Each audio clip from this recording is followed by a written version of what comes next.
The Wisdom of the Egyptians. By Brian Brown. Introduction. In ancient times the land that is now called Egypt was called by the people, then inhabiting that part of Africa, Cam, a word that means black or dark-colored and referred to the dark color of the muddy soil in their land. To the Hebrews this name was known as Cam or Ham, and in the Bible the Egyptians are referred to as sons of Ham or children of Ham. These people had a god called Ptah, to whom they raised a temple. The temple was called Hekatah, or House of Ka of Ptah. This name, that was in the beginning confined to Memphis, gradually spread to other parts of the Nile Valley, and by degrees the whole country became known as Hekapeth, to other people with whom these people had contact. The Greeks changed the name into Aegyptos, and the Romans changed it into Egyptus, so from these names we get the name in its present form Egypt. To what race do the Egyptians belong? On this subject Prof. James Breasted in his History of Egypt writes the following. On the now bare and windswept desert plateau, through which the Nile has hollowed its channel, there once dwelt a race of men. Plenteous rains, now no longer known there, rendered it a fertile and productive region. The geological changes which have since made the country almost rainless, denuded it of vegetation and soil, and made it for the most part uninhabitable, took place many thousands of years before the beginning of the Egyptian civilization, which we are to study. But the prehistoric race, who before these changes peopled the plateau, left behind them as the sole memorial of their existence vast numbers of rude flint implements, now lying scattered about the surface of the present desert exposed by denudation. These men of the Paleolithic age were the first inhabitants of whom we have any knowledge in Egypt. They cannot be connected in any way with the historic or prehistoric civilization of the Egyptians, and they fall exclusively within the province of the geologist and anthropologist. The forefathers of the people with whom we shall have to deal were related to the Libyans or North Africans on the one hand, and on the other to the peoples of Eastern Africa, now known as the Gala, Somali, Bega and other tribes. An invasion of the Nile Valley by Semitic nomads of Asia, stamped its essential character unmistakably upon the language of the African people there. The earliest strata of the language accessible to us, betray clearly this composite origin. While still colored by its African antecedents, the language is in structure Semitic. It is moreover a completed product as observable in our earliest preserved examples of it. But the fusion of the Libyans and East Africans with the Nile Valley peoples continued far into historic times, and in the case of the Libyans may be traced in ancient historical documents for 3,000 years or more. The Semitic immigration from Asia, examples of which are also observable in the historic age, occurred in an epoch that lies far below our remotest historical horizon. We shall never be able to determine when, nor with certainty through what channels, it took place, although the most probable route is that along which we may observe a similar influx from the deserts of Arabia in historic times. The Isthmus of Suez, by which the Mohammedan invasion entered the country. While the Semitic language which they brought with them left its indelible impress upon the old Nile Valley people, the nomadic life of the desert which the invaders left behind them evidently was not so persistent, and the religion of Egypt, that element of life which always receives the stamp of its environment, shows no trace of the desert life. The affinities observable in the language are confirmed in case of the Libyans, by the surviving products of archaic civilization in the Nile Valley, such as some of the early pottery, which closely resembles that still made by the Libyan Kabyles. Again, the representations of the early Puntites, or Somali people, on the Egyptian monuments, show striking resemblances to the Egyptians themselves. The examination of the bodies exhumed from archaic burials in the Nile Valley, which we had hoped might bring further evidence for the settlement of the problem, has, however, produced such diversity of opinion among the physical anthropologists, as to render it impossible for the historian to obtain decisive results from their researches. The conclusion once maintained by some historians, that the Egyptian was of African Negro origin, is now refuted, and evidently indicated that at most he may have been slightly tinctured with Negro blood, in addition to other ethnic elements already mentioned. The Egyptian religion. If we were called upon to characterize the Egyptian religion in a few words, we should call it, both as a system and as a cult, an almost monarchical polytheism in a theocratic form. The Egyptian polytheism was not purely monarchical, for there were several divine monarchies. And only by the somewhat arbitrary doctrine that all the chief gods were in reality the same under different names, could the semblance of monarchy be maintained. But this religion was undoubtedly theocratic in the strictest sense of the word. The divinity himself reigned through his Son, the absolute king, his incarnation and representative on earth. The priesthood of Ammon, strengthened by its victory over the heretic, and by the measureless wealth which the munificence of successful conquerors poured into its lap, had attained the most tremendous power in the state. And when, after a long time, its members had reduced the king to weak tools in their hands, and succeeded at last in usurping the throne itself, the theocracy was altered in form only, but not in its essence. The place of the king-high priest was taken by the high priest-king. But even this change was of short duration. Against another power no less favored by the kings of the new empire, the power of the army, composed for the greater part of hired foreign troops, the priestly princes proved unable to keep their ground. They had to leave the country, and in Ethiopia they founded a new sacerdotal kingdom. Still the rule of the kings, who sprang from this military revolution, was purely theocratic. But this only characterizes the form of the Egyptian religion. If we search for the leading thought, contained in all its myths and symbols, and in all its institutions and ceremonies, it may best be comprised in the word life. The sign of life, Ankh, is the holiest and the most commonly used of all the symbols. The gods bear it in their hands, hold it to the lips of their worshippers, and pour it out in streams over the heads of their favorites. For they actually give life, now by the light which they continually cause to triumph over the powers of darkness, again by the regular recurrence of the fructifying waters, or by mysterious operations in the center of the earth. And hence they set such store on the possession of the lawful king. He, the Son of the Sun, was the living pledge that these blessings should not cease. His coronation was an agricultural festival, the beginning of the harvest. His greatest care was to spread the waters of the Nile through canals as far as possible over the fields. From this arose also their great fear of death and eternal darkness, and the efforts and sacrifices which they made to secure an eternal existence, either in the fertile land of Osiris, or as a follower of the god of light, and, as it is put, to obtain the crown of life. Entirely swayed by these ideas, the Egyptian, although his religious thinking did not stand still, clung to the existing state of things, he did not relinquish what was old. He may have connected different ideas with it. But the holy texts which he muttered during the Ptolemean era were often the same as those his ancestors had uttered at the altars and the tombs more than 30 centuries ago. The nature of the land which bore and fed him had imprinted a peculiar stamp on his religion.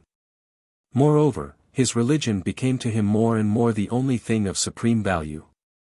Treasures, the fruits of his industry, and all the skill which was the product of his remarkable civilization, he spent on the building and the decorating of his tombs and temples. Those of Ammon at Thebes gradually became the largest in the world. His whole literature, even that which was not destined for a religious purpose, is, with a few exceptions, saturated by a religious spirit. Many of the virtues which we are apt to suppose a monopoly of Christian culture appear as the ideal of these old Egyptians. Bruges says 1,000 voices from the tombs of Egypt declare this.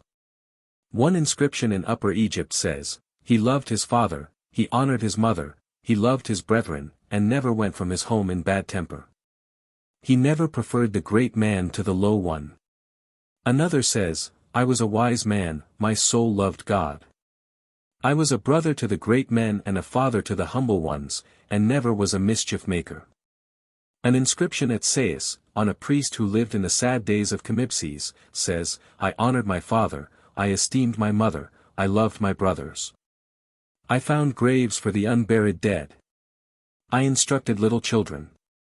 I took care of orphans as though they were my own children.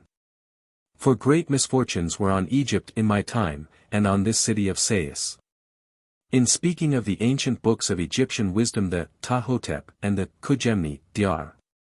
Battiscombe Gunn says, nor do the oldest books of any other country approach these two in antiquity. To draw comparisons between them, let us, in imagination, place ourselves at the period at which Ptah-Hotep lived, that is, about BC 3550, under King Isosi, and take a glance at futurity. The Babylonians are doubtless exercising their literary talents, but they will leave nothing worthy the name of book to the far posterity of 54 centuries hence. 13 centuries shall pass before Hammurabi, king of Babylon, drafts the code of laws that will be found at that time. Only after 2,000 years shall Moses write on the origin of things, and the Vedas be arranged in their present form. It will be 2,500 years before the great king of Jerusalem will set in order many proverbs and write books so much resembling, in form and style, that of Ptah-Hotep. Before the source and summit of European literature will write his world epics. For the space of years between Solomon and ourselves, great though it seem, is not so great as that between Solomon and Ptah-Hotep. Dr. Wallace Budge sums up the Egyptian character thus: a good general idea of the average Egyptian can be derived from the monuments and writings that have come down to us. In the first place, he was a very religious man. He worshipped God and his deified ancestors, offered sacrifices and offerings to the dead, and prayed at least twice daily, i.e., morning and evening. He believed in the resurrection of the dead through Osiris, and in the life everlasting, and was from first to last confident that those who had led righteous lives on earth were rewarded with happiness and lived with Osiris in heaven. And that the wicked on earth were punished with annihilation in the next world. His deep-seated interest in religion had a very practical object, namely, the resurrection of his spirit body in his soul's future happiness in heaven.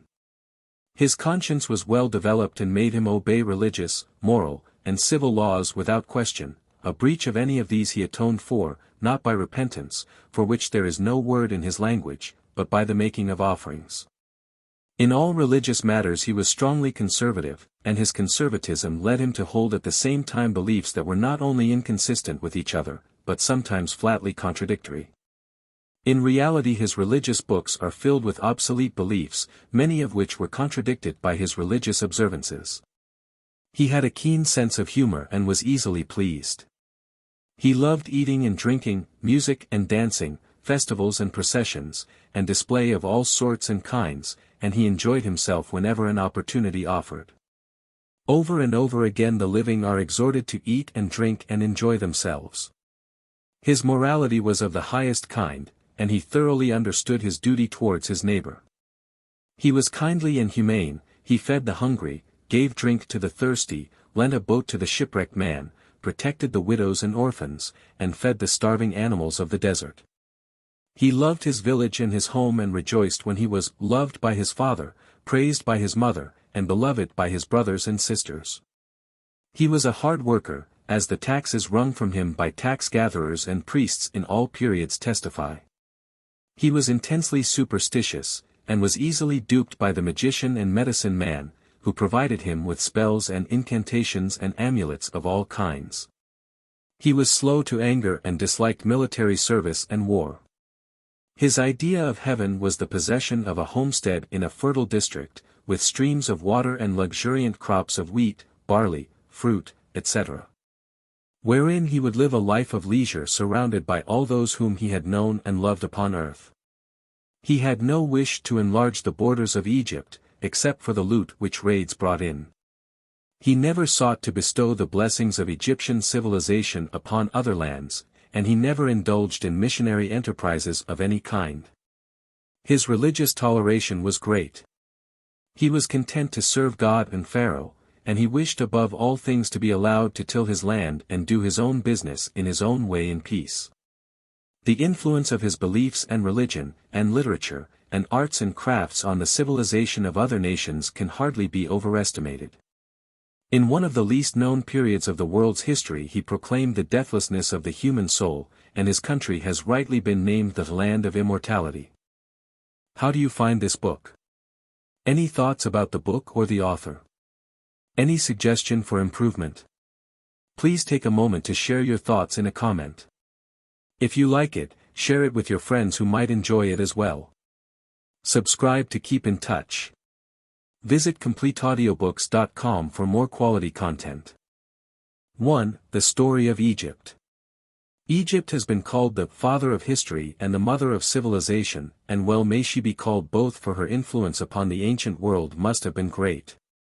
Thales, the founder of Greek philosophy, was a student of Egyptian thought and investigated all of their theories of the universe as well as their ideas about the gods. Herodotus, a Greek historian who visited Egypt about 450 BC, has given a vivid description of the country and people, at that time and about 8 BC. Diodorus Siculus, a Greek traveler, wandered up and down the bank of the Nile, and he, like Herodotus, gives in his book a description of the country and the people. By far the most interesting, as well as accurate, account is given by Strabo, the great geographer of Greece, who was a contemporary of Diodorus. About 90 AD. Plutarch wrote his celebrated treatise on Isis and Osiris, a work that Egyptologists today consider a most accurate presentation of the ideals and traditions of ancient Egypt. In speaking of the sources for the historical material pertaining to the ancient Egyptian, Auguste Mariette in his short history said, "First and foremost in value and in quantity are the Egyptian monuments themselves, the temples, palaces, tombs, statues, and inscriptions. These have supreme authority, because they have the advantage of being the incontestable evidence of the events which they record. They have not long enjoyed this distinction, as the secret of the mysterious writing with which they are covered was, until lately, lost. And it was difficult to see in these relics of antiquity anything more than lifeless stones, devoid of interest. But about 85 years ago there appeared, in the person of Champollion, a true genius, who succeeded, by his keen insight, in throwing the most unexpected light upon the darkness of the Egyptian script. Through him these old monuments, so long silent, caused their voices to be heard, by him was the veil torn asunder, and the Egypt of bygone days, so renowned for her wisdom and power, stood revealed to the modern world. No longer are the monuments objects of hopeless curiosity, rather are they books of stone wherein may be read, in legible writing, the history of the nation with which they were contemporaneous. Next to the monuments in importance comes the Greek history of Egypt, written by Manetho, an Egyptian priest, about BC 250, and were the book itself in existence, we could have no more trustworthy guide.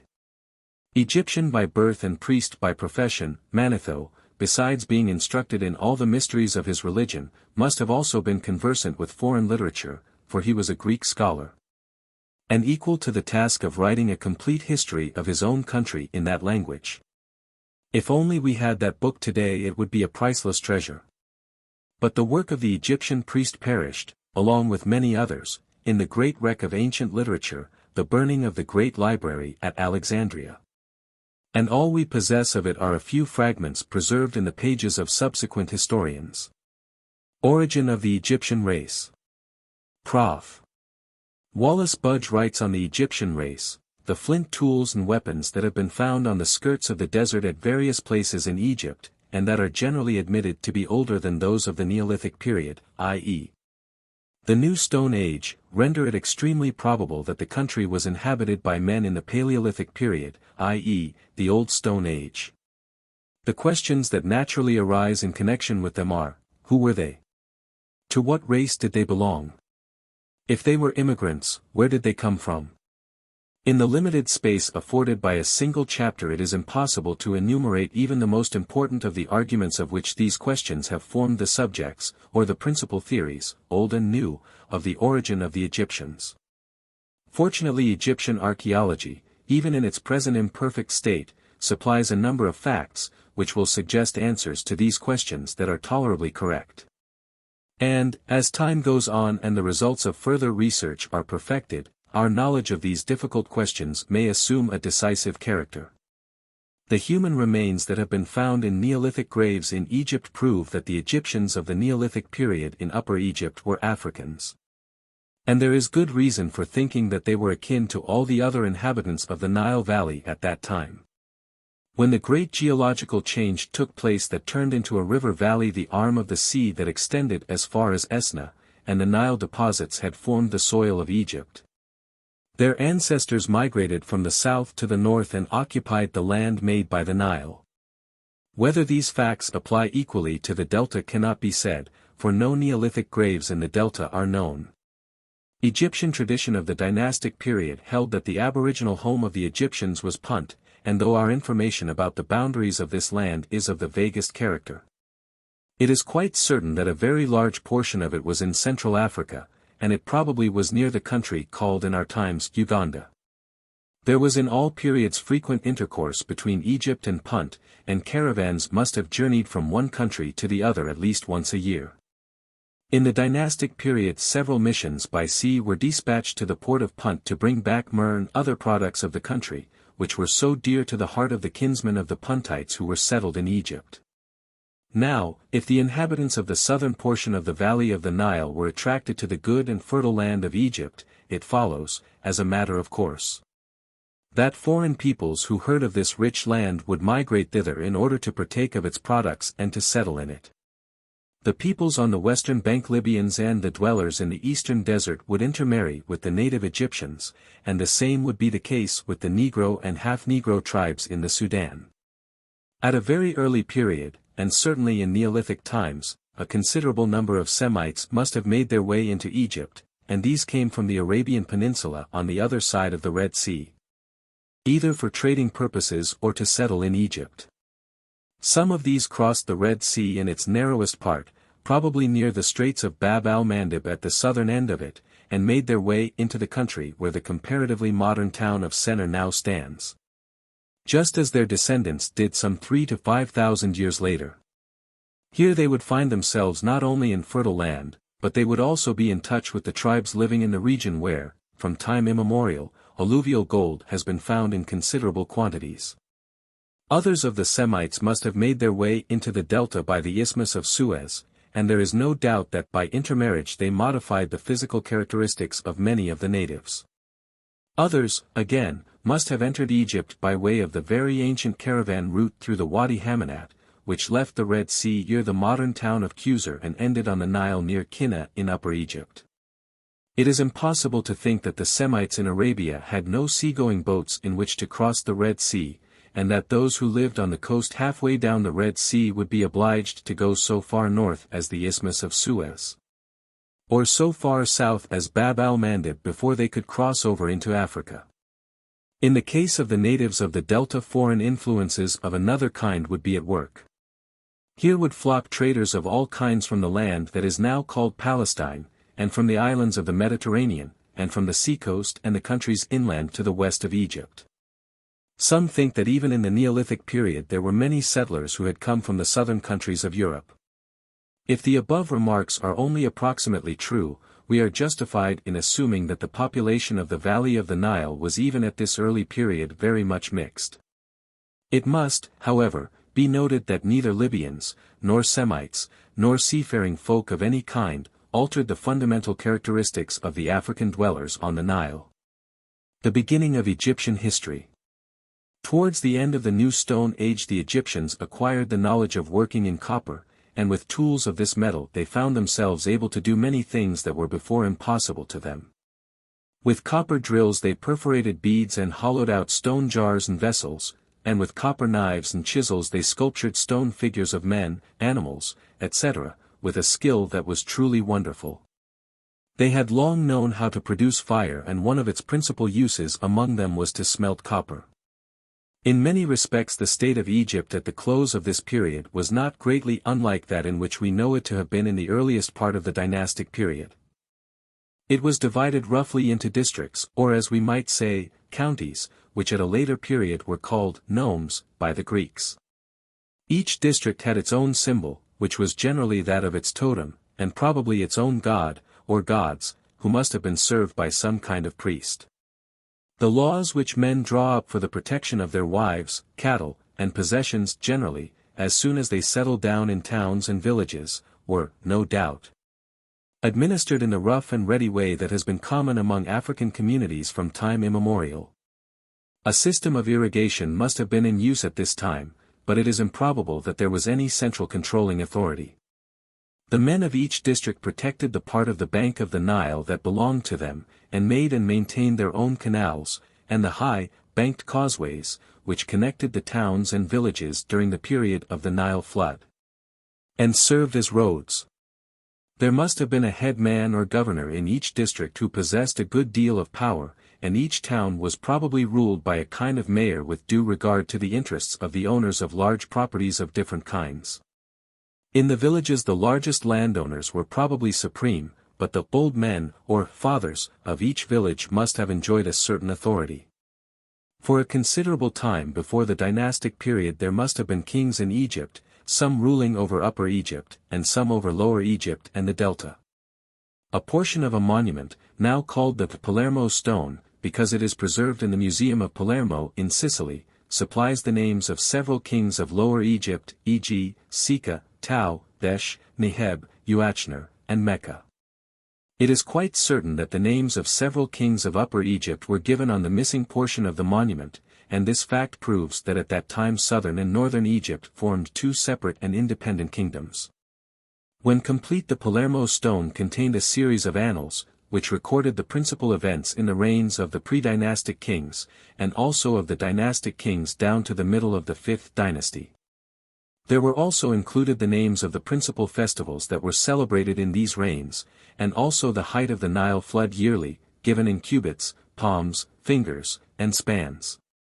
How these heights were ascertained is not clear, but it was probably by means of lines cut into a rock on the river bank, or on a slab built into a wall of a well at Memphis.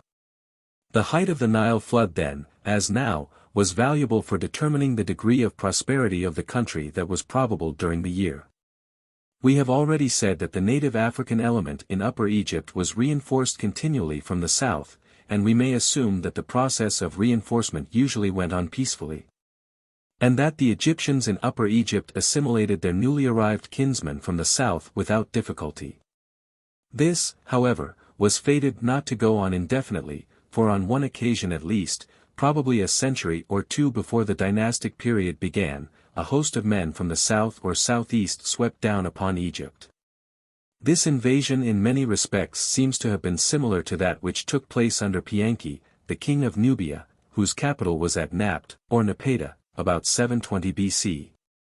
But whilst Pianki returned to Nubia, the southern folk and their leaders who invaded Egypt towards the close of the pre-dynastic period did not do so.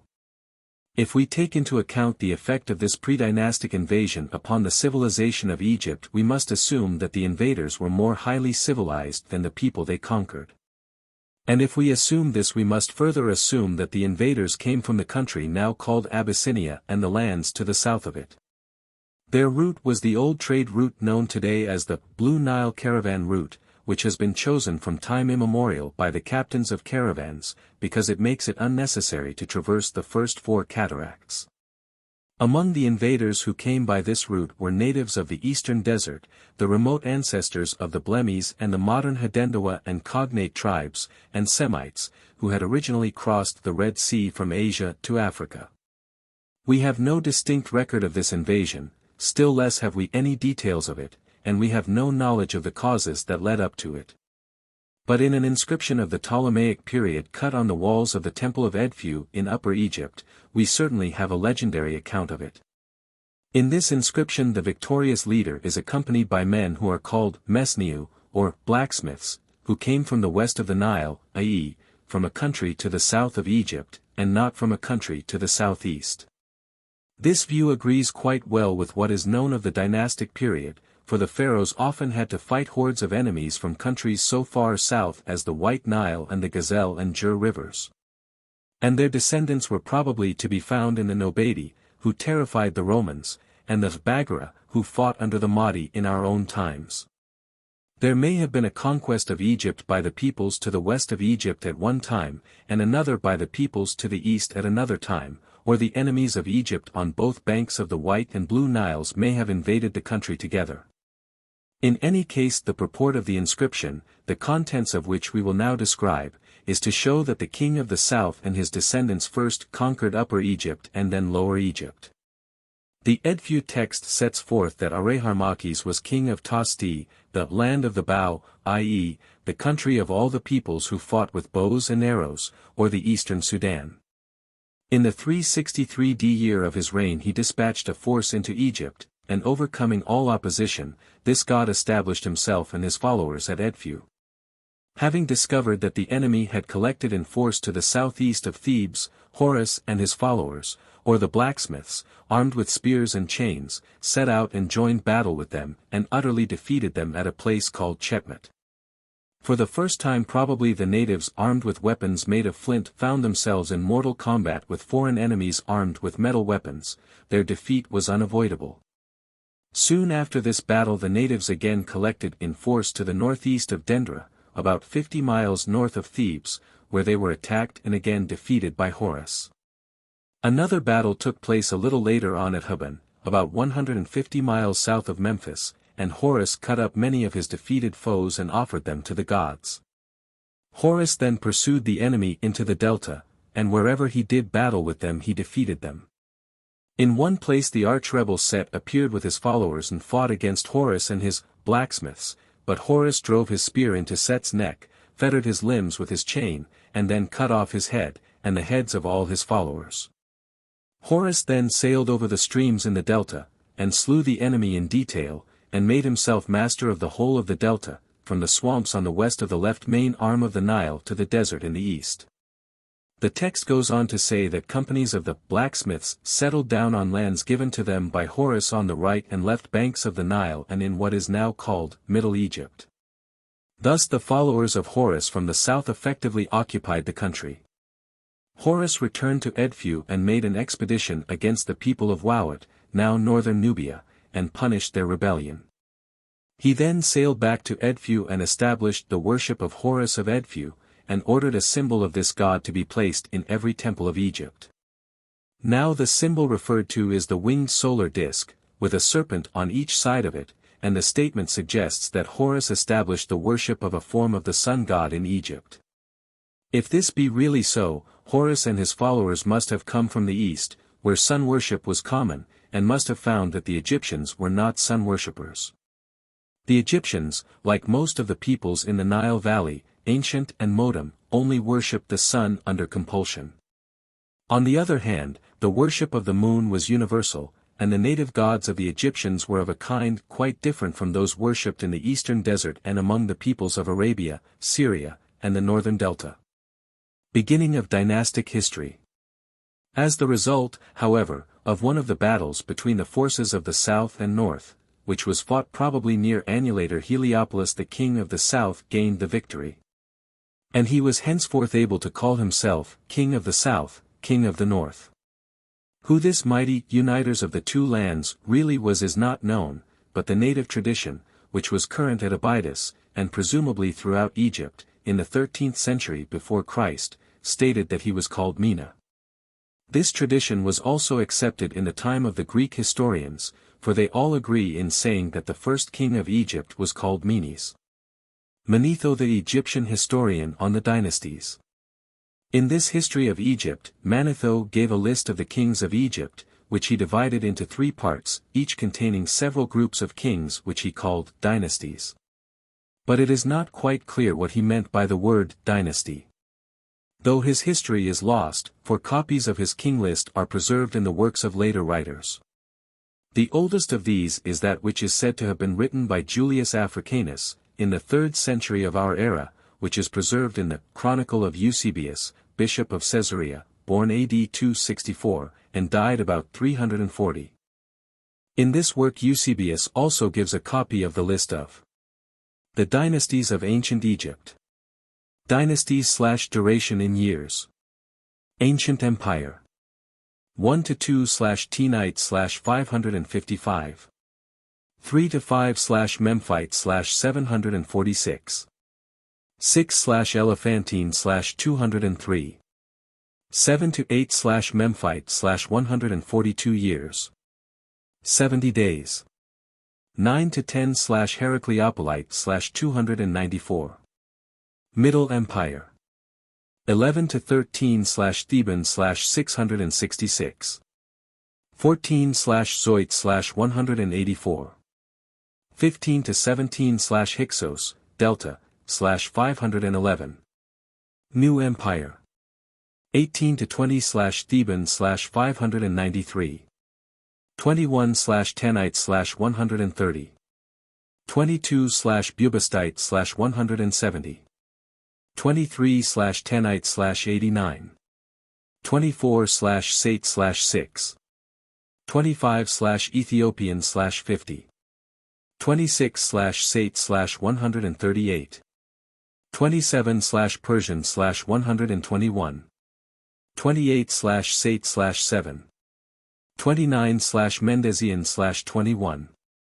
30/Sebanite/38. 31/Persian/8. Principal Kings/Dynasties. Mina/1. Teta. Hisepti. Binetter/2. Sneferu/3. Khufu/4. Khafra. Menkaure. Unas/5. Teta/6. Pepi I. Pepi II. Queen Nitocris. Amenemhat I/12. Usertsen I. Amenemhat II. Usertsen II. Usertsen III. Amenemhat III. Amenemhat IV. Seqenenare/17. Ames I/18. Amenhotep I. Thothmes II. Queen Hatshepsu. Thothmes III. Amenhotep II. Thothmes IV. Amenhotep III. Amenhotep IV. Akhenaten. Semenkhara or Saqqara. Tutankhaten after Tutankhamun. Seti I/19. Ramses II. Merenta. Ramses III/20. Herhor/21. Shashank I/Shishak/22. Osorkon II, Zerah. Tefnecht, Pianki king of Ethiopia took Memphis/23. Baconranuf, Baccharis. Shabaka. His sister Amenoritis married Pianki II and their daughter became the queen of Samethek I/25. Shabataka. Taharaka, Taraka/26. Samith I. Niku II, Necho. Wahabra, Hafra/30. Nektharheb, Nectanebo I. Nektnef, Nectanebo II. Manetho made by himself. But the copy of Julius Africanus agrees better with the results derived from the monuments which we now have than that of Eusebius. The dynasties of Manetho's king list that represent that archaic period are the first three. According to this, the kings of the first dynasty were 8 in number and reigned 263 years. Those of the second dynasty were 9 in number and reigned 214 years. The first and second dynasties reigned at Thnisabitis and the third dynasty at Memphis. The original Egyptian forms of many of the royal names given by Manetho have been identified without doubt, the identifications of a few others are nearly certain, and about the remainder there exist many different opinions. Besides Aha and Narmer, or Narmer and Aha, for the true order of these two kings is uncertain. Thothmes III of the 18th dynasty. Thothmes III is generally regarded as the greatest of the kings of Egypt, the Alexander the Great of the Egyptian history. The name Thothmes means, child of Thoth, and was a common name among the ancient Egyptians. He is represented by a sphinx presenting gifts of water and wine to Tum, the setting sun, a solar deity worshipped at Heliopolis. On the hieroglyphic paintings at Karnak, the fact of the heliacal rising of Sothis, the dog star, is stated to have taken place during this reign, from which it appears that Thothmes III occupied the throne of Egypt about 1450 BC. This is one of the few dates of Egyptian chronology that can be authenticated. Thothmes III belonged to the 18th dynasty, which included some of the greatest of Egyptian monarchs. Among the kings of this dynasty were 4 that bore the name of Thothmes, and 4 the name of Amenophis, which means, peace of Amen. The monarchs of this dynasty were Thebans. The father of Thothmes III was a great warrior. He conquered the Canaanitish nations of Palestine, took Nineveh from the retinue, the confederate tribes of Syria, laid waste Mesopotamia, and introduced war chariots and horses into the army of Egypt. Thothmes III, however, was even a greater warrior than his father, and during his long reign Egypt reached the climax of her greatness. His predecessors of the 18th dynasty had extended the dominions of Egypt far into Asia and the interior of Africa. He was a king of great capacity and a warrior of considerable courage. The records of his campaigns are for the most part preserved on a sandstone wall surrounding the great temple of Karnak, built by Thothmes III in honor of Amenre. From these hieroglyphic inscriptions it appears that Thothmes' first great campaign was made in the 22nd year of his reign, when an expedition was made into the land of Tanator, that is, Palestine.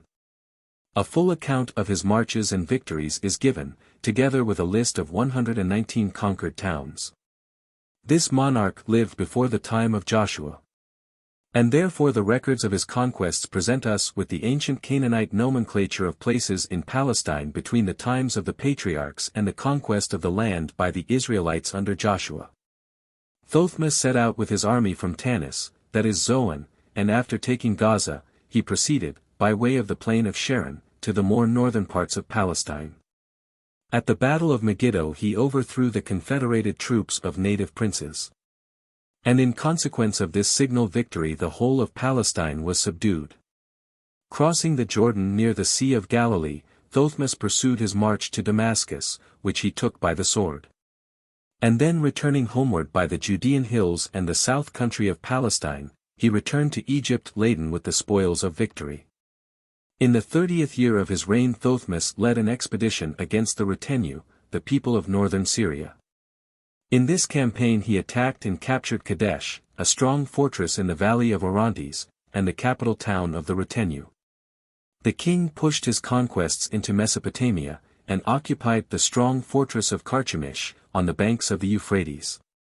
He then led his conquering troops northward to the sources of the Tigris and the Euphrates, so that the kings of Damascus, Nineveh, and Assur became his vassals, and paid tribute to Egypt.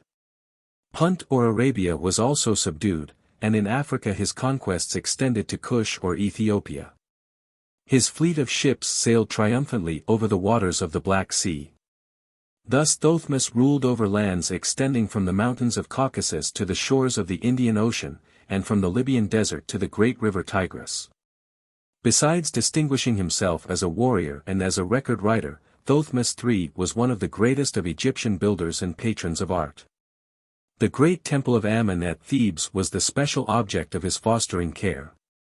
And he began his career of builder and restorer by repairing the damages which his sister Hattusu had inflicted on that glorious edifice to gratify her dislike of her brother Thothmes III, and her father Thothmes I. Statues of Thothmes I and his father Amenophis, which Hattusu had thrown down, were re-erected by Thothmes III, before the southern propylaea of the temple in the first year of his independent reign. The central sanctuary which Usertesen I had built in common stone, was next replaced by the present granite edifice, under the directions of the young prince, who then proceeded to build in the rear of the old temple a magnificent hall or pillared chamber of dimensions previously unknown in Egypt. This edifice was an oblong square, 143 feet long by 55 feet wide, or nearly half as large again as our largest cathedral. The whole of this apartment was roofed in with slabs of solid stone. 2 rows of circular pillars 30 feet in height supported the central part, dividing it into 3 avenues, while on each side of the pillars was a row of square piers. Still further extending the width of the chamber and breaking it up into 5 long vistas. In connection with this noble ball, on 3 sides of it, north, east, and south, Thothmes erected further chambers and corridors, one of the former situated towards the south containing the Great Table of Karnak. One of the most interesting pharaohs of Egypt was Akhenaten, who is called the first individualist of history and a great idealist. Prof.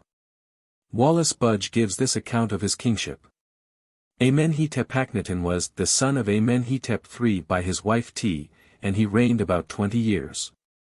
Whether he ascended the throne immediately after his father's death is not known, but whether he did or not matters little, for it is quite certain that for some years at least his mother was the actual ruler of Egypt. and that she ordered works to be carried out as if she were its lawful sovereign. His wife Nefertiti, who was probably of Asiatic origin like his mother, also obtained a power and an authority in Egypt which were not usually enjoyed by Egyptian queens. These facts are proved by the monuments, in which both T and Nefertiti are represented as equals in every respect of Amenhotep IV, and their names are accorded prominence similar to those of the king. The pictures and sculptured representations of Amenhotep IV show that his physical characteristics were wholly of a non-Egyptian character, and suggest that he was of a highly nervous and sensitive disposition, lacking in purpose, firmness, and decision, full of prejudices, self-will, and obstinacy. His acts prove that he was unpractical in every matter connected with the rule of Egypt and her Nubian and Asiatic provinces, which had been won for her by the great Thothmes III. And the story of the breakup of the great Egyptian empire owing to his weakness and incapacity is almost the saddest page of Egyptian history.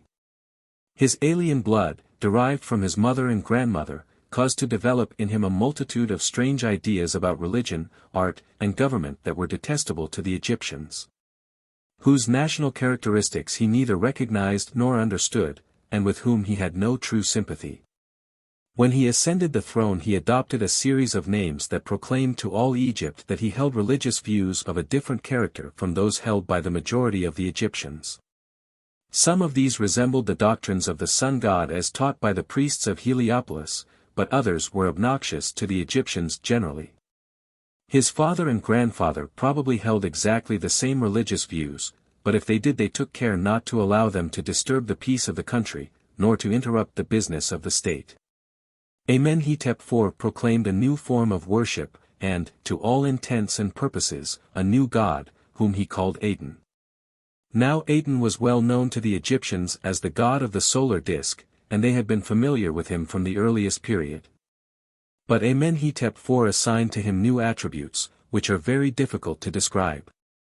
He taught that Aten was the unseen, almighty, and everlasting power that made itself manifest in the form of the solar disk in the sky, and was the source of all life in heaven and earth and the underworld.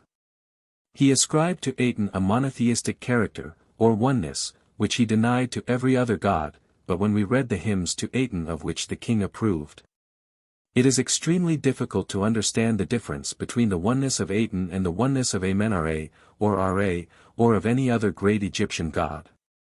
During the first 4 years of his reign Amenhotep IV lived at Thebes, but during the whole of this period he was quarreling actively with the priests of Amen-Ra, whose god Amen was an abomination to him. As king he had great resources at his command, and besides building a sanctuary called Chem-Aten at Thebes, he set up shrines to Aten at various places in Egypt, and also in the Sudan. The most important in the latter country was Chem-Aten, which was probably situated at or near Sedenga, where his father had built a temple in honor of Queen T. Whilst this work was going on Amenhotep IV caused the name of Amen to be hammered out from the inscriptions on existing monuments, and he suppressed by every means in his power the cults of the other gods. Such an intolerant religious fanatic was never before seen in Egypt, and the king hated Amen and his name so thoroughly that he changed his own name from Amenhotep to Quen-Aten, or Akhenaten, a name meaning, spirit soul of Aten. Besides his fanaticism there was also a material reason for his hatred of Amen. He saw the greater part of the revenues of the country being absorbed slowly but surely by the greedy priesthood of this god, and he felt that their wealth made their power to be actually greater than that of the king. Of the details of the fight between the priesthoods of the old gods of Egypt and the king little is known, but it is clear that the Egyptians found some effective way of showing their resentment to the king. For in the 5th year of his reign he forsook Thebes, and founded a new capital, wherein Aten alone was to be worshipped. The site of the new capital which was called Kut-en-Aten, or Horizon of Aten, was on the east bank of the Nile, about 200 miles south of Memphis, and is marked today by the villages of Hagi Kandil, and Tel Al-Amarna. Here he built a large temple to Aten and 2 or 3 smaller sanctuaries for the private use of the ladies of his family. Near the temple was the palace, which was splendidly decorated and furnished with beautiful objects of every kind. And the priests and high officials and nobles who had followed the king were provided with rock-hewn tombs in the mountain behind the new capital. A considerable space of ground about this capital was set apart as the property of Aten, and its confines were marked with boundary stones. And the revenues of some of the old sanctuaries were wrested from them by the king and applied to the support of Aten. Amenhotep IV and his followers lived in Aten for some 12 or 15 years in comparative peace, and the king occupied himself in playing the priest, and in superintending the building operations and the laying out of large and beautiful gardens by the court architect Beck. The high priest bore the title of the High Priest of Heliopolis, and the form of worship there seems to have had much in common with the old solar cult of Heliopolis. The king composed 1 or 2 hymns which were sung in his temple, and copies of these were painted on the walls of the tombs of his favorites. Meanwhile, what was happening to Egypt and her Asiatic and Nubian provinces? For a time the kings of Mitanni and Babylonia sent dispatches to Amenhotep IV as they did to his father, and some of the chiefs of the neighboring countries sent tribute to him as they did to his father. When, however, the envoys returned to their countries and reported that Pharaoh, whose mere name had struck terror into the Asiatics, was at enmity with all his people, and was devoting all his time to theological matters, and to the founding of new canons of art, and to the selfish enjoyment of a religion that was detested by all the Egyptian priesthoods, with the exception of the priesthood of Heliopolis. The enemies of the Egyptian power in Western Asia felt that the time of their deliverance was at hand. With one accord they ceased to pay tribute, and gathering together their forces, they attacked the Egyptian garrisons in Syria and Palestine, and one by one the cities fell, and the Egyptian governors and their troops were slain or scattered. The Kheta, or Hittites, swept down from the north upon the possessions of Egypt, and being joined by the Kabiri and by the vassal princes of Egypt, were irresistible. They first attacked and took the inland cities, and then advancing westward they captured city after city along the coast until Beirut, Tyre, Ascalon, Gezer, and Lachish were at their mercy. The Tel al-Amarna letters contain piteous appeals to Amenhotep IV for help from all parts of Syria and Palestine, and every writer entreats the king to protect his own possessions. But the king had no help to send, and even if he had had troops available for dispatch they would never have been sent, for he hated war in all its forms. Thus Egypt lost her Asiatic possessions which it had taken her kings nearly 200 years to acquire.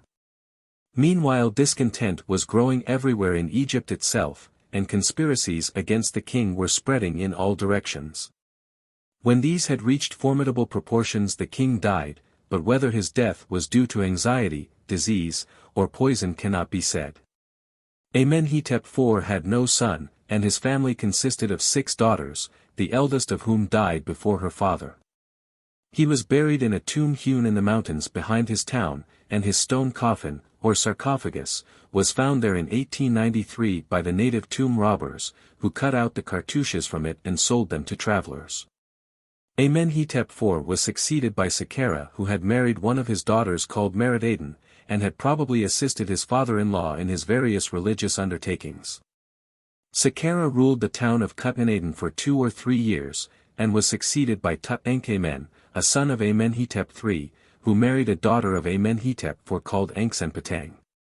Tut-Enkhamen was undoubtedly supported by the priests of Amen, as the presence of the name of the god in his name testifies, and his accession to the throne marks the triumph of the priesthood of Amen over Aten and his followers. He made his wife change her name to Enkhsenamen, and removed the court to Thebes, where he at once set to work to repair portions of the great temples of Amen at Karnak and Luxor. Wherever it was possible to do so he restored the name and figure of the god Amen, which his father-in-law had attempted to obliterate.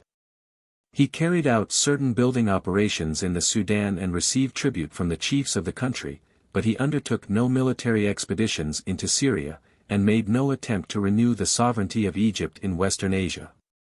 When Tut-Enkhamen removed his court to Thebes, he was quickly followed by many of the nobles who had settled at Aten, and the capital of Amenhotep IV began at once to decline.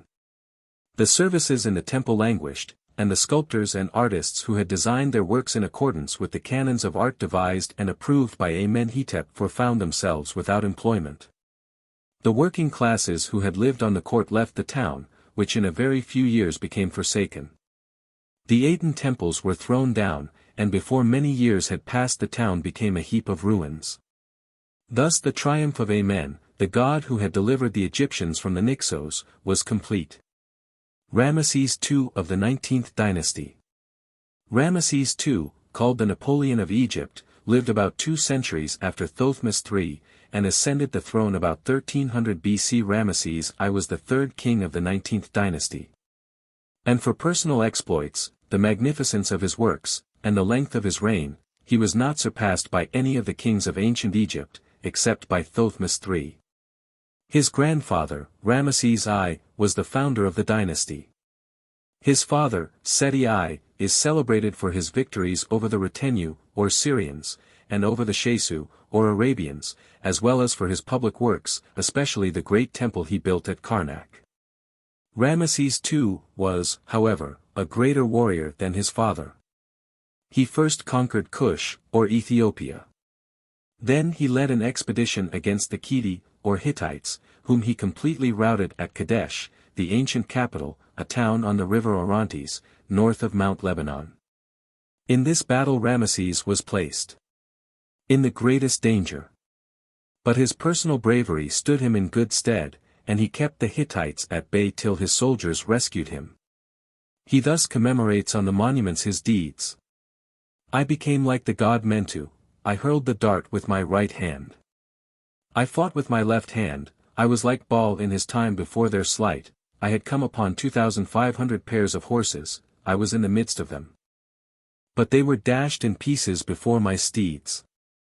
Not one of them raised his hand to fight, their courage was sunken in their breasts, their limbs gave way, they could not hurl the dart, nor had they strength to thrust the spear. I made them fall into the waters like crocodiles. They tumbled down on their faces one after another. I killed them at my pleasure, so that not one looked back behind him, nor did any turn round. Each fell, and none raised himself up again. 1. Ramesses fought with and conquered the Amorites, Canaanites, and other tribes of Palestine and Syria. His public works are also very numerous. He dug wells, founded cities, and completed a great wall begun by his father Seti, reaching from Pelusium to Heliopolis, a gigantic structure designed to keep back the hostile Asiatics, thus reminding one of the Great Wall of China. Pelusium was situated near the present Port Said, and the wall must therefore have been about 100 miles long. In its course it must have passed near the site of Tel el-Kebir. It is now certain that Ramesses built the treasure cities spoken of in Exodus, therefore they did set over them taskmasters to afflict them with their burdens. And they built for Pharaoh treasure cities, Pithom and Ramses, Exodus I, 11. According to Dr. Brich, Ramesses II was a monarch of whom it was written, now there arose up a new king over Egypt who knew not Joseph. He enlarged On and Tanis, and built temples at Ipsambul, Karnak, Luxor, Abydos, Memphis, etc. The most remarkable of the temples erected by Ramesses is the building at Thebes, once called the Memnonium, but now commonly known as the Ramesseum. And the extraordinary rock temple of Ipsambul, or Abu Simbel, the most magnificent specimen of its class which the world contains. The facade is formed by 4 huge colossi, each 70 feet in height, representing Ramesses himself seated on a throne, with the double crown of Egypt upon his head. In the center, flanked on either side by 2 of these gigantic figures, is a doorway of the usual Egyptian type, opening into a small vestibule, which communicates by a short passage with the main chamber. This is an oblong square, 60 feet long, by 45, divided into a nave and 2 aisles by 2 rows of square piers with Osirid statues, 30 feet high in front, and ornamented with painted sculptures over its whole surface. The main chamber leads into an inner shrine or adytum, supported by 4 piers with Osirid figures, but otherwise as richly adorned as the outer apartment. Behind the adytum are small rooms for the priests who served in the temple. It is the facade of the work which constitutes its main beauty point too. The largest of the rock temples at Ipsambul, says Mr. Ferguson, is the finest of its class known to exist anywhere. Externally the facade is about 100 feet in height, and adorned by 4 of the most magnificent colossi in Egypt, each 70 feet in height, and representing the king, Ramesses II, who caused the excavation to be made. His character has been well summarized by Canon Rawlinson. His affection for his son, and for his two principal wives, shows that the disposition of Ramesses II was in some respects amiable. Although, upon the whole, his character is one which scarcely commends itself to our approval. Professing in his early years extreme devotion to the memory of his father, he lived to show himself his father's worst enemy, and to aim at obliterating his memory by erasing his name from the monuments on which it occurred. And in many cases substituting his own. Amid a great show of regard for the deities of his country, and for the ordinances of the established worship, he contrived that the chief result of all that he did for religion should be the glorification of himself. Other kings had arrogated to themselves a certain qualified dignity, and after their deaths had sometimes been placed by some of their successors on a par with the real national gods. But it remained for Ramesses to associate himself during his lifetime with such leading deities as Ptah, Ammon, and Horus, and to claim equally with them the religious regards of his subjects. He was also, as already observed, the first to introduce into Egypt the degrading custom of polygamy and the corrupting influence of a harem. Even his bravery, which cannot be denied, loses half its merit by being made the constant subject of boasting, and his magnificence ceases to appear admirable when we think at what a cost it displayed itself. If, with most recent writers upon Egyptian history, we identify him with the king who knew not Joseph, the builder of Pithom and Ramses, the first oppressor of the Israelites, we must add some darker shades to the picture. And look upon him as a cruel and ruthless despot, who did not shrink from inflicting on innocent persons the severest pain and suffering. 2. Religion of Ancient Egypt. Egyptian view of creation. Man in all times and places has speculated on the nature and origin of the world, and connected such questions with his theology. In Egypt there are not many primitive theories of creation, though some have various elaborated forms. Of the formation of the earth there were two views. 1, that it had been brought into being by the word of a god, who when he uttered any name caused the object thereby to exist. Thoth is the principal creator by this means, and this idea probably belongs to a period soon after the age of the animal gods. 2. The other view is that Ptah framed the world as an artificer, with the aid of 8 Khnumu, or earth gnomes. This belongs to the theology of the abstract gods. The primitive people seem to have been content with the eternity of matter, and only personified nature when they described space, Shu, as separating the sky, Nut, from the earth, Seb. This is akin to the separation of chaos into sky and sea in Genesis. The sun is called the egg laid by the primeval goose, and in later time this was said to be laid by a god, or modeled by Ptah. Evidently this goose egg is a primitive tale which was adapted to later theology. The sky is said to be upheld by 4 pillars. These were later connected with the gods of the 4 quarters. But the primitive 4 pillars were represented together, with the capitals one over the other, in the sign Dad, the emblem of stability. These may have belonged to the Osiris cycle, as he is Lord of the Pillars, Dadu, and his center in the delta was named Dadu from the pillars. The setting up of the pillars or Dad emblem was a great festival in which the kings took part, and which is often represented. The creation of life was variously attributed to different great gods where they were worshipped. Khnumu, Osiris, Amen, or Atmu, each are stated to be the creator. The mode was only defined by the theorists of Heliopolis. They imagined that Atmu self-produced Seb and Nut, and they in turn other gods, from whom at last sprang mankind. But this is merely later theorizing to fit a theology in being.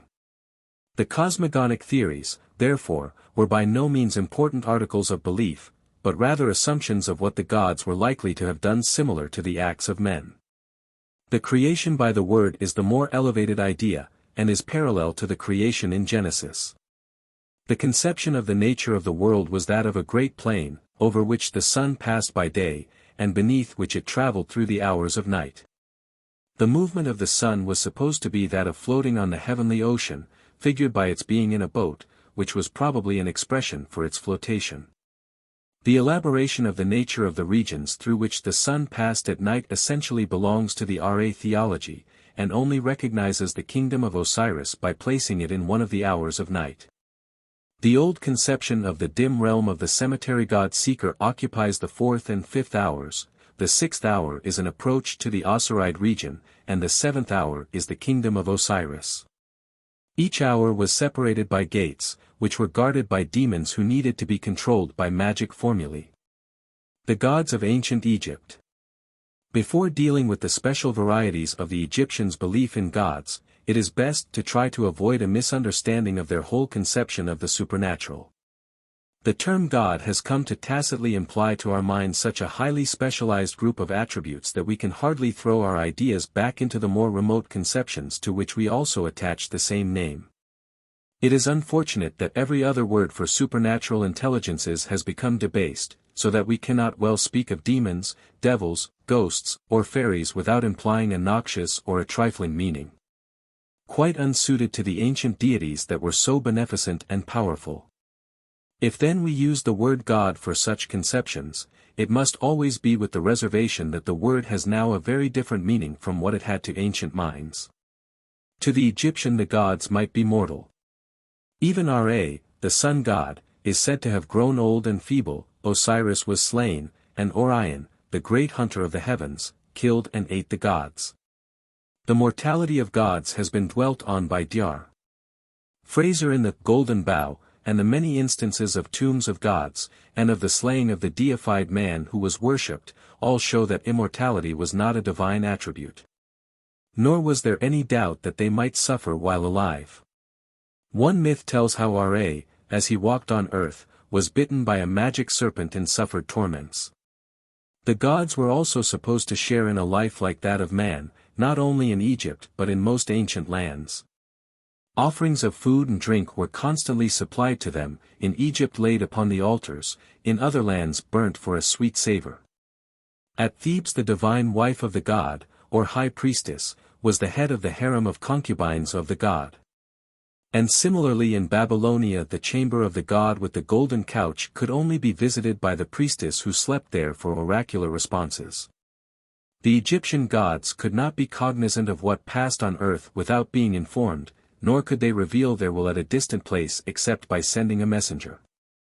They were as limited as the Greek gods who required the aid of Iris to communicate one with another or with mankind.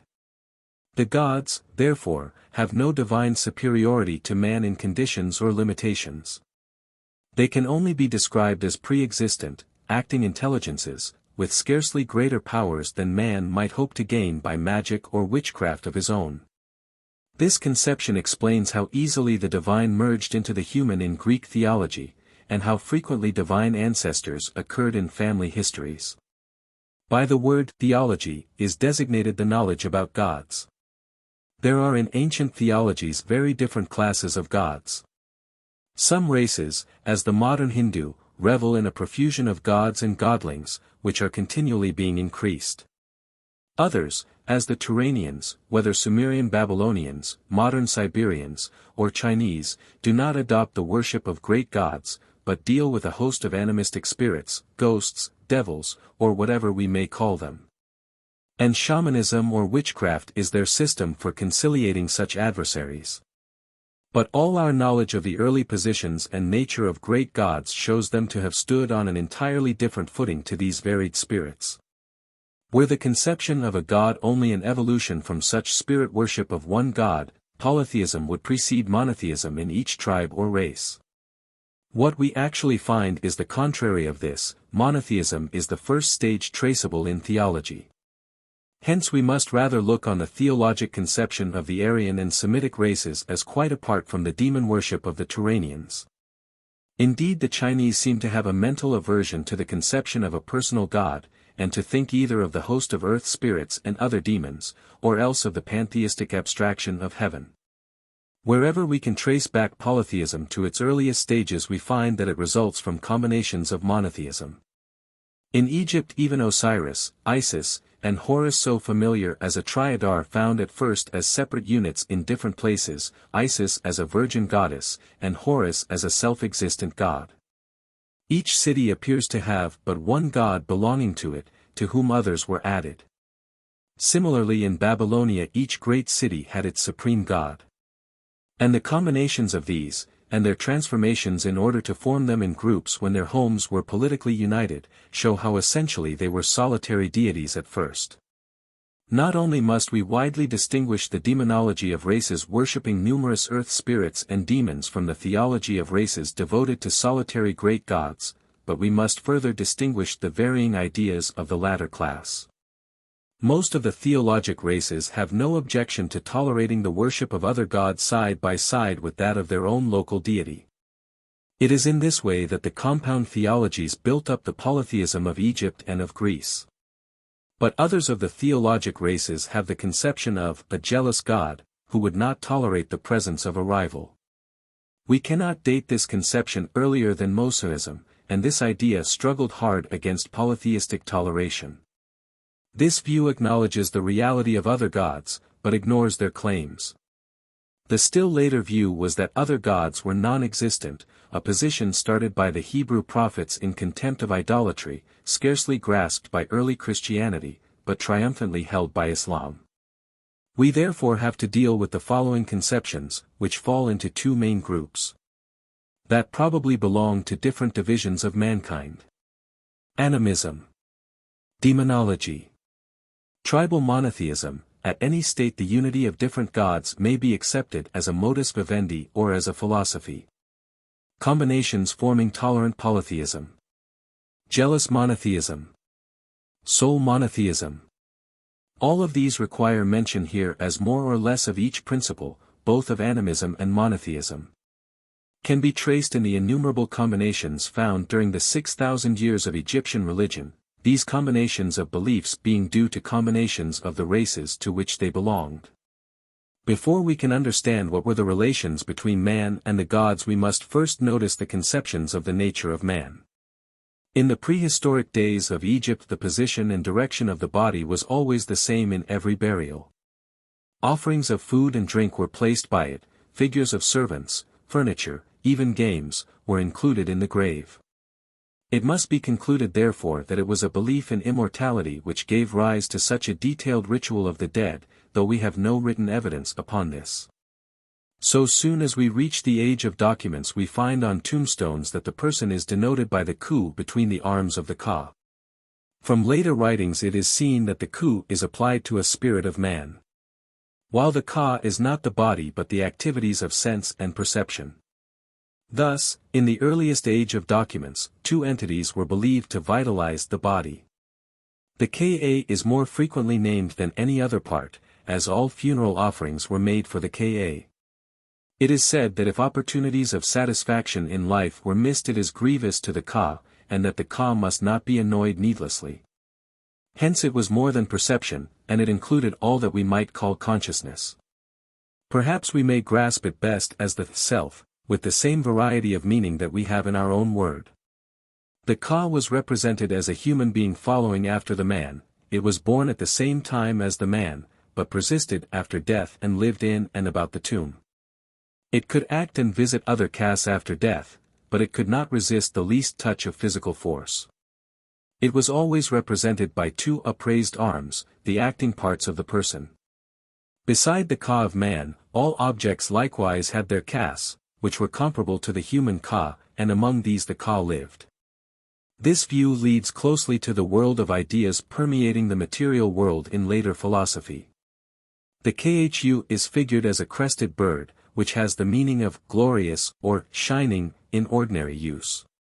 It refers to a less material conception than the Ka, and may be called the intelligence or spirit. The Khat is the material body of man which was the vehicle of the Ka, and inhabited by the Khu. The Ba belongs to a different pneumatology to that just noticed. It is the soul apart from the body, figured as a human-headed bird. The conception probably arose from the white owls, with round beads and every human expressions, which frequent the tombs, flying noiselessly to and fro. The Ba required food and drink, which were provided for it by the goddess of the cemetery. It thus overlaps the scope of the Ka, and probably belongs to a different race to that which defined the man. The Sahu or mummy is associated particularly with the Ba, and the Ba bird is often shown as resting on the mummy or seeking to re-enter it. The Kbet was the shadow of a man, the importance of the shadow in early ideas is well known. The Sekhem was the force or ruling power of man, but is rarely mentioned. The Ub is the will and intentions, symbolized by the heart. Often used in phrases such as a man being, in the heart of his Lord, wideness of heart, for satisfaction, washing of the heart, for giving vent to temper. The Hadi is the physical heart, the chief organ of the body, also read metaphorically. The Ran is the name which was essential to man, as also to inanimate things. Without a name nothing really existed. The knowledge of the name gave power over its owner. A great myth turns on Isis obtaining the name of Ra by stratagem, and thus getting the 2 eyes of Ra the sun and moon for her son Horus. Both in ancient and modern races the knowledge of the real name of a man is carefully guarded, and often secondary names are used for secular purposes. It was usual for Egyptians to have a great name and a little name. The great name is often compounded with that of a god or a king, and was very probably reserved for religious purposes, as it is only found on religious and funerary monuments. We must not suppose by any means that all of these parts of the person were equally important, or were believed in simultaneously. The Ka, Ku, and Kot seem to form one group, the Ba and Su belong to another. The Ub, Hadi, and Sekhem are hardly more than metaphors, such as we commonly use. The Kabet is a later idea which probably belongs to the system of animism and witchcraft, where the shadow gave a hold upon the man. The Ran, name, belongs partly to the same system, but also is the germ of the later philosophy of idea. The purpose of religion to the Egyptian was to secure the favor of the god. There is but little trace of negative prayer to avert evils or deprecate evil influences, but rather of positive prayer for concrete favors. On the part of kings this is usually of the Jacob type, offering to provide temples and services to the god in return for material prosperity. The Egyptian was essentially self-satisfied, he had no confession to make of sin or wrong, and had no thought of pardon. In the judgment he boldly averred that he was free of the 42 sins that might prevent his entry into the kingdom of Osiris. If he failed to establish his innocence in the weighing of his heart, there was no other plea, but he was consumed by fire and by a hippopotamus, and no hope remained for him. The Egyptian view of future life. The various beliefs of the Egyptians regarding the future life are so distinct from each other and so incompatible, that they may be classified into groups more readily than the theology. Thus they serve to indicate the varied sources of the religion. The most simple form of belief was that of the continued existence of the soul in the tomb and about the cemetery. In Upper Egypt at present a hole is left at the top of the tomb chamber, and I have seen a woman remove the covering of the hole, and talk down to her deceased husband. Also funeral offerings of food and drink, and even beds, are still placed in the tombs. A similar feeling, without any precise beliefs, doubtless prompted the earlier forms of provision for the dead. The soul wandered around the tomb seeking sustenance, and was fed by the goddess who dwelt in the thick sycamore trees that overshadowed the cemetery. She is represented as pouring out drink for the Ba and holding a tray of cakes for it to feed upon. In the grave we find this belief shown by the jars of water, wine, and perhaps other liquids, the stores of corn, the geese, haunches and heads of oxen, the cakes, and dates, and pomegranates which were laid by the dead. In an early king's tomb there might be many rooms full of these offerings. There were also the weapons for defense and for the chase, the toilet objects, the stores of clothing, the draftsmen, and even the literature of papyri buried with the dead. The later form of this system was the representation of all these offerings in sculpture and drawing in the tomb. This modification probably belongs to the belief in the Ka, which could be supported by the Ka of the food and use the Ka of the various objects, the figures of the objects being supposed to provide the Kas of them. This system is entirely complete in itself, and does not presuppose or require any theologic connection. It might well belong to an age of simple animism, and be a survival of that in later times. The greatest theologic system was that of the kingdom of Osiris. This was a counterpart of the earthly life, but was reserved for the worthy. All the dead belonged to Osiris and were brought before him for judgment. The protest of being innocent of the 42 sins was made, and then the heart was weighed against truth, symbolized by the ostrich feather, the emblem of the goddess of truth. From this feather, the emblem of lightness, being placed against the heart in weighing, it seems that sins were considered to weigh down the heart and its lightness required to be proved. Thoth, the god who recorded the weighing, then stated that the soul left the judgment hall true of voice with his heart and members restored to him, and that he should follow Osiris in his kingdom. This kingdom of Osiris was at first thought of as being in the marshlands of the delta. When these became familiar it was transferred to Syria, and finally to the northeast of the sky, where the Milky Way became the heavenly Nile. The main occupation in this kingdom was agriculture, as on earth, the souls plowed the land, sowed the corn, and reaped the harvest of heavenly maize, taller and fatter than any of this world. In this land they rode on the heavenly streams, they sat in shady arbors, and played the games which they had loved. But the cultivation was a toil, and therefore it was to be done by numerous serfs. In the beginning of the monarchy it seems that the servants of the king were all buried around him to serve him in the future. From the 2nd to the 12th dynasty we lose sight of this idea, and then we find slave figures buried in the tombs. These figures were provided with the hoe for tilling the soil, the pick for breaking the clods, a basket for carrying the earth, a pot for watering the crops. And they were inscribed with an order to respond for their master when he was called on to work in the fields. In the 18th dynasty the figures sometimes have actual tool models buried with them, but usually the tools are in relief or painted on the figure. This idea continued until the less material view of the future life arose in Greek times. Then the deceased man was said to have gone to Osiris in such a year of his age, but no slave figures were laid with him. This view of the future is complete in itself, and is appropriately provided for in the tomb.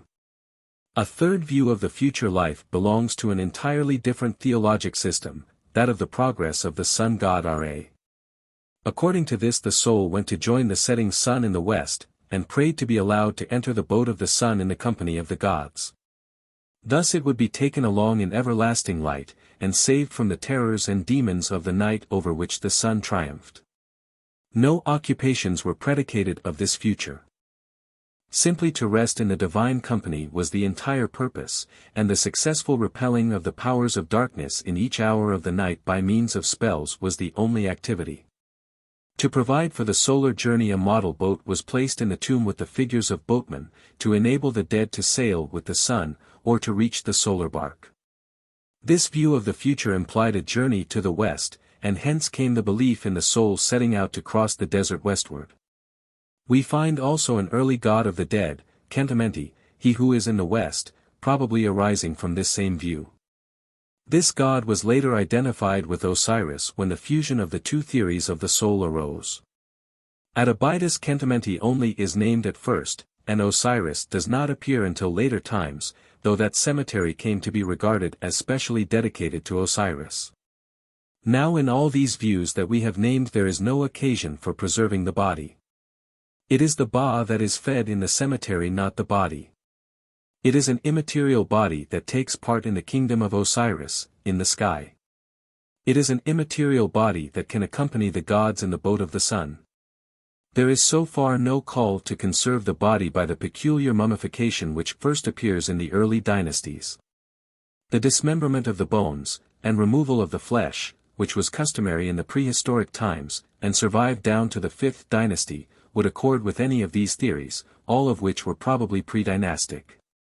But the careful mummifying of the body became customary only in the 3rd or 4th dynasty, and is therefore later than the theories that we have noticed. The idea of thus preserving the body seems to look forward to some later revival of it on earth, rather than to a personal life immediately after death.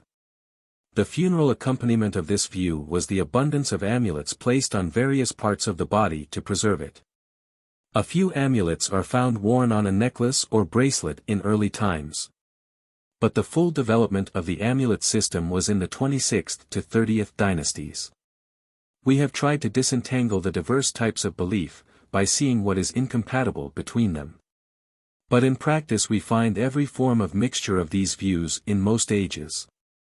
In the prehistoric times the preservation of the bones, but not of the flesh, was constant. And food offerings show that at least the theory of the soul wandering in the cemetery was familiar. Probably the Osiris theory is also of the later prehistoric times, as the myth of Osiris is certainly older than the dynasties. The Ra worship was associated specially with Heliopolis, and may have given rise to the union with Ra also before the dynasties, when Heliopolis was probably a capital of the kings of Lower Egypt. The boats figured on the prehistoric tomb at Hierakonpolis bear this out. In the first dynasty there is no mummy known, funeral offerings abound, and the Ku and Ka are named. Our documents do not give any evidence, then, of the Osiris and Ra theories. In the Pyramid period the king was called the Osiris, and this view is the leading one in the pyramid inscriptions, yet the Ra theory is also incompatibly present. The body is mummified, but funeral offerings of food seem to have much diminished. In the 18th and 19th dynasties the Ra theory gained ground greatly over the Osirian. And the basis of all the views of the future is almost entirely the union with Ra during the night and day. The mummy and amulet theory was not dominant, but the funeral offerings somewhat increased. The 26th dynasty almost dropped the Ra theory. The Osirian kingdom and its population of slave figures is the most familiar view, and the preservation of the body by amulets was essential. Offerings of food rarely appear in these later times. This dominance of Osiris leads on to the anthropomorphic worship, which interacts on the growth of Christianity as we shall see further.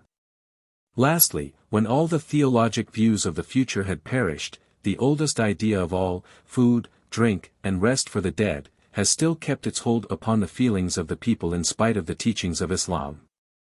The worship of animals in ancient Egypt. The worship of animals has been known in many countries. But in Egypt it was maintained to a later pitch of civilization than elsewhere, and the mixture of such a primitive system with more elevated beliefs seemed as strange to the Greek as it does to us. The original motive was a kinship of animals with man, much like that underlying the system of totems. Each place or tribe had its sacred species that was linked with the tribe. The life of the species was carefully preserved, excepting in the one example selected for worship, which after a given time was killed and sacramentally eaten by the tribe. This was certainly the case with the bull at Memphis and the ram at Thebes. That it was the whole species that was sacred, at one place or another, is shown by the penalties for killing any animal of the species, by the wholesale burial and even mummifying of every example. And by the plural form of the names of the gods later connected with the animals, Haru, hawks, Khnumu, rams, etc. In the prehistoric times the serpent was sacred. Figures of the coiled serpent were hung up in the house and worn as an amulet. Similarly in historic times a figure of the Agathodman serpent was placed in a temple of Amenhotep III at Benha. In the first dynasty the serpent was figured in pottery, as a fender around the hearth. The hawk also appears in many pre-dynastic figures, large and small, both worn on the person and carried as standards. The lion is found both in life-size temple figures, lesser objects of worship, and personal amulets. The scorpion was similarly honored in the prehistoric ages. It is difficult to separate now between animals which were worshipped quite independently, and those which were associated as emblems of anthropomorphic gods. Probably we shall be right in regarding both classes of animals as having been sacred at a remote time, and the connection with the human form as being subsequent. The ideas connected with the animals were those of their most prominent characteristics, hence it appears that it was for the sake of the character that each animal was worshipped, and not because of any fortuitous association with a tribe. The baboon was regarded as the emblem of Tahuti, the god of wisdom. The serious expression and human ways of the large baboons are an obvious cause for their being regarded as the wisest of animals. Tahuti is represented as a baboon from the first dynasty down to late times, and 4 baboons were sacred in his temple at Hermopolis. These 4 baboons were often portrayed as adoring the sun. This idea is due to their habit of chattering at sunrise. The lioness appears in the compound figures of the goddesses Sekhet, Bast, Mahes, and Tefnut. In the form of Sekhet the lioness is the destructive power of Ra, the sun, it is Sekhet who, in the legend, destroys mankind from Heracleopolis to Heliopolis at the bidding of Ra. The other lioness goddesses are probably likewise destructive or hunting deities. The lesser Felidi also appear. The cheetah and serval are sacred to Hathor in Sinai, the small cats are sacred to Bast, especially at Speos Artemidos and Bubastis. The bull was sacred in many places, and his worship underlay that of the human gods, who were said to be incarnated in him. The idea is that of the fighting power, as when the king is figured as a bull trampling on his enemies, and the reproductive power, as in the title of the self-renewing gods, bull of his mother. The most renowned was the Hapi or Apis bull of Memphis, in whom Ptah was said to be incarnate and who was ossirified and became the Osir Hapi. Thus appears to have originated the great Ptolemaic god Serapis, as certainly the mausoleum of the bulls was the Serapeum of the Greeks. Another bull of a more massive breed was the Uarmare or Nevis of Heliopolis, in whom Ra was incarnate. A third bull was Bak or Bakis of Hermonthis, the incarnation of Mentu. And a fourth bull, Kannub or Kanobos, was worshipped at the city of that name. The cow was identified with Hathor, who appears with cow's ears and horns, and who is probably the cow goddess Ashtaroth or Ishtar of Asia. Isis, as identified with Hathor, is also joined in this connection. The ram was also worshipped as a procreative god, at Mendes in the Delta identified with Osiris, at Heracleopolis identified with Hershaphi, at Thebes as Ammon, and at the Cataract as Khnumu the creator. The association of the ram with Ammon was strongly held by the Ethiopians. And in the Greek tale of Nectanebo, the last pharaoh, having by magic visited Olympias and become the father of Alexander, he came as the incarnation of Ammon wearing the ram's skin. The hippopotamus was the goddess Ta'art, the Great One, the patroness of pregnancy, who is never shown in any other form. Rarely this animal appears as the emblem of the god Set. The jackal haunted the cemeteries on the edge of the desert, and so came to be taken as the guardian of the dead, and identified with Anubis, the god of departing souls. Another aspect of the jackal was as the maker of tracks in the desert.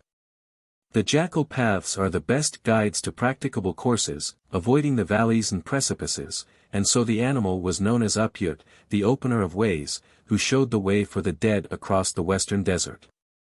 Species of dogs seem to have been held sacred and mummified on merely the general ground of confusion with the jackal. The ichneumon and the shrewmouse were also held sacred, though not identified with a human god. The hawk was the principal sacred bird, and was identified with Horus and Ra, the sun god. It was mainly worshipped at Edfu and Hierakonpolis. The souls of kings were supposed to fly up to heaven in the form of hawks, perhaps due to the kingship originating in the Hawk district in Upper Egypt. Seker, the god of the dead, appears as a mummified hawk, and on his boat are many small hawks, perhaps the souls of kings who have joined him. The mummy hawk is also Sopdu, the god of the east. The vulture was the emblem of maternity, as being supposed to care especially for her young. Hence she is identified with Mut, the mother goddess of Thebes. The queen mothers have vulture headdresses.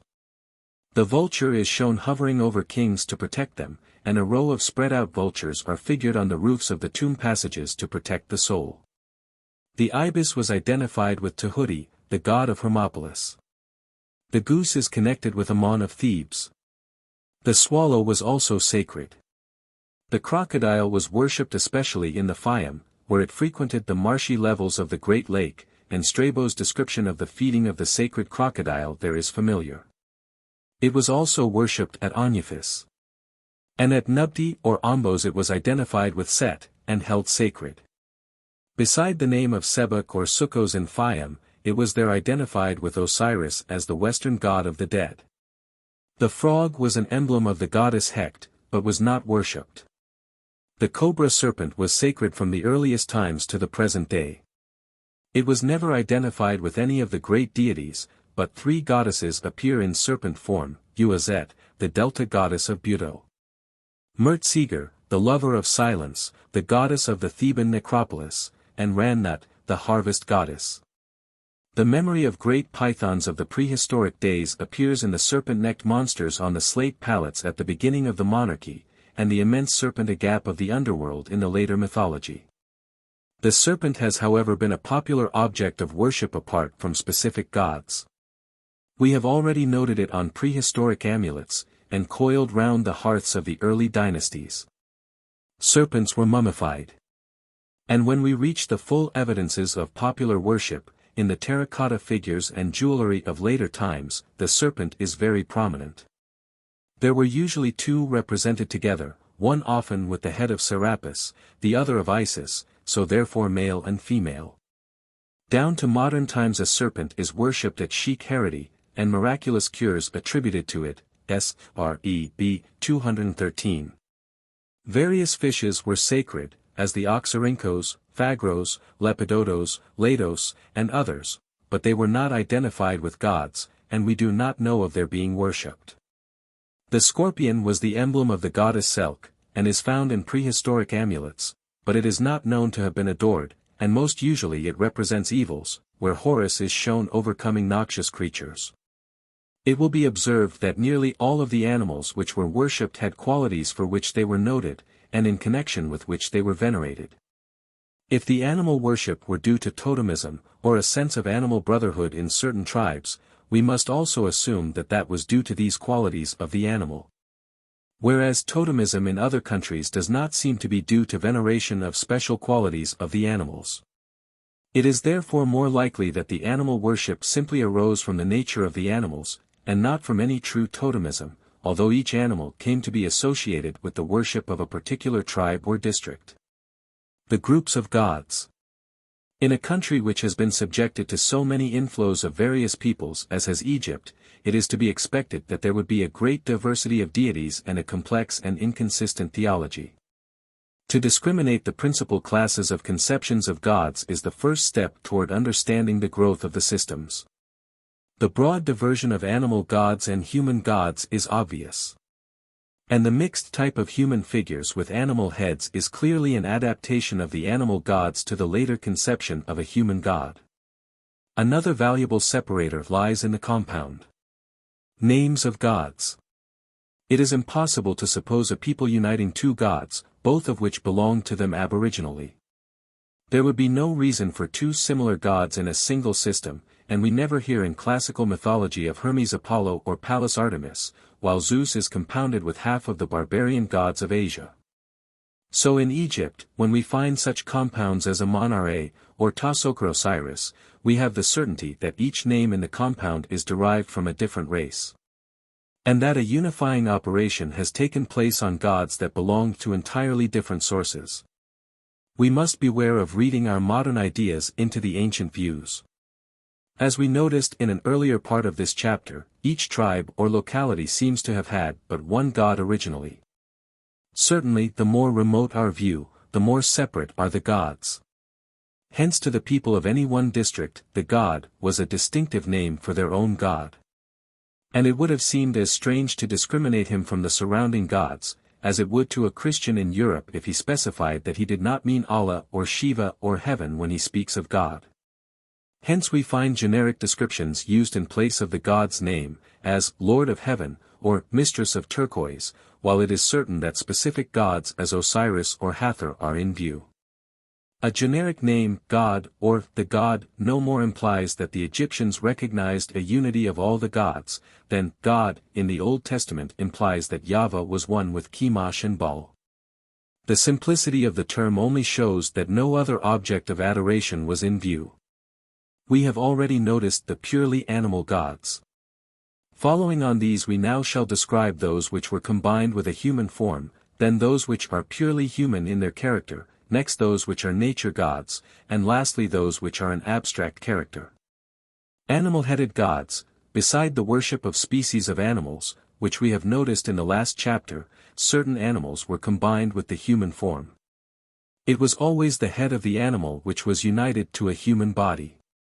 The only converse instance of a human head on an animal body, the sphinxes represented the king and not a god.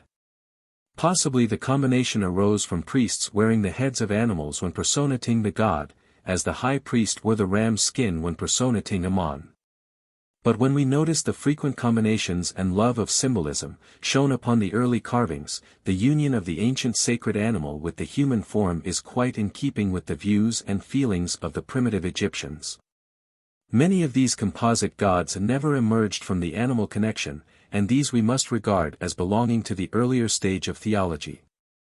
Seker was a Memphite god of the dead, independent of the worship of Osiris and of Ptah, for he was combined with them as Ptah-Seker Osiris. As he maintained a place there in the face of the great worship of Ptah, he was probably an older god, and this is indicated by his having an entirely animal form down to a late date. The sacred bark of Seker bore his figure as that of a mummified hawk, and along the boat is a row of hawks which probably are the spirits of deceased kings who have joined Seker in his journey to the world of the dead. As there are often two allied forms of the same root, one written with K and the other with G, it seems probable that Seker, the funeral god of Memphis, is allied to Seker, lover of silence. She was the funeral god of Thebes, and was usually figured as a serpent. From being only known in animal form, and unconnected with any of the elaborated theology, it seems that we have in this goddess a primitive deity of the dead. It appears, then, that the gods of the great cemeteries were known as Silence and the Lover of Silence, and both come down from the age of animal deities. Seker became in late times changed into a hawk-headed human figure. Two important deities of early times were Nekhet, the vulture goddess of the southern kingdom, centered at Hierakonpolis, and Uazet, the serpent goddess of the northern kingdom, centered at Buto. These appear in all ages as the emblems of the two kingdoms, frequently as supporters on either side of the royal names. In later times they appear as human goddesses crowning the king. Khnumu, the creator, was the great god of the cataract. He is shown as making man upon the potter's wheel, and in a tale he is said to frame a woman. He must belong to a different source from that of Ptah or Ra, and was the creative principle in the period of animal gods, as he is almost always shown with the head of a ram. He was popular down to late times, where amulets of his figure are often found.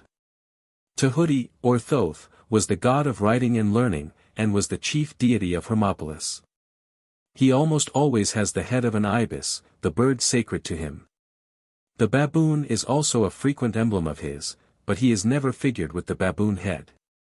The ibis appears standing upon a shrine as early as on a tablet of Mina. Thoth is the constant recorder in scenes of the judgment, and he appears down to Roman times as the patron of scribes. The 18th dynasty of kings incorporated his name as Thothmes, born of Thoth, owing to their Hermopolite origin. Shmet is the lion goddess, who represents the fierceness of the sun's heat. She appears in the myth of the destruction of mankind as slaughtering the enemies of Ra. Her only form is that with the head of a lioness. But she blends imperceptibly with Batet, who has the head of a cat. She was the goddess of Pabast or Bubastis, and in her honor immense festivals were there held. Her name is found in the beginning of the Pyramid times. But her main period of popularity was that of the Shersaks who ruled from Bubastis, and in the later times images of her were very frequent as amulets. It is possible from the name that this feline goddess, whose foreign origin is acknowledged, was the female form of the god Bes, who is dressed in a lion's skin, and also came in from the east. Mentu was the hawk god of Erment south of Thebes, who became in the 18th to 20th dynasties especially the god of war. He appears with the hawk head, or sometimes as a hawk-headed sphinx, and he became confused with Ra and with Amon. Sebek is figured as a man with the crocodile's head, but he has no theologic importance, and always remained the local god of certain districts. Hecht, the goddess symbolized by the frog, was the patron of birth, and assisted in the infancy of the kings. She was a popular and general deity not mainly associated with particular places. Hershaphi was the ram-headed god of Heracleopolis, but is never found outside of that region. We now come to three animal-headed gods who became associated with the great Osiride group of human gods. Set or Setesh was the god of the prehistoric inhabitants before the coming in of Horus. He is always shown with the head of a fabulous animal, having upright square ears and a long nose. When in entirely animal form he has a long upright tail. The dog-like animal is the earliest type, as in the second dynasty, but later the human form with animal head prevailed. His worship underwent great fluctuations. At first he was the great god of all Egypt. But his worshippers were gradually driven out by the followers of Horus, as described in a semi-mythical history. Then he appears strongly in the second dynasty, the last king of which united the worship of Set and Horus. After suppression he appears in favor in the early 18th dynasty, and even gave the name to Seti I and II of the 19th dynasty. His part in the Osiris myth will be noted below. Anpu or Anubis was originally the jackal guardian of the cemetery, and the leader of the dead in the other world. Nearly all the early funeral formulae mention Anpu on his hill, or Anpu lord of the underworld. As the patron of the dead he naturally took a place in the myth of Osiris, the god of the dead, and appears as leading the soul into the judgment of Osiris. Horus was the hawk god of Upper Egypt, especially of Edfu and Hierakonpolis. Though originally an independent god, and even keeping apart as Horuar, Horus the Elder, throughout later times, yet he was early mingled with the Osiris myth, probably as the ejector of Set who was also the enemy of Osiris. He is sometimes entirely in hawk form, more usually with a hawk's head, and in later times he appears as the infant son of Isis entirely human in form. His special function is that of overcoming evil. In the earliest days the conqueror of Set, later as the subduer of noxious animals, figured on a very popular amulet, and lastly, in Roman times, as a hawk-headed warrior on horseback slaying a dragon, thus passing into the type of Saint George. He also became mingled with early Christian ideas, and the lock of hair of Horus attached to the cross originated the Chi-Rho monogram of Christ. We have now passed briefly over the principal gods which combine the animal and human forms. We see how the animal form is generally the older, and how it was apparently independent of the human form, which has been attached to it by a more anthropomorphic people. We see that all of these gods must be accredited to the second stratum, if not, to the earliest formation, of religion in Egypt. And we must associate with this theology the cemetery theory of the soul which preceded that of the Osiris or Ra religions. We now turn to the deities which are always represented in human form, and never associated with animal figures. Neither do they originate in a cosmic or nature worship, nor in abstract idea. There are three divisions of this class: the Osiris family, the Amon family, and the goddess Neat. Gods in human form. Osiris Asar or Asur is the most familiar figure of the pantheon, but it is mainly on late sources that we have to depend for the myth. And his worship was so much adapted to harmonize with other ideas, that care is needed to trace his true position. The Osiride portions of the Book of the Dead are certainly very early, and precede the solar portions, though both views were already mingled in the pyramid texts. We cannot doubt but that the Osiris worship reaches back to the prehistoric age. In the earliest tombs offering to Anubis is named, for whom Osiris became substituted in the 5th and 6th dynasties. In the pyramid times we only find that kings are termed Osiris, having undergone their apotheosis at the said festival. But in the 18th dynasty and onward every justified person was entitled the Osiris, as being united with the god. His worship was unknown at Abydos in the earlier temples, and is not mentioned at the cataracts. Though in later times he became the leading deity of Abydos and of Philae. Thus in all directions the recognition of Osiris continued to increase. But, looking at the antiquity of his cult, we must recognize in this change the gradual triumph of a popular religion over a state religion which had been superimposed upon it.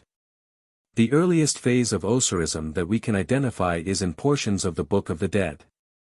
These assume the kingdom of Osiris, and a judgment preceding admission to the blessed future.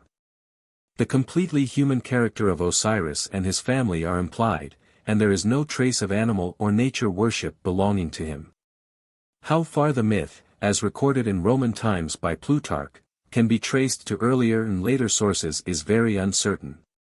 The main outlines, which may be primitive, are as follows. Osiris was a civilizing king of Egypt, who was murdered by his brother Set and 72 conspirators. Isis, his wife, found the coffin of Osiris at Byblos in Syria and brought it to Egypt. Set then tore up the body of Osiris and scattered it. Isis sought the fragments, and built a shrine over each of them. Isis and Horus then attacked Set and drove him from Egypt, and finally down the Red Sea. In other aspects Osiris seems to have been a corn god, and the scattering of his body in Egypt is like the well-known division of the sacrifice to the corn god, and the burial of parts in separate fields to ensure their fertility. How we are to analyze the formation of the early myths is suggested by the known changes of later times. When two tribes who worshipped different gods fought together and one overcame the other, the god of the conqueror is always considered to have overcome the god of the vanquished. The struggle of Horus and Set is expressly stated on the Temple of Edfu to have been a tribal war, in which the followers of Horus overcame those of Set, established garrisons and forges at various places down the Nile Valley, and finally ousted the Set party from the whole land. We can hardly therefore avoid reading the history of the animosities of the gods as being the struggles of their worshippers. If we try to trace the historic basis of the Osiris myth, we must take into account the early customs and ideas among which the myths arose. The cutting up of the body was the regular ritual of the prehistoric people, and, even as late as the 5th dynasty, the bones were separately treated, and even wrapped up separately when the body was reunited for burial. We must also notice the apotheosis festival of the king, which was probably his sacrificial death and union with the god, in the prehistoric age. The course of events which might have served as the basis for the Osiris myth may then have been somewhat as follows. Osiris was the god of a tribe which occupied a large part of Egypt. The kings of this tribe were sacrificed after 30 years' reign, like the killing of kings at fixed intervals elsewhere, and they thus became the Osiris himself.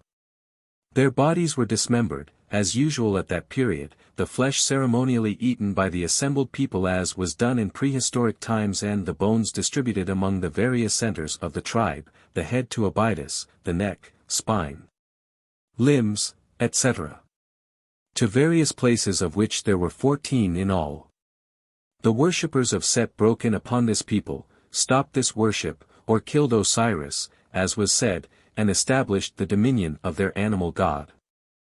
They were in turn attacked by the Isis worshippers, who joined the older population of the Osiris tribe, reopened the shrines, and established Osiris worship again. The Set tribe returning in force attacked the Osiris tribe and scattered all the relics of the shrines in every part of the land.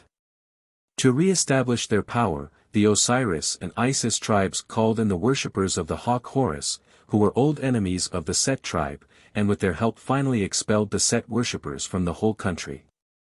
Such a history, somewhat misunderstood in a later age when the sacrifice of kings and anthropophagy was forgotten, would give the basis for nearly all the features of the Osiris myth as recorded in Roman times.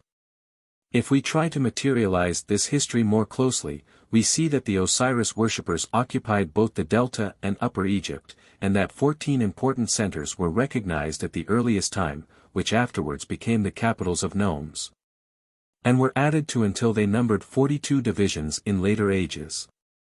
Set was the god of the Asiatic invaders who broke in upon this civilization, and about a quarter through the long ages of the prehistoric culture, perhaps 7500 BC.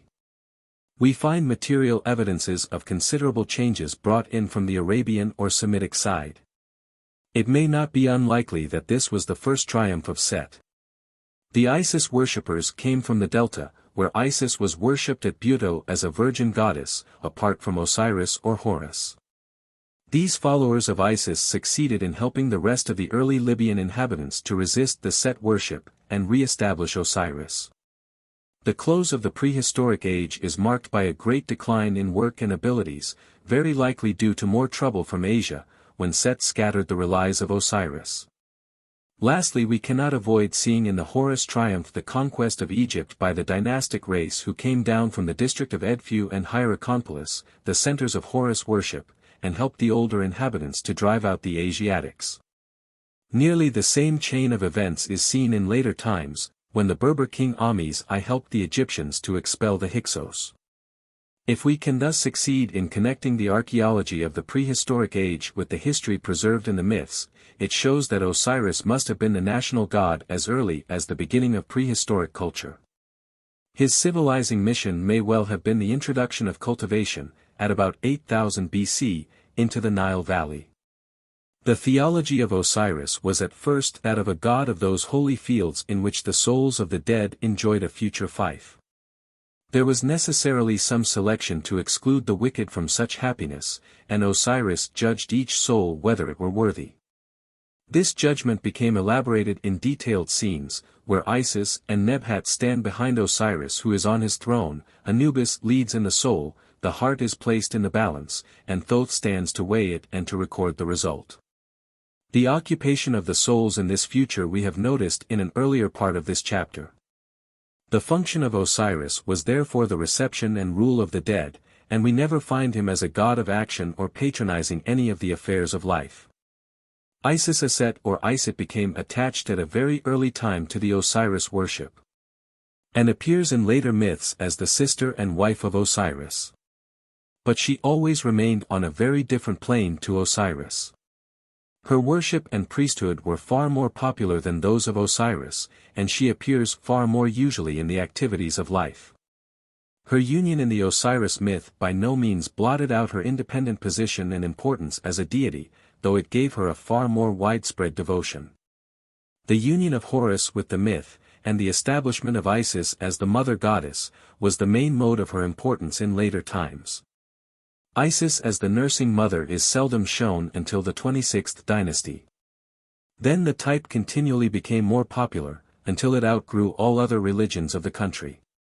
In the Roman times the mother Isis not only received the devotion of all Egypt, but her worship spread rapidly abroad, like that of Mitra.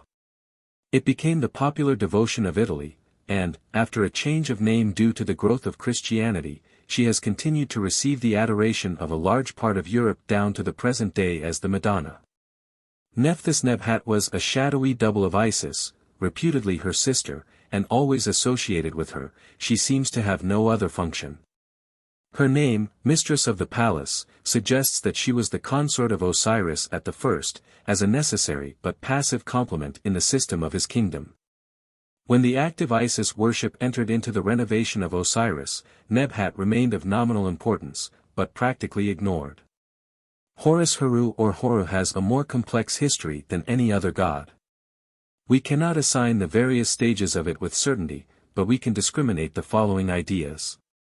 A. There was an elder or greater Horus, Horus or Horus of the Greeks who was credited with being the brother of Osiris, older than Isis. Set, or Nephthys. He was always in human form, and was the god of Letopolis. This seems to have been the primitive god of a tribe cognate to the Osiris worshippers. What connection this god had with the hawk we do not know. Often Horus is found written without the hawk, simply as hr, with the meaning of upper, or above. This word generally has the determinative of sky, and so means primitively the sky or one belonging to the sky. It is at least possible that there was a sky god her at Letopolis, and likewise the hawk god was a sky god her at Edfu, and hence the mixture of the two deities.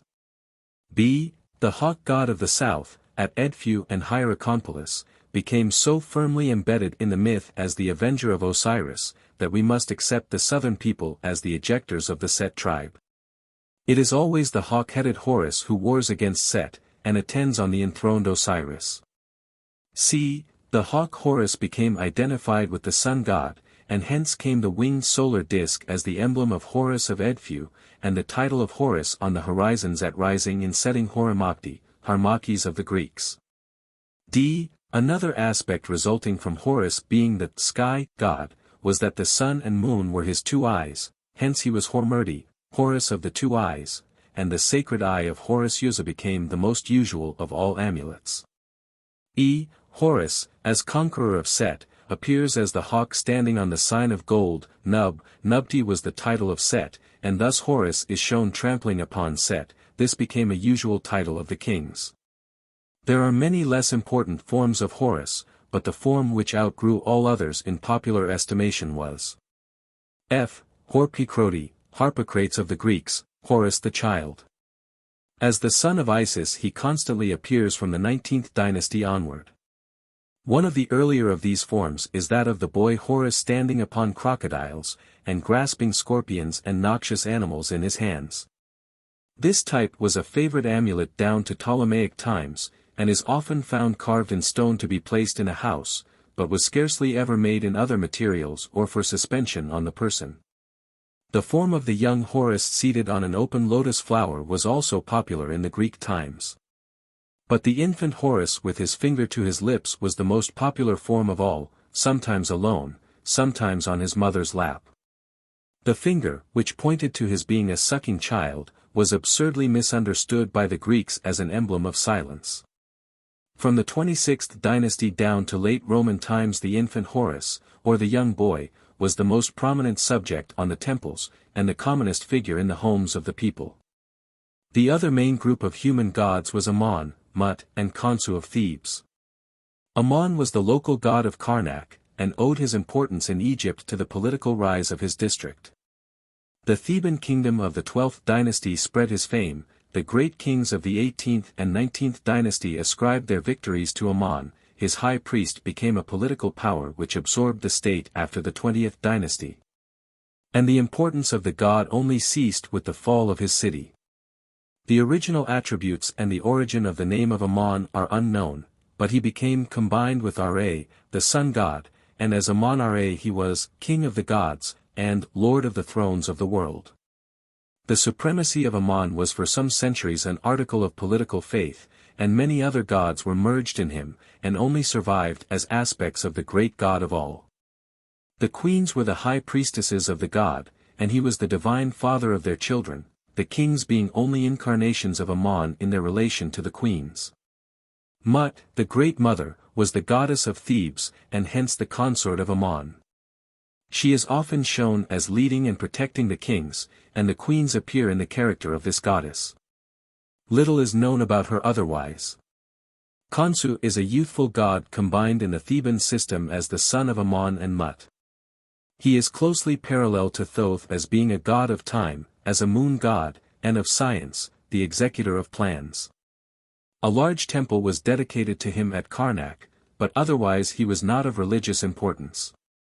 Neith was a goddess of the Libyan people, but her worship was firmly implanted by them in Egypt. She was a goddess of hunting and of weaving, the two arts of a nomadic people. Her emblem was a distaff with two crossed arrows, and her name was written with a figure of a weaver's shuttle. She was adored in the first dynasty, when the name Merniet, loved by Neith, occurs, and her priesthood was one of the most usual in the Pyramid period. She was almost lost to sight during some thousands of years, but she became the state goddess of the 26th dynasty, when the Libyans set up their capital in her city of Sais. In later times she again disappears from customary religion. Sun and Sky Gods. The gods which personify the sun and sky stand apart in their essential idea from those already described, although they were largely mixed and combined with other classes of gods. So much did this mixture pervade all the later views that some writers have seen nothing but varying forms of sun worship in Egyptian religion. It will have been noticed however in the foregoing what a large body of theology was entirely apart from the sun worship, while here we treat the latter as separate from the other elements with which it was more or less combined. Ra was the great sun god to whom every king pledged himself, by adopting on his accession a motto title embodying the god's name such as Ra Menkau, Ra established the Kas, Ra Sihotepub, Ra satisfied the heart. Ra Nebmot, Ra is the Lord of Truth, and these titles were those by which the king was best known ever after. This devotion was not primitive, but began in the 4th dynasty, and was established by the 5th dynasty being called Sons of Ra, and every later king having the title, Son of Ra, before his name. The obelisk was the emblem of Ra, and in the 5th dynasty a great obelisk temple was built in his honor at Abu Sur, followed also by others. Heliopolis was the center of his worship, where Senusert I, in the 12th dynasty, rebuilt the temple and erected the obelisks, one of which is still standing. But Ra was preceded there by another sun god, Atmu, who was the true god of the nome. And Ra, though worshipped throughout the land, was not the aboriginal god of any city. In Heliopolis he was attached to Atmu, at Thebes attached to Amen. These facts point to Ra having been introduced into Egypt by a conquering people, after the theologic settlement of the whole land. There are many suggestions that the Ra worshippers came in from Asia, and established their rule at Heliopolis. The title of the ruler of that place was the Hek, a Semitic title, and the Hek scepter was the sacred treasure of the temple. The spirits of Heliopolis were specially honored, an idea more Babylonian than Egyptian. This city was a center of literary learning and of theologic theorizing which was unknown elsewhere in Egypt, but familiar in Mesopotamia. A conical stone was the embodiment of the god at Heliopolis, as in Syria. The native name of Heliopolis, occurs twice in Syria, as well as other cities named Heliopolis there in later times. The view of an early Semitic principate of Heliopolis, before the dynastic age, would unify all of these facts. And the advance of Ra worship in the 5th dynasty would be due to a revival of the influence of the eastern delta at that time. The form of Ra most free from admixture is that of the disk of the sun, sometimes figured between two hills at rising, sometimes between two wings, sometimes in the boat in which it floated on the celestial ocean across the sky. The winged disk has almost always two cobra serpents attached to it, and often two ram's horns. The meaning of the whole combination is that Ra protects and preserves, like the vulture brooding over its young, destroys like the cobra, and creates like the ram. This is seen by the modifications where it is placed over a king's head, when the destructive cobra is omitted, and the wings are folded together as embracing and protecting the king. This disk form is connected with the hawk god, by being placed over the head of the hawk, and this in turn is connected with the human form by the disk resting on the hawk-headed man, which is one of the most usual types of Ra. The god is but seldom shown as being purely human, except when identified with other gods, such as Atmu, Horus, or Amon. The worship of Ra outshone all others in the 19th dynasty. United to the god of Thebes as Amon-Ra, he became king of the gods, and the view that the soul joined Ra in his journey through the hours of the night absorbed all other views, which only became sections of this whole. By the Greek times this belief seems to have practically given place to others, and it had practically vanished in the early Christian age. Atmu, Tum, was the original god of Heliopolis and the delta side, round to the Gulf of Suez, which formerly reached up to Ismailia. How far his nature as the setting sun was the result of his being identified with Ra, is not clear. It may be that the introduction of Ra led to his being unified with him. Those who take the view that the names of gods are connected with tribes, as Set and Suti, and Anak, might well claim that Atmu and Atum belonged to the land of Aduma or Etham. Khepra has no local importance, but is named as the morning sun. He was worshipped about the time of the 19th dynasty. Aten was a conception of the sun entirely different from Ra. No human or animal form was ever attached to it. And the adoration of the physical power and action of the sun was the sole devotion. So far as we can trace, it was a worship entirely apart and different from every other type of religion in Egypt. And the partial information that we have about it does not so far show a single flaw in a purely scientific conception of the source of all life and power upon earth. The Aten was the only instance of a jealous god in Egypt, and this worship was exclusive of all others, and claims universality. There are traces of it shortly before Amenhotep III. He showed some devotion to it, and it was his son who took the name of Akhenaten, the glory of the Aten, and tried to enforce this as the sole worship of Egypt. But it fell immediately after, and is lost in the next dynasty. The sun is represented as radiating its beams on all things, and every beam ends in a hand which imparts life and power to the king and to all else. In the hymn to the Aten the universal scope of this power is proclaimed as the source of all life and action, and every land and people are subject to it, and owe to it their existence and their allegiance.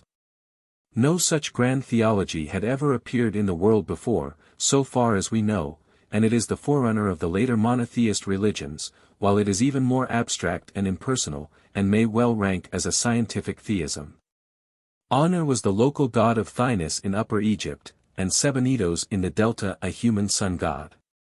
His name is a mere epithet, he who goes in heaven, and it may well be that this was only a title of Ra, who was thus worshipped at these places.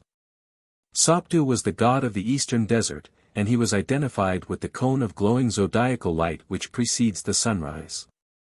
His emblem was a mummified hawk, or a human figure. Nut, the embodiment of heaven, is shown as a female figure dotted over with stars. She was not worshipped nor did she belong to any one place, but was a cosmogonic idea. Seb, the embodiment of the earth, is figured as lying on the ground while Nut bends over him. He was the prince of the gods, the power that went before all the later gods, the superseded Saturn of Egyptian theology. He is rarely mentioned, and no temples were dedicated to him, but he appears in the cosmic mythology. It seems, from their positions, that very possibly the Set and Nut were the primeval gods of the aborigines of Hottentot type, before the Osiris worshippers of European type ever entered the Nile Valley. Shu was the god of space, who lifted up Nut from off the body of Seb. He was often represented, especially in late amulets. Possibly it was believed that he would likewise raise up the body of the deceased from earth to heaven. His figure is entirely human, and he kneels on one knee with both hands lifted above his head. He was regarded as the father of Seb, the earth having been formed from space or chaos. His emblem was the ostrich feather, the lightest and most voluminous object. Hapi, the Nile, must also be placed with nature gods. He is figured as a man, or two men for the upper and lower Niles, holding a tray of produce of the land, and having large female breasts as being the nourisher of the valley. A favorite group consists of the two Nile figures tying the plants of Upper and Lower Egypt around the emblem of union. He was worshipped at Nilopolis, and also at the shrines which marked the boating stages, about 100 in number, all along the river. Festivals were held at the rising of the Nile, like those still kept up at various stages of the inundation. Hymns in honor of the river attribute all prosperity and good to its benefits. Ptah, the creator, was especially worshipped at Memphis. He is figured as a mummy, and we know that full-length burial and mummifying begin with the dynastic race. He was identified with the earlier animal worship of the bull Apis, but it is not likely that this originated his creative aspect, as he creates by molding clay, or by word and will, and not by natural means. He became united with the old Memphite god of the dead, Seker, and with Osiris, as Ta-Seker Osiris. Thus we learn that he belonged neither to the animal worshippers, the believers in Seker, nor to the Osiride race, but to a fourth people. Min was the male principle. He was worshipped mainly at Ekmim and Koptos, and was there identified with Pan by the Greeks. He also was the god of the desert, out to the Red Sea. The oldest statues of gods are three gigantic limestone figures of Min found at Koptos. These bear relief designs of Red Sea shells and swordfish. It seems, then, that he was introduced by a people coming across from the east. His worship continued till Roman times. Hathor was the female principle whose animal was the cow, and she is identified with the mother Isis. She was also identified with other earlier deities. And her forms are very numerous in different localities. There were also 7 Hathors who appear as fates, presiding over birth. 3. The Ptah-Hotep and the Ke'Gemini, the oldest books in the world. The instructions of Ptah-Hotep and of Ke'Gemini possess, apart from the curious nature of their contents, a feature of the greatest interest. And an adequate claim on the notice of all persons interested in literature and its history.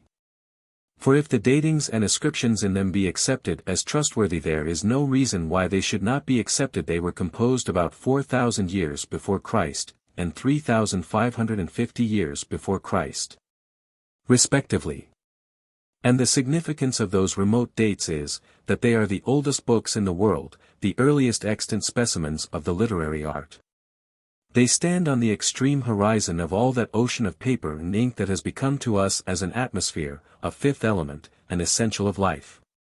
Books of many kinds had of course been written for centuries before Ptah-Hotep of Memphis summarized, for the benefit of future generations, the leading principles of morality current in his day. Even before the vizier, 500 years earlier, gave to his children the scroll which they prized above all things on earth, for but those have perished and these remain. There are lists of titles which have a large sound, and prayers to the gods for all good things, on the tombs and monuments of kings and magnates long before the time Ke'Gemini, but those are not books in any sense of that word. Even the long, strange chants and spells engraven in the royal pyramids over against Memphis are later than the time of Ptah-Hotep, and cannot be called books in their present form. Although some of them apparently originated before the first dynasty. 5. Nor do the oldest books of any other country approach these two in antiquity.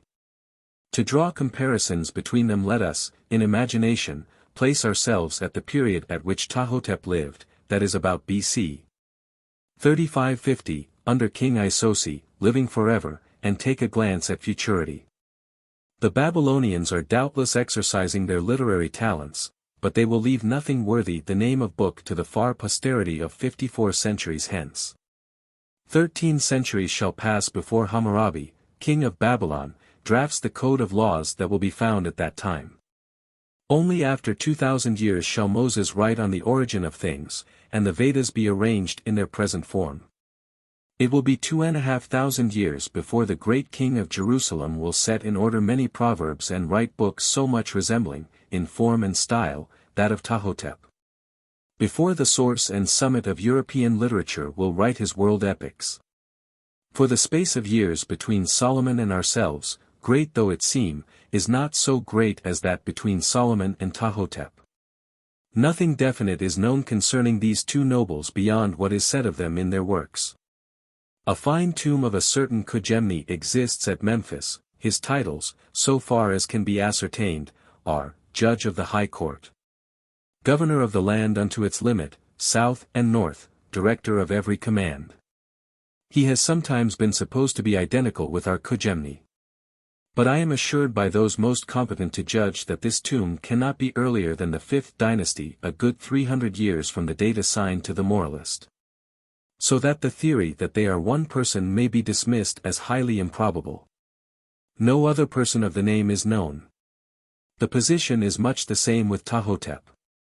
There are near Memphis the tombs of several nobles of this name, of whom 2 lived in the reign of Isosi. And in this case, again, it has been assumed that one of these 2 must be the writer of the instruction. But in neither instance do the titles coincide with or include those assigned to him. The highest title which he bears, eldest son of the king, does not anywhere appear in these tombs. It is true that one of these contemporaries was hereditary chief. But we know that Ptah-Hotep was a common name at this time, and in the absence of more certain proof it will be well to abstain from the identification of like names upon insufficient grounds. The instruction of Ptah-Hotep, the god Ptah is satisfied. The instruction of the governor of his city, the vizier, Ptah-Hotep, in the reign of king of Upper and Lower Egypt, Isosi, living forever, to the end of time. A. The governor of his city, the vizier, Ptah-Hotep, he said, O prince my lord, the end of life is at hand, old age descendeth upon me, feebleness cometh, and childishness is renewed. He that is old lieth down in misery every day. The eyes are small, the ears are deaf. Energy is diminished, the heart hath no rest. The mouth is silent, and he speaketh no word, the heart stoppeth, and he remembereth not yesterday. The bones are painful throughout the body. Good turneth into evil. All taste departeth. These things doeth old age for mankind, being evil in all things. The nose is stopped, and he breatheth not for weakness, whether standing or sitting. Command thy servant, therefore, to make over my princely authority to my son. Let me speak unto him the words of them that hearken to the counsel of the men of old time, those that once hearkened unto the gods. I pray thee, let this thing be done, that sin may be banished from among persons of understanding, that thou may enlighten the lands. Said the majesty of this God, 6. Instruct him, then, in the words of old time. May he be a wonder unto the children of princes, that they may enter and hearken with him. Make straight all their hearts, and discourse with him, without causing weariness. b. Here begin the proverbs of fair speech, spoken by the hereditary chief, the holy father, beloved of the god, the eldest son of the king, of his body, the governor of his city, the vizier, Ptah-Hotep. When instructing the ignorant in the knowledge of exactness in fair speaking. The glory of him that obeyeth, the shame of him that transgresseth them. He said unto his son. 1. Be not proud because thou art learned, but discourse with the ignorant man, as with the sage.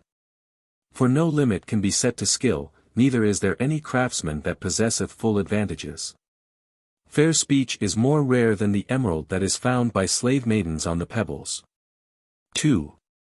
If thou find an arguer talking, one that is well disposed and wiser than thou, let thine arms fall, bend thy back. 7. Be not angry with him if he agree, not with thee. Refrain from speaking evilly, oppose him not at any time when he speaketh. If he address thee as one ignorant of the matter, thine humbleness shall bear away his contentions. 3. If thou find an arguer talking, thy fellow, one that is within thy reach, keep not silence when he saith aught that is evil. So shalt thou be wiser than he. Great will be the applause on the part of the listeners, and thy name shall be good in the knowledge of princes. 4. If thou find an arguer talking, a poor man, that is to say not thine equal, be not scornful toward him because he is lowly. Let him alone, then shall he confound himself. Question him not to please thine heart, neither pour out thy wrath upon him that is before thee, it is shameful to confuse a mean mind. If thou be about to do that which is in thine heart, overcome it as a thing rejected of princes. 5. If thou be a leader, as one directing the conduct of the multitude, endeavor always to be gracious, that thine own conduct be without defect. Great is truth, appointing a straight path, never hath it been overthrown since the reign of Osiris. 8. One that oversteppeth the laws shall be punished. Overstepping is by the covetous man, but degradations, bear off his riches. Never hath evil doing, brought its venture safe to port. For he saith, I will obtain by myself for myself, and saith not, I will obtain because I am allowed. But the limits of justice are steadfast, it is that which a man repeateth from his father. 6. Cause not fear among men. For this the God punisheth likewise. For there is a man that saith, therein is life, and he is bereft of the bread of his mouth. There is a man that saith, power is therein, and he saith, I seize for myself that which I perceive. Thus a man speaketh, and he is smitten down. It is another that attaineth by giving unto him that hath not. Never hath that which men have prepared for come to pass, for what the God hath commanded, even that thing cometh to pass. Live, therefore, in the house of kindliness, and men shall come and give gifts of themselves. 7. If thou be among the guests of a man that is greater than thou, accept that which he giveth thee, putting it to thy lips. If thou look at him that is before thee, thine host pierce him not with many glances. It is abhorred of the soul. 9. To stare at him. Speak not until he address thee, one knoweth not what may be evil in his opinion. Speak when he questioneth thee. So shall thy speech be good in his opinion. The noble who sitteth before food divideth it as his soul moveth him, he giveth unto him that he would favor it is the custom of the evening meal. It is his soul that guideth his hand. It is the noble that bestoweth, not the underling that attaineth. Thus the eating of bread is under the providence of the God, he is an ignorant man that disputeth it. 8. If thou be an emissary sent from one noble to another, be exact after the manner of him that sent thee, give his message even as he hath said it. Beware of making enmity by thy words, setting one noble against the other by perverting truth. Overstep it not, neither repeat that which any man, be he prince or peasant, saith in opening the heart, it is abhorrent to the soul. 9. If thou have ploughed, gather thine harvest in the field, and the God shall make it great under thine hand. Fill not thy mouth at any neighbor's table. 10. If a crafty man be the possessor of wealth, he stealeth like a crocodile from the priests. Let not a man be envious that hath no children. Let him be neither downcast nor quarrelsome on account of it. For a father, though great, may be grieved, as to the mother of children, she hath less peace than another. Verily, each man is created to his destiny by the God, who is the chief of a tribe, trustful in following him. 10. If thou be lowly, serve a wise man, that all thine actions may be good before the God. If thou have known a man of none account that hath been advanced in rank, be not haughty toward him on account of that which thou knowest concerning him, but honor him that hath been advanced, according to that which he hath become. Behold, riches come not of themselves, it is their rule for him that desireth them. If he bestir him and collect them himself, the God shall make him prosperous, but he shall punish him, if he be slothful. 11. Follow thine heart during thy lifetime, do not more than is commanded thee. Diminish not the time of following the heart, it is abhorred of the soul, that its time of ease be taken away. Shorten not the daytime more than is needful to maintain thy house. When riches are gained, follow the heart, for riches are of no avail if one be weary. 12. If thou wouldest be a wise man, beget a son for the pleasing of the God. If he make straight his course after thine example, if he arrange thine affairs in due order, do unto him all that is good, for thy son is he, begotten of thine own soul. Sunder not thine heart from him, or thine own begotten shall curse thee. If he be heedless and trespass thy rules of conduct, and is violent, if every speech that cometh from his mouth be a vile word, then beat thou him, that his talk may be fitting. Keep him from those that make light of that which is commanded, for it is they that make him rebellious. And they that are guided go not astray, but they that lose their bearings cannot find a straight course. 13. If thou be in the chamber of council, act always according to the steps enjoined on thee at the beginning of the day. Be not absent, or thou shalt be expelled, but be ready in entering and making report. Wide 11 is the seat of one that hath made address. The council chamber acteth by strict rule, and all its plans are in accordance with method. It is the God that advanceth one to a seat therein, the like is not done for elbowers. 14. If thou be among people, make for thyself love, the beginning and end of the heart. One that knoweth not his course shall say in himself seeing thee, he that ordereth himself duly becometh the owner of wealth, I shall copy his conduct. Thy name shall be good, though thou speak not, thy body shall be fed, thy face shall be seen among thy neighbors, thou shalt be provided with what thou lackest. As to the man whose heart obeyeth his belly, he causeth disgust in place of love. His heart is wretched, his body is gross, he is insolent toward those endowed of the God. He that obeyeth his belly hath an enemy. 12. 15. Report thine actions without concealment, discover thy conduct when in council with thine overlord. It is not evil for the envoy that his report be not answered. Yea, I know it, by the prince, for that which he knoweth includeth not this. If he the prince think that he will oppose him on account of it, he think, he will be silent because I have spoken. 13. 16. If thou be a leader, cause that the rules that thou hast enjoined be carried out. And do all things as one that remembereth the days coming after, when speech availeth not. Be not lavish of favors, it leadeth to servility, producing slackness. 17. If thou be a leader, be gracious when thou hearkenest unto the speech of a suppliant. Let him not hesitate to deliver himself of that which he hath thought to tell thee, but be desirous of removing his injury. Let him speak freely, that the thing for which he hath come to thee may be done. If he hesitate to open his heart, it is said, is it because he that judge doeth the wrong that no entreaties are made to him concerning it by those to whom it happeneth? But a well-taught heart hearkeneth readily. 18. If thou desire to continue friendship in any abode wherein thou interest, be it as master, as brother, or as friend, wheresoever thou goest, beware of consorting with women. No place prospereth wherein that is done. Nor is it prudent to take part in it, 1,000 men have been ruined for the pleasure of a little time short as a dream. Even death is reached thereby, it is a wretched thing. As for the evil liver, one leaveth him for what he doeth, he is avoided. If his desires be not gratified, he regardeth, no laws. 19. If thou desire that thine actions may be good, save thyself from all malice, and beware of the quality of covetousness, which is a grievous inner malady. Let it not chance that thou fall thereinto.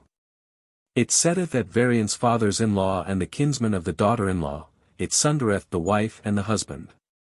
It gathereth unto itself all evils, it is the girdle of all wickedness.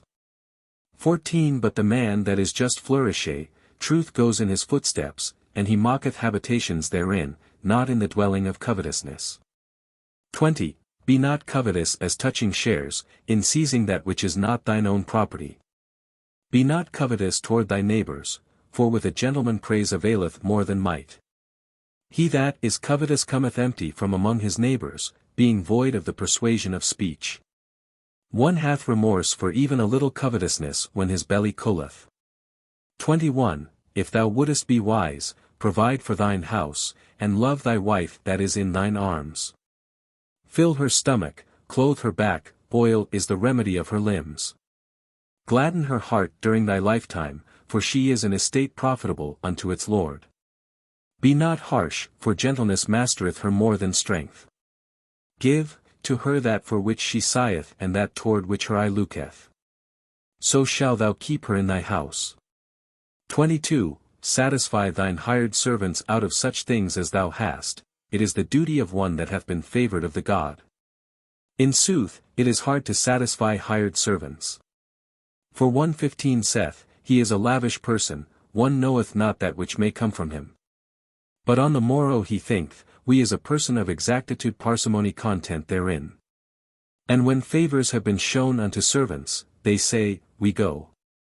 Peace dwelleth not in that town wherein dwell servants that are wretched.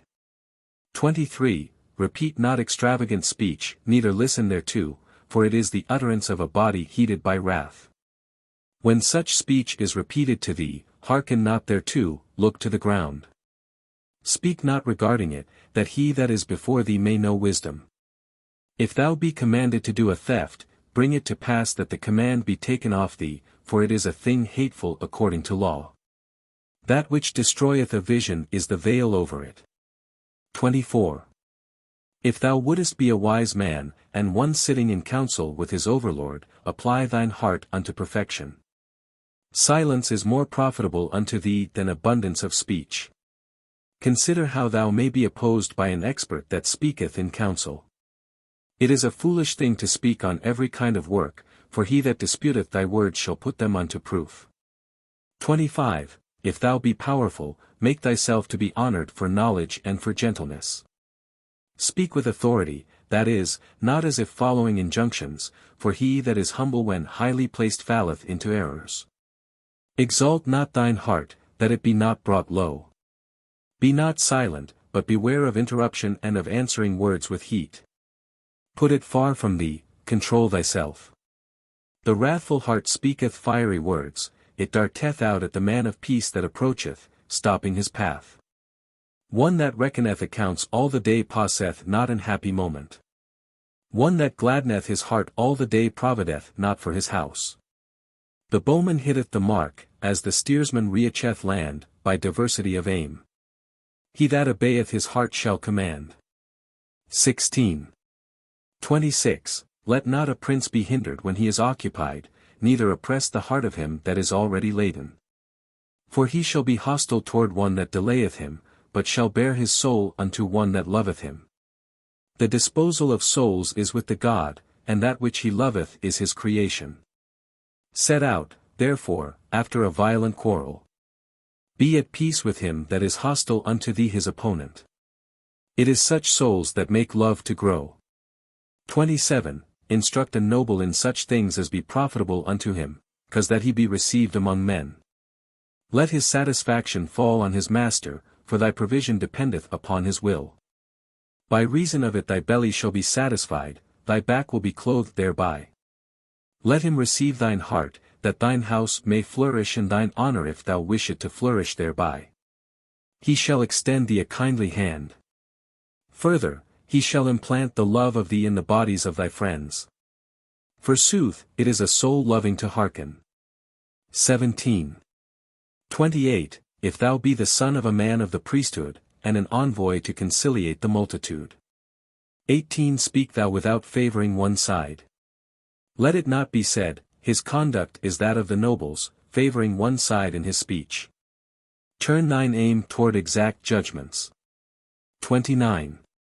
If thou have been gracious at a former time, having forgiven a man to guide him aright, shun him, remind him not after the first day that he hath been silent to thee concerning it. 30. If thou be great, after being of none account, and hast gotten riches after squalor, being foremost in these in the city, and hast knowledge concerning useful matters, so that promotion is come unto thee.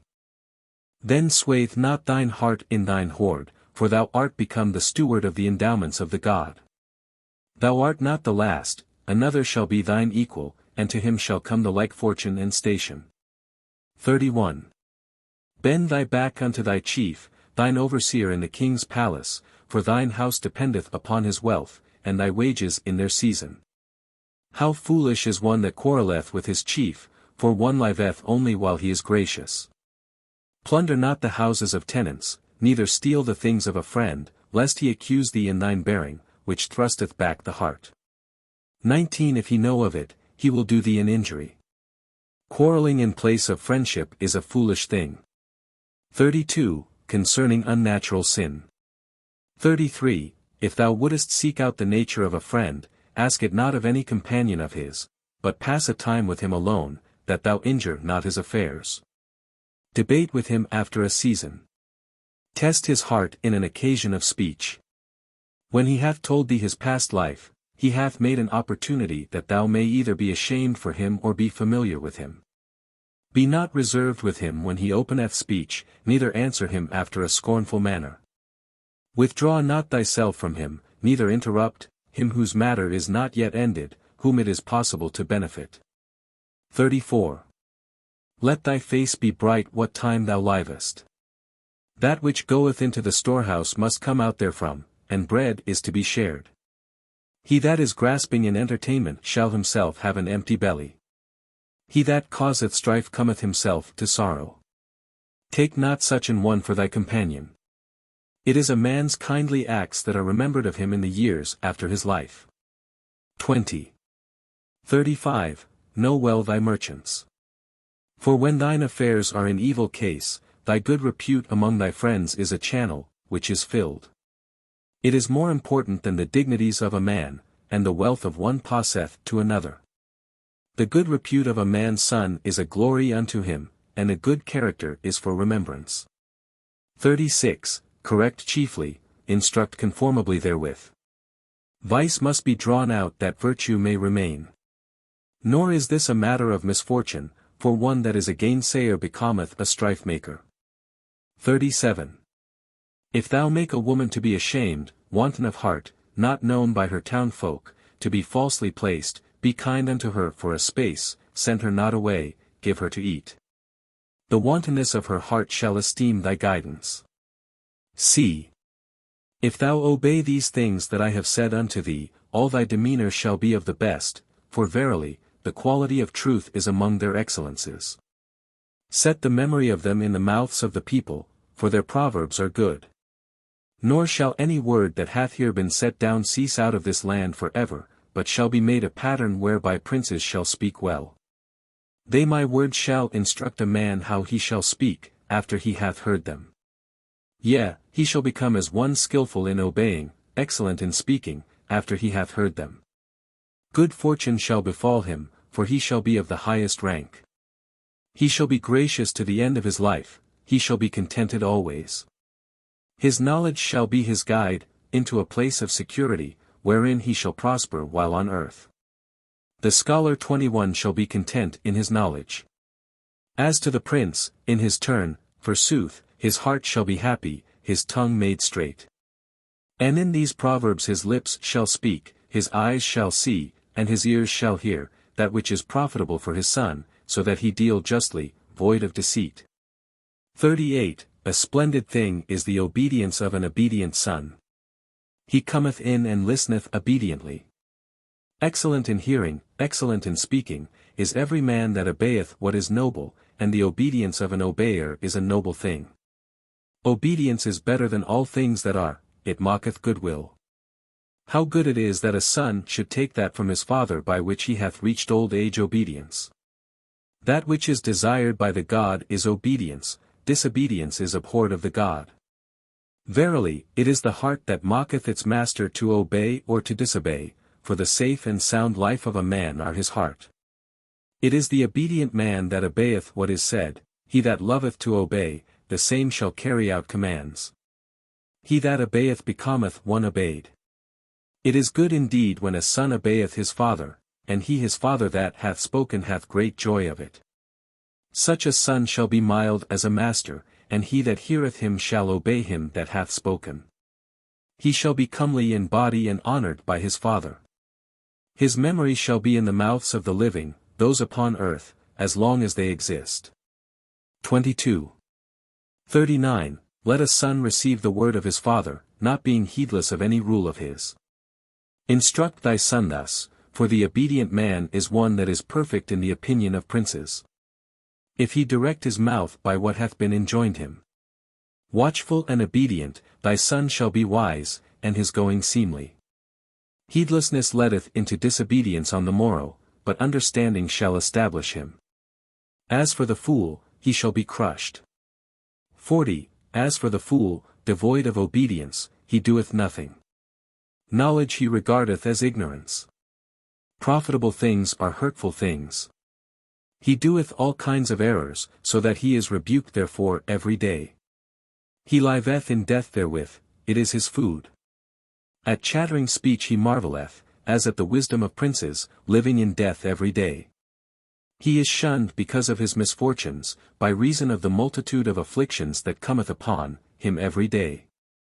41. A son that hearkeneth is as a follower of Horus. 23. He is good after he hearkeneth. He groweth old, he reacheth honor and reverence. He repeated in like manner to his sons and daughters, so renewing the instruction of his father. Each man instructeth as did his begetter, repeating it unto his children. Let them in turn speak with their sons and daughters, that they may be famous in their deeds. Let that which thou speaketh implant true things and just in the life of thy children. Then the highest authority shall arrive, and sins depart from them. And such men as see these things shall say, surely that man hath spoken to good purpose, and they shall do likewise, or, but surely that man was experienced. And all people shall declare, it is they that shall direct the multitude, dignities are not complete without them. Take not my word away, neither add one, set not one in the place of another. Beware of opening. 24. In thyself. Be wary of speech when a learned man hearkeneth unto thee, desire to be established for good in the mouth of those that hear thee speaking. If thou have entered as an expert, speak with exact lips, that thy conduct may be seemly. 42.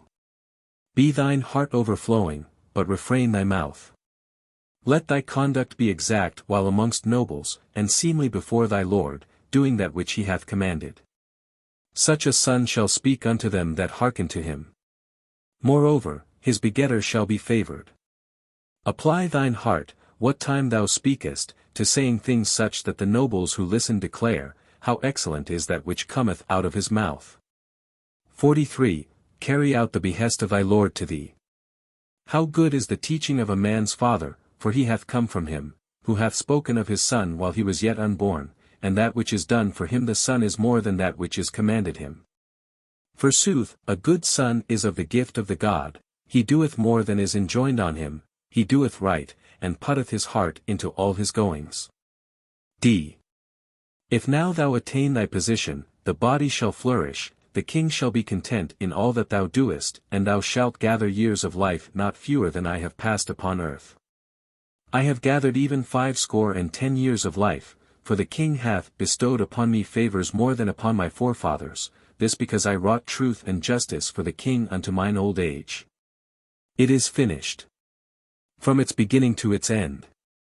Even as found in writing. The instruction of Ke'Gemini, I have found a soul.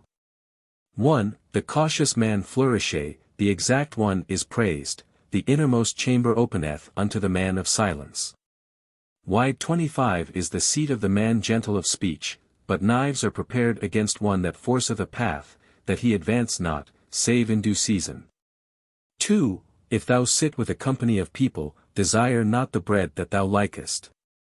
Short is the time of restraining the heart, and gluttony is an abomination, therein is the quality of a beast. A handful of water quencheth the thirst, and a mouthful of melon supporteth the heart. A good thing standeth for goodness, but some small thing standeth for plenty. 26 A base man is he that is governed by his belly, he departeth only when he is no longer able to fill full his belly in men's houses. 3. If thou sit with a glutton, eat with him, then depart. If thou drink with a drunkard, accept drink and his heart shall be satisfied. Refuse not meat when with a greedy man. Take that which he giveth thee. Set it not on one side, thinking that it will be a courteous thing. 4. If a man be lacking in good fellowship, no speech hath any influence over him. He is sour of face toward the glad-hearted that are kindly to him.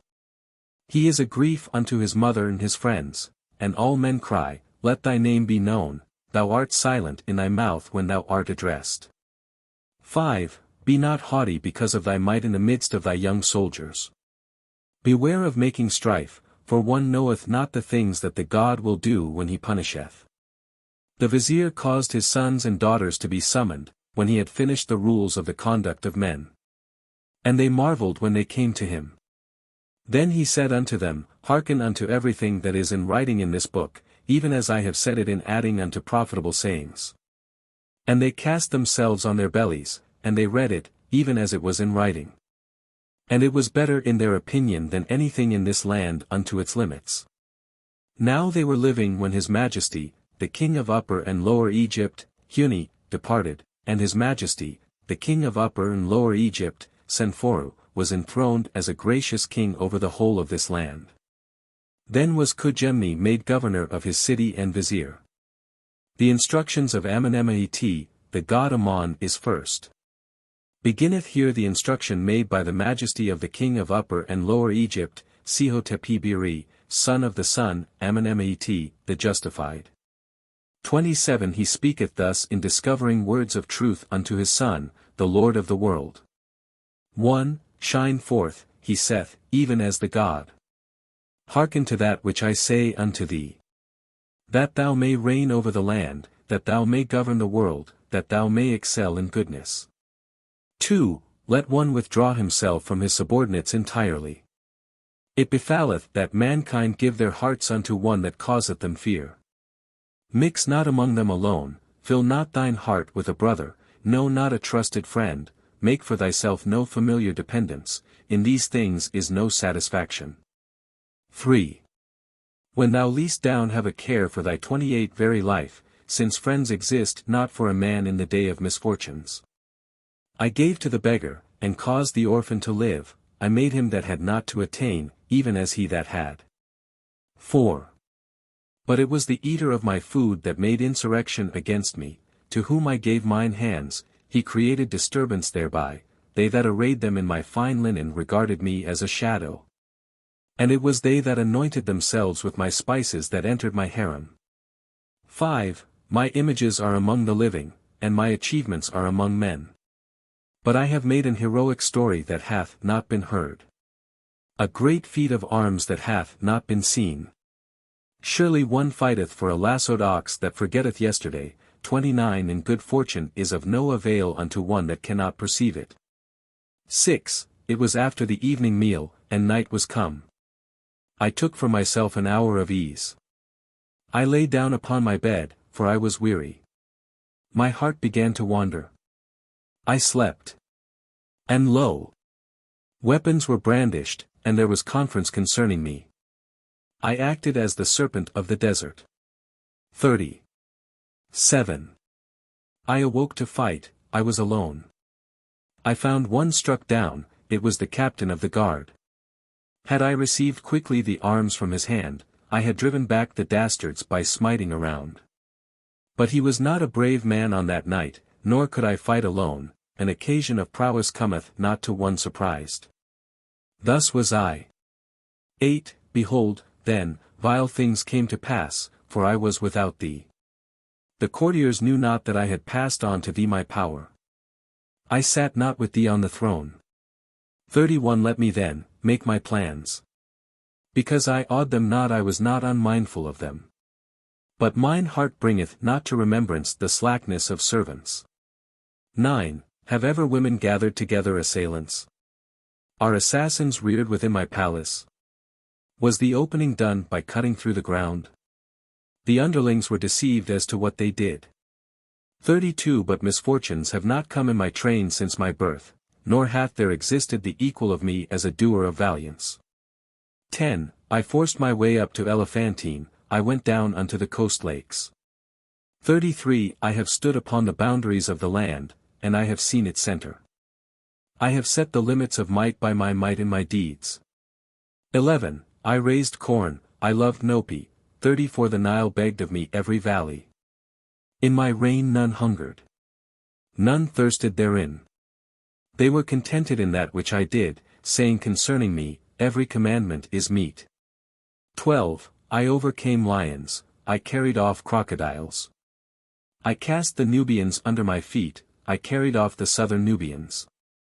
I caused the Asiatics to flee, even as hounds. 13 I have made me an house, adorned with gold, its ceilings with lapis lazuli, its walls having deep foundations. Its doors are of copper, their bolts are of bronze. It is made for everlasting. Eternity is in awe of it. I know every dimension thereof, O Lord of the world. 14 There are diverse devices in buildings. I know the pronouncements of men when inquiring into its beauties. But they know not that it was without thee, O my son, Senwazert, life, safe and sound, be to thee by thy feet do I walk, thou art after mine own heart, by thine eyes do I see, born in an hour of delight, with spirits 35 that rendered thee praise. 15 Behold, that which I have done at the beginning, let me set it in order for thee at the end, let me be the landing place of that which is in thine heart. All men together set the white crown on the offspring of the god, fixing it unto its due place. I shall begin thy praises when in the boat of Ra thy kingdom hath been from primeval time, not by my doing, who have done valiant things. Raise up monuments, make beautiful thy tomb. I have fought against him whom thou knowest, for I desire not that he should be beside thy majesty. Life safe and sound, be to thee. 4. The Book of the Dead. The Book of the Dead, the Egyptian title of which, Ptah-Hotep, has been variously translated, coming forth by day, and the manifestation day, is a great body of religious compositions compiled for the use of the dead in the other world. It is probable that the name had a significance for the Egyptians which is incapable of being rendered in any modern language, and is borne out by another of its titles, the chapter of making perfect the Khu, or spirit. Texts dealing with the welfare of the dead and their life in the world beyond the grave are known to have been in use among the Egyptians as early as 4000 BC. The oldest form of the Book of the Dead known to us is represented in the pyramid texts. With the invention of mummification a more complete funerary ritual arose, based on the hope that such ceremonies as it imposed would ensure the corpse against corruption, preserve it forever, and introduce it to a beatified existence among the gods. Almost immediately prior to the dynastic era a great stimulus appears to have been given to the cult of Osiris throughout Egypt. He had now become the god of the dead par excellence, and his dogma taught that from the preserved corpse would spring a beautiful astral body, the future home of the spirit of the deceased. It therefore became necessary to adopt measures of the greatest precaution for the preservation of human remains. The generality of the texts comprised in the Book of the Dead are in one form or another of much greater antiquity than the period of Mena, the first historical king of Egypt. Indeed, from internal evidence it is possible to show that many of these were revised or edited long before the copies known to us were made, even at as early a date as 3300 BC. The professional writers who transcribed the ancient texts appear to have been so puzzled by their contents that they hardly understood their purport. Dar. Budge states, We are in any case justified in estimating the earliest form of the work to be contemporaneous with the foundation of the civilization which we call Egyptian, in the valley of the Nile. A discovery, 3,400 years old. A hieratic inscription upon the sarcophagus of Queen Khnumnefert, wife of Ptah-Hotep, a king of the 11th dynasty, c. 2500 BC. States that a certain chapter of the Book of the Dead was discovered in the reign of Hesepti, the 5th king of the 1st dynasty, who flourished about 4266 BC. This sarcophagus affords us 2 copies of the said chapter, one immediately following the other. That as early as 2500 BC. A chapter of the Book of the Dead should be referred to a date almost 2,000 years before that time is astounding, and the mind reels before the idea of a tradition which, during comparatively unlettered centuries, could have conserved a religious formula almost unimpaired. Thus 34 centuries ago a portion of the Book of the Dead was regarded as extremely ancient, mysterious, and difficult of comprehension. It will be noted also that the inscription on the tomb of Queen Khnumnefert bears out that the chapter in question was discovered about 4266 BC. If it were merely discovered at that early era, what periods of remoteness lie between that epoch and the time when it was first reduced to writing? The description of the chapter on the sarcophagus of the royal lady states that this chapter was found in the foundations beneath the dweller in the Henu boat by the foreman of the builders in the time of the king of the south and north, Hesepti, whose word is truth. And the Nebseni papyrus says that the chapter was found in the city of Kamenu, or Hermopolis, on a block of alabaster, written in letters of lapis lazuli, under the feet of the god. It also appears from the Turin papyrus, which dates from the period of the 26th dynasty, that the name of the finder was Harutataf, the son of Cheops, who was at the time engaged in a tour of inspection of the temples.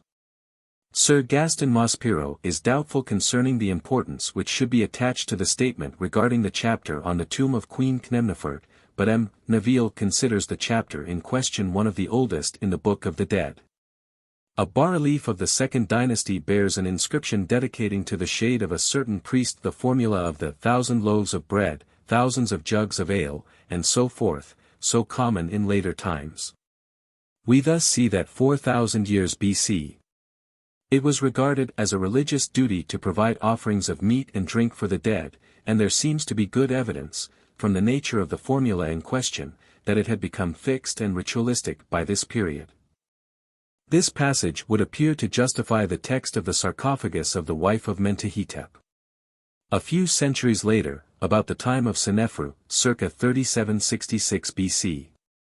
The cult of the dead had expanded greatly from the architectural point of view, and larger and more imposing cenotaphs were provided for them. Victorious wars had brought much wealth to Egypt, and its inhabitants were better able to meet the very considerable expenditure entailed upon them by one of the most expensive cults known to the history of religion. In the reign of Menkaure a revision of certain parts of the text of the Book of the Dead appears to have been undertaken.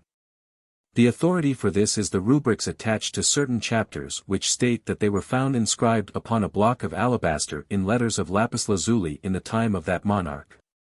We do not find a text comprising the Book of the Dead as a whole until the reign of Unas, 3333 BC, whose pyramid was opened in 1881 by Sir G. Maspero. The stone walls were covered with texts extremely difficult of decipherment, because of their archaic character and spelling, among them many from the Book of the Dead.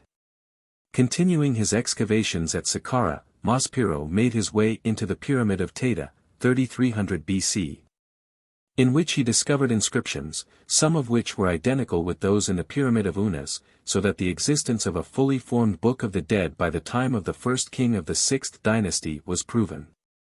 Additional texts were found in the tomb of Pepi I, 3233 BC.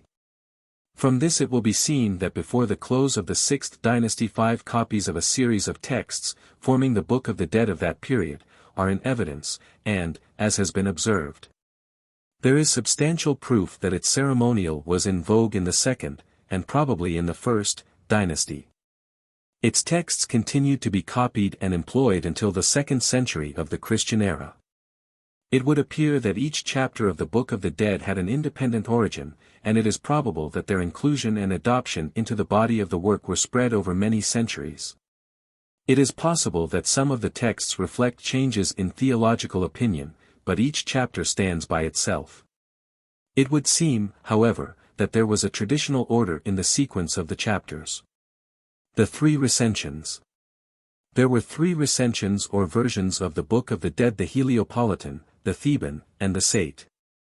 The Heliopolitan recension was edited by the priests of the College of Anu, or On, known to the Greeks as Heliopolis, and was based upon texts not now recoverable. The pyramids of Unas, Teta, and Pepi contain the original texts of this recension, which represent the theological system introduced by the priests of Ra. The essentials of the primitive Egyptian religion are, however, retained, the only modification in them being the introduction of the solar doctrine of Ra. In later times the priesthood of Ra were forced to acknowledge the supremacy of Osiris, and this theological defeat is visible in the more modern texts. Between the 6th and 11th dynasties the priests of On edited a number of fresh chapters from time to time. The Thaba recension was much in vogue from the 18th to the 22nd dynasties, and was usually written upon papyri and painted upon coffins in hieroglyphs. Each chapter was preserved distinct from the others, but appears to have had no distinct place in the entire collection. The Sate recension was definitely arranged at some date prior to the 26th dynasty, and is written upon coffins and papyri, and also in hieratic and demotic script. It continued to be employed to the end of the Ptolemaic period. As we have previously noticed, the Book of the Dead was for their use from the moment when they found themselves inhabitants of the other world. Magic was the very mainspring of existence in that sphere, and unless a spirit was acquainted with the formulae which compelled the respect of the various gods and demons, and even of inanimate objects, it was helpless. The region to which the dead departed, the primitive Egyptians called Duat. They believed it to be formed of the body of Osiris. It was regarded as dark and gloomy, containing pits of fire and dreadful monsters which circled the earth, and was in its turn, bounded by a river and a lofty chain of mountains. The part of it that was nearest to Egypt was regarded as a description of mingled desert and forest, through which the soul of the deceased might not hope to struggle unless guided by some benevolent spirit who knew the paths through this country of despair. Thick darkness covered everything, and under the veil of this, the hideous inhabitants of the place practiced all sorts of hostility to the newcomer, unless by the use of words of power he could prove his superiority over them. But there was one delectable part in this horrid region, the Sekhet Hetepet, the Elysian fields which contained the Sekhet Aru, or the field of reeds, where dwelt the god Osiris and his company. At first he had domain over this part of the Duat alone, but gradually he succeeded in extending it over the entire country of the dead, of which he was monarch. We find also a god of the Duat named Duati, but who appears to have been more a personification of the region than anything else. Now the wish of all good men was to win to the kingdom of Osiris, and to that end they made an exhaustive study of the prayers and ritual of the Book of the Dead, in order that they might the more easily penetrate to the region of bliss. This they might reach by two ways, by land and by water. The path by water was no whit less dreadful than that by land, the passage of the soul being barred by streams of fire and boiling water, and the banks of the rivers navigated were populous with evil spirits. Selections from the Book of the Dead. A Hymn to the Setting Sun. A hymn of praise to Ra when he riseth upon the horizon, and when he getteth in the land of life. Osiris, the scribe Ani saith. Homage to thee, O Ra, when thou risest as Temheru Kudi Temharmachis, thou art adored by me when thy beauties are before mine eyes, and when thy radiance falleth upon my body. Thou goest forth to thy setting in the Sektet boat with fair winds, and thy heart is glad, the heart of the motor boat rejoiceth. Thou stridest over the heavens in peace, and all thy foes are cast down. The never-resting stars sing hymns of praise unto thee, and the stars which rest, and the stars which never fail glorify thee as thou sinkest to rest in the horizon of Manu, O thou who art beautiful at morn and at eve. O thou Lord who livest and art established, O my Lord. Homage to thee, O thou who art Ra when thou risest, and Tem when thou settest in beauty. Thou risest and shinest on the back of thy mother Nut, O thou who art crowned king of the gods. Nut doeth homage unto thee, and everlasting and never-changing order embraceth thee at morn and at eve. Thou stridest over the heaven, being glad of heart, and the lake of Testes is content thereat. The Seba fiend hath fallen to the ground. His arms and his hands have been hacked off, and the knife hath severed the joints of his body. Are hath a fair wind, the Sektet boat goeth forth and sailing along it cometh into port.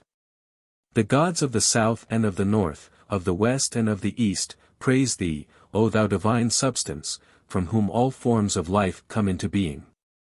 Thou sendest forth the word, and the earth is flooded with silence, O thou only one, who didst dwell in heaven before ever the earth and the mountains came into existence. O runner, O Lord, O only one, thou maker of things which are, thou hast fashioned the tongue of the company of the gods, thou hast produced whatsoever cometh forth from the waters.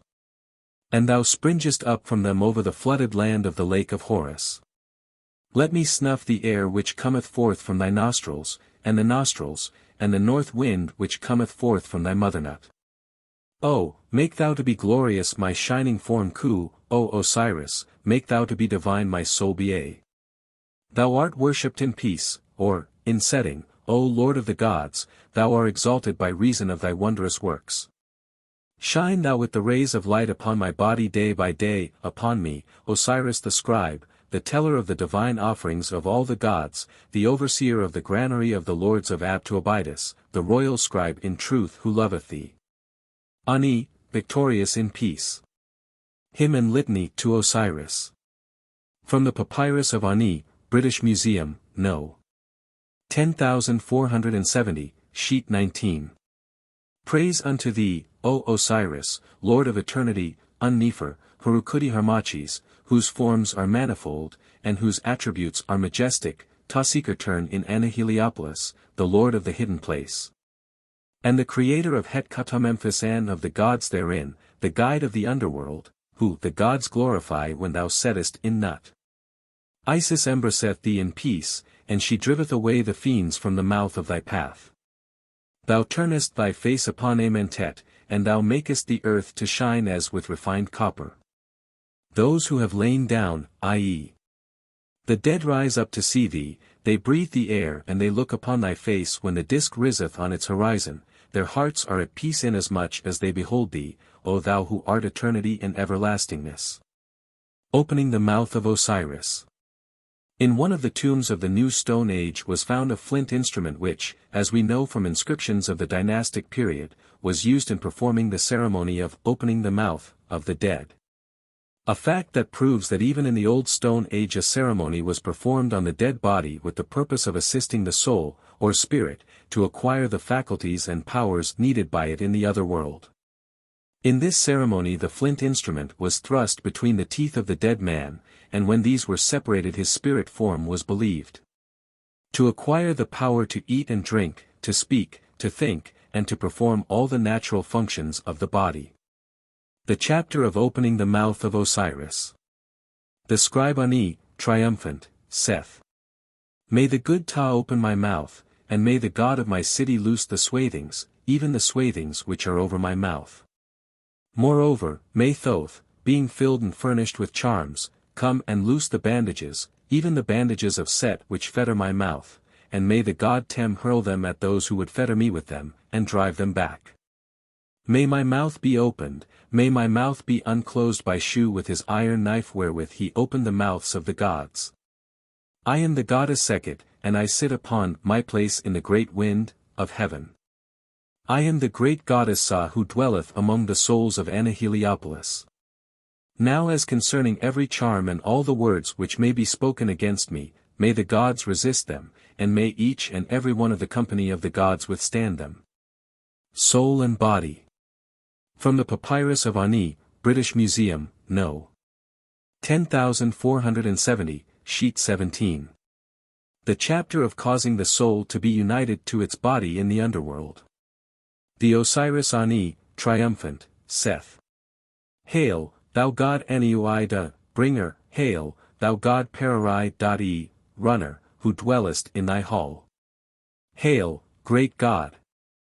Grant thou that my soul may come unto me from wheresoever it may be. If it would tarry, let then my soul be brought unto me from wherever it may be, for thou shalt find the eye of Horus standing by thee like unto those beings who are like unto Osiris, and who never lie down in death. Let not the Osiris Ani, triumphant, lie down in death among those who lie down in Anu, the land wherein souls are joined unto their bodies even in thousands. Let me have possession of my Ba soul, and of my Ku, and let me triumph therewith in every place wheresoever it may be. Observe these things which I speak, for it hath staves with it. Observe then, O ye divine guardians of heaven, my soul wheresoever it may be. If it would tarry, do thou make my soul to look upon my body, for thou shalt find the eye of Horus standing by thee like those beings who are like unto Osiris. Hail, ye gods, who tow along the boat of the Lord of millions of years, who bring it above the underworld and who make it to travel over Nut, who make souls to enter into their spiritual bodies. Whose hands are filled with your ropes and who clutch your weapons tight, destroy ye the enemy. Thus shall the boat of the sun be glad and the great God shall set out on his journey in peace. And behold, grant ye that the soul of Osiris Ani, triumphant, may come forth before the gods and that it may be triumphant along with you in the eastern part of the sky to follow unto the place where it was yesterday. And that it may have peace, peace in Amentet. May it look upon its material body, may it rest upon its spiritual body, and may its body neither perish nor suffer corruption forever. These words are to be said over a soul of gold inlaid with precious stones and placed on the breast of Osiris. Of Evil Recollections. From the Papyrus of New, British Museum, No. 10477, Sheet 8. The chapter of driving evil recollections from the mouth. The overseer of the palace, the chancellor-in-chief, New, triumphant, the son of the overseer of the palace, the chancellor-in-chief, Amenhotep, triumphant, Seth. Hail, thou that cuttest off heads, and slitteth brows. Thou being who puttiest away the memory of evil things from the mouth of the Kus by means of the incantations which they have within them, look not upon me with the same eyes with which thou lookest upon them. Go thou round about on thy legs, and let thy face be turned behind thee so that thou mayest be able to see the divine slaughterers of the god Shu who are coming up behind thee to cut off thy head. And to slit thy brow by reason of the message of violence sent by thy Lord, and to see that which thou sayest.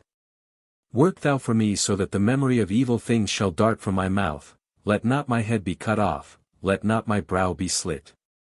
And let not my mouth be shut fast by reason of the incantations which thou hast within thee, according to that which thou doest for the Kus through the incantations which they have within themselves. Get thee back and depart at the sound of the two speeches which the goddess Isis uttered, and thou didst come to cast the recollection of evil things unto the mouth of Osiris by the will of Suti his enemy, saying, Let thy face be toward the privy parts, and look upon that face which cometh forth from the flame of the eye of Horus against thee from within the eye of Tem. And the calamity of that night which shall consume thee. And Osiris went back, for the abomination of thee was in him, and thou didst go back, for the abomination of him is in thee. I have gone back, for the abomination of thee is in me. And thou shalt go back, for the abomination of me is in thee. Thou wouldst come unto me, but I say that thou shalt not advance to me so that I come to an end, and I say then to the divine slaughterers of the god Shu, depart. Of Rescue. From the Papyrus of New, British Museum, No. 10477, Sheet 6. The chapter of not letting the soul of New, triumphant, be captive in the underworld. He saith, Hail, thou who art exalted, hail thou who art adored. O thou mighty one of souls, thou divine soul, thou possessor of terrible power, who dost put the fear of thyself into the gods, thou who art crowned upon thy throne of majesty, I pray thee to make a way for the Ba soul, and for the Ku. And the Kybit shade of the overseer of the palace, the chancellor-in-chief, New, triumphant, and let him be provided therewith. I am a perfect Ku, and I have made my way unto the place wherein dwell Ra and Hathor. If this chapter be known by the deceased, he shall be able to transform himself into a khu provided with his soul and with his shade in the underworld, and he shall never be held captive at any door in Amentet, in entering in or in coming out. Of opening the tomb. From the Papyrus of Nebseni, British Museum, No. 9900, Sheet 6. The chapter of opening the tomb of the soul unto the shade of Osiris the scribe Nebseni, the Lord of Reverence, born of the Lady of the House, Matresta, triumphant. So that he may come forth by day and have dominion over his fleet. He saith, that which was shut fast hath been opened, that is to say, he that lay down in death hath been opened. That which was open hath been shut to my soul through the command of the eye of Horus, which hath strengthened me and which mocketh to stand fast the beauties which are upon the forehead of Ra. Whose strides are long as he lifteth up his legs in journeying. I have made for myself a way, my members are mighty and are strong. I am Horus the avenger of his divine father. I am he who bringeth along his divine father, and who bringeth along his mother by means of his scepter. And the way shall be opened unto him who hath gotten dominion over his feet, and he shall see the great God in the boat of Ra, when souls are counted therein at the bows, and when the years are also counted up. Grant that the eye of Horus, which mocketh the adornments of light to be firm upon the forehead of Ra, may deliver my soul from me, and let there be darkness upon your faces, O ye who would hold fast Osiris. O, keep not captive my soul, O, keep not ward over my shade, but let a way be open for my soul and for my shade, and let them see the great God in the shrine on the day of the judgment of souls. And let them recite the utterances of Osiris, whose habitations are hidden, to those who guard the members of Osiris, and who keep ward over the khus, and who hold captive the shades of the dead who would work evil against me. So that they shall not work evil against me. May a way for thy double ka along with thee and along with thy soul be prepared by those who keep ward over the members of Osiris, and who hold captive the shades of the dead. Heaven shall not keep thee, the earth shall not hold thee captive, thou shalt not have thy being with the divine beings who make slaughter, but thou shalt have dominion over thy legs. And thou shalt advance to thy body straightway in the earth and to those who belong to the shrine and guard the members of Osiris. Of not sailing to the east. From the Papyrus of New, British Museum, number 10477, sheet 6. The chapter of not sailing to the east in the underworld. The Chancellor-in-Chief, New, triumphant, saith. Hail, Phallus of Ra, who departest from thy calamity which eraseth through opposition, the cycles have been without movement for millions of years. I am stronger than the strong, I am mightier than the mighty. If I sail away or if I be snatched away to the east through the two horns, or as others say, if any evil and abominable thing be done unto me at the feast of the devils, the Phallus of Ra shall be swallowed up along with the head of Osiris. And behold me, for I journey along over the fields wherein the gods mow down those who make reply unto their words. Now verily the two horns of the god Khepra shall be thrust aside, and verily pus shall spring into being in the eye of Tem along with corruption if I be kept in restraint, or if I have gone toward the east. Or if the feast of devils be made in my presence, or if any malignant wound be inflicted upon me. Of being nigh unto Thoth. From the Papyrus of New, British Museum, number 10477, sheet 7. The chapter of being nigh unto Thoth. The Chancellor-in-Chief, New, triumphant, saith. I am he who sendeth forth terror into the powers of rain and thunder, and I ward off from the great divine lady the attacks of violence I have smitten like the god Shat-I.E. The god of slaughter, and I have out libations of cool water like the god Ashu, and I have worked for the great divine lady to ward off the attacks of violence. I have made to flourish my knife along with the knife which is in the hand of Thoth in the powers of rain and thunder. Of being nigh unto Thoth. From the Papyrus of New, British Museum, number 10477, sheets 19 and 20. The chapter of being nigh unto Thoth and of giving glory unto a man in the underworld. The Chancellor-in-Chief, New, triumphant, saith. I am the god Hermes, he that is within his eye, and I have come to give right and truth to Ra. I have made Suti to be at peace with me by means of offerings made to the god Acre, and to the Teshura deities, and by making reverence unto Seb. The following words are to be recited in the Sektet boat. Hail, scepter of Anubis, I have made the 4 Khus who are in the train of the Lord of the universe to be at peace with me, and I am the Lord of the fields through their decree. I am the divine Father Ba-I-E, the God of the water flood, and I do away with the thirst of him that keepeth ward over the lakes. Behold ye me, then, O great gods of majesty who dwell among the souls of Anu, for I am lifted up over you. I am the God Menkai-Dari, gracious one who dwelleth among you. Verily I have cleansed my soul, O great God of majesty, set not before me the evil obstacles which issue from thy mouth, and let not destruction come round about me, or upon me. I have made myself clean in the lake of making to be at peace and in the lake of weighing in the balance, and I have bathed myself in neither touch it, which is under the holy sycamore tree of heaven. Behold I am bathed and I have triumphed over all mine enemies straightway who come forth and rise up against right and truth. I am right and true in earth. I, even I, have spoken. With my mouth which is the power of the Lord, the only one, Ra the mighty, who liveth upon right and truth. Let not injury be inflicted upon me, but let me be clothed on the day of those who go forward, to every good thing. Of bringing a boat along in heaven. From the Papyrus of New, British Museum, number 10477, sheet 9. The chapter of bringing along a boat in heaven. The Chancellor-in-Chief, triumphant, saith.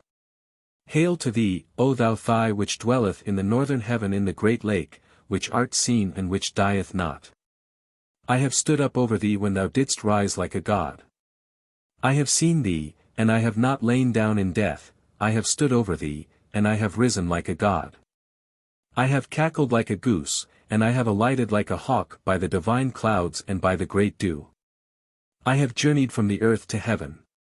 The god Shu made me to stand up, the god of light hath made me to be vigorous by the 2 sides of the ladder, and the stars which never rest set me on my way and bring me away from slaughter. I bring along with me the things which drive back calamities as I advance over the passage of the god Pen. Thou comest, how great art thou, O god Pen. I have come from the pool of flame which is in the Sekhet Sasa-I-E, the field of fire. Thou livest in the pool of flame in Sekhet Sasa, and I live upon the staff of the hold god. Hail, thou god Ka, who dost bring those things which are in the boats by the. I stand up in the boat and I guide myself over the water, I have stood up in the boat and the god hath guided me. I have stood up. I have spoken, I am master of the crops. I sail round about as I go forward, and the gates which are in Secum-Letopolis are opened unto me, and fields are awarded unto me in the city of Uni-Hermopolis, and laborers are given unto me together with those of my own flesh and bone. Of protecting the boat of Ra. From the Papyrus of New, British Museum, number 10477, sheet 97. The chapter of protecting the boat of Ra. O thou that cleavest the water as thou comest forth from the stream and dost sit upon thy place in thy boat, sit thou upon thy place in thy boat as thou goest forth to thy station of yesterday, and do thou join the Osiris. The overseer of the palace, the chancellor-in-chief, new, triumphant, the perfect Khu, unto thy mariners, and let thy strength be his strength. Hail, Ra, in thy name of Ra, if thou dost pass by the eye of 7 cubits, which hath a pupil of 3 cubits, then verily do thou strengthen the Osiris, new, triumphant, the perfect Khu, let him be among thy mariners. And let thy strength be his strength. Hail, Ra, in thy name of Ra, if thou dost pass by those who are overturned in death, then verily do thou make the Osiris, new, triumphant, the perfect soul, to stand up upon his feet, and may thy strength be his strength. Hail, Ra, in thy name of Ra, if the hidden things of the underworld are opened unto thee and thou dost gratify the heart of the cycle of thy gods, then verily do thou grant joy of heart unto the Chancellor-in-Chief, new, triumphant, and let thy strength be his strength. Thy members, O Ra, are established by this chapter. This chapter shall be recited over a bandlet of the fine linen of kings upon which it hath been written with which shall be laid upon the neck of the perfect Khu on the way of the burial. If this amulet be laid upon his neck he shall do everything which he desireth to do even like the gods, and he shall join himself unto the followers of Horus, and he shall be established as a star face to face with Septet-Sothis. And his corruptible body shall be as a god along with his kinsfolk forever, and the goddess Menkhet shall make plants to germinate upon his body.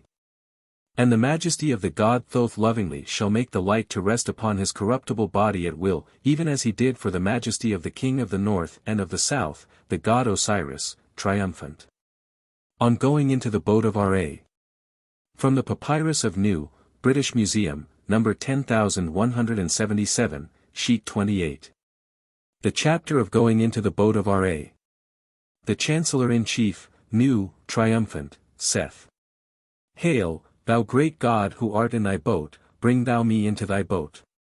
I have come forward to thy steps, let me be the director of thy journeyings and let me be among those who belong to thee and who are among the stars which never rest.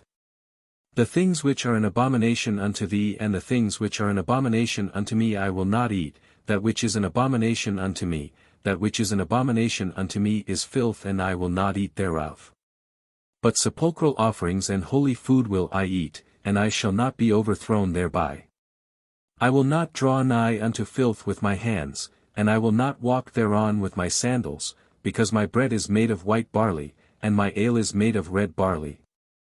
And behold, the Sektet boat and the Atet boat have brought these things and have laid the gifts of the lands upon the altar of the souls of Anu. Hymns of praise be to thee. O Urides, as thou travellest through heaven. Let there be food for thee, O dweller in the city of Tenethis, and when the dogs gather together let me not suffer harm. I myself have come, and I have delivered the god from the things which have been inflicted upon him, and from the grievous sickness of the body of the arm, and of the leg. I have come and I have spit upon the body, I have bound up the arm, and I have made the leg to walk, I have entered the boat and I sail round about by the command of Ra. Of knowing the souls of the East. From the Papyrus of New, British Museum, number 10477, sheet 19. The chapter of knowing the souls of the East. The Chancellor-in-Chief, New, triumphant, saith. I, even I. Know the eastern gate of heaven now its southern part is at the lake of Karu and its northern part is at the canal of the geese whereout Ra cometh with the winds which make him to advance. I am he who is concerned with the tackle, which is in the divine bark, I am the sailor who saith not on the boat of Ra. I, even I, know the two sycamores of turquoise between which Ra showed himself when he strideth forward over the supports of Shu 36 toward the gate of the Lord of the East through which Ra cometh forth. I, even I, know the Sektetaru of Ra, the walls of which are of iron. The height of the wheat therein is 5 cubits, of the cars thereof 2 cubits, and the stalks thereof 3 cubits. The barley therein is in height 7 cubits, the ears thereof are 3 cubits, and the stalks thereof are 4 cubits. And behold, the Khus, each one of whom therein is 9 cubits in height, reap is near the divine souls of the East. I, even I, know the divine souls of the East, that is to say, Harukuti Harmachis, and the calf of the goddess Kara, and the morning star daily. A divine city hath been built for me, I know it, and I know the name thereof. Seketaru is its name. Of Sekhet-Hetepet. From the Papyrus, of Nebseni, British Museum, number 9900, sheet 17. Here begin the chapters of Sekhet-Hetepet, and the chapters of coming forth by day. Of going into and of coming out from the underworld, of coming to Seketaru, of being in Sekhet, the mighty land, the lady of winds, of having power there, of becoming a Khu there, of plowing there, of eating there, of drinking there, of making love there, and of doing everything even as a man doeth upon earth. Behold the scribe and artist of the temple of Ptah, Nebseni, who saith. Set hath taken possession of Horus, who looked with the 2 eyes upon the building. Round Sekhet-Hetepet, but I have unfettered Horus and taken him from Set, and Set hath opened the ways of the 2 eyes which are in heaven. Set hath cast his moisture to the winds upon the soul that hath his day or his eye and who dwelleth in the city of Mert, and he hath delivered the interior of the body of Horus from the gods of Akert. Behold me now, for I make this mighty boat to travel over the lake of Hetep, and I brought it away with might from the palace of Shu, the domain of his stars groweth young and reneweth its former strength. I have brought the boat into the lakes thereof so that I may come forth into the cities thereof, and I have sailed into their divine city Hetep. And behold, it is because I, even I, am at peace with his seasons, and with his guidance, and with his territory, and with the company of gods who are his firstborn. He mocketh the two divine fighters I.e. Horus and set to be at peace with those who watch over the living ones whom he hath created in fair form, and he bringeth peace with him. He mocketh the two divine fighters to be at peace with those who watch over them. He cutteth off the hair from the divine fighters, driveth away storm from the helpless, and he keepeth harm from the Khus. Let me gain dominion within that field, for I know it, and I have sailed among its lakes so that I might come into the cities. My mouth is strong, and I am equipped with weapons to use against the Khus, let them not have dominion over me. Let me be rewarded with thy fields, O thou a god Hetep, that which is thy wish, shalt thou do, O Lord of the winds. May I become a Khu therein, may I eat therein, may I drink therein, may I plow therein, may I reap therein, may I fight therein, may I make love therein, may my words be mighty therein, may I never be in a state of servitude therein. But may I be in authority therein. Thou hast made strong the mouth and the throat of the god Hetep, Ketetbu is its name. He is established upon the watery supports of the god Shu, and is linked unto the pleasant things of Ra. He is the divider of years, he is hidden of mouth, his mouth is silent, that which he uttereth is secret, he fulfilleth eternity and taketh possession of everlastingness of existence as Hetep, the Lord Hetep. The god Horus mocketh himself to be strong like unto the hawk which is 1,000 cubits in length and 2,000 cubits in width in life. He hath equipments with him, and he journeyeth on and cometh where the seat of his heart wisheth in the pools thereof and in the cities thereof. He was begotten in the birth chamber of the god of the city, he hath offerings made unto him of the food of the god of the city, he performeth that which is meet to do therein, and the union thereof. In the matter of everything of the birth chamber of the divine city. When he setteth in life like crystal he performeth everything therein, and these things are like unto the things which are done in the lake of double fire, wherein there is none that rejoiceth, and wherein are all manner of evil things. The god Hetep goeth in, and cometh out, and goeth backward in that field that gathereth together all manner of things for the birth chamber of the god of the city. When he setteth in life like crystal he performeth all manner of things therein which are like unto the things which are done in the lake of double fire, wherein there is none that rejoiceth, and wherein are no evil things whatsoever. Let me live with the god Hetep, clothed and not despoiled by the lords of the north, and may the lords of divine things bring food unto me. May he make me to go forward and may I come forth, and may he bring my power to me there, and may I receive it, and may my equipment be from the god Hetep. May I gain the mastery over the great and mighty word which is in my body in this my place, and by it I will remember and I will forget. Let me go forward in my journey, and let me plow. I am at peace in the divine city 37, and I know the waters, cities, gnomes, and lakes which are in Sekhet Hetep.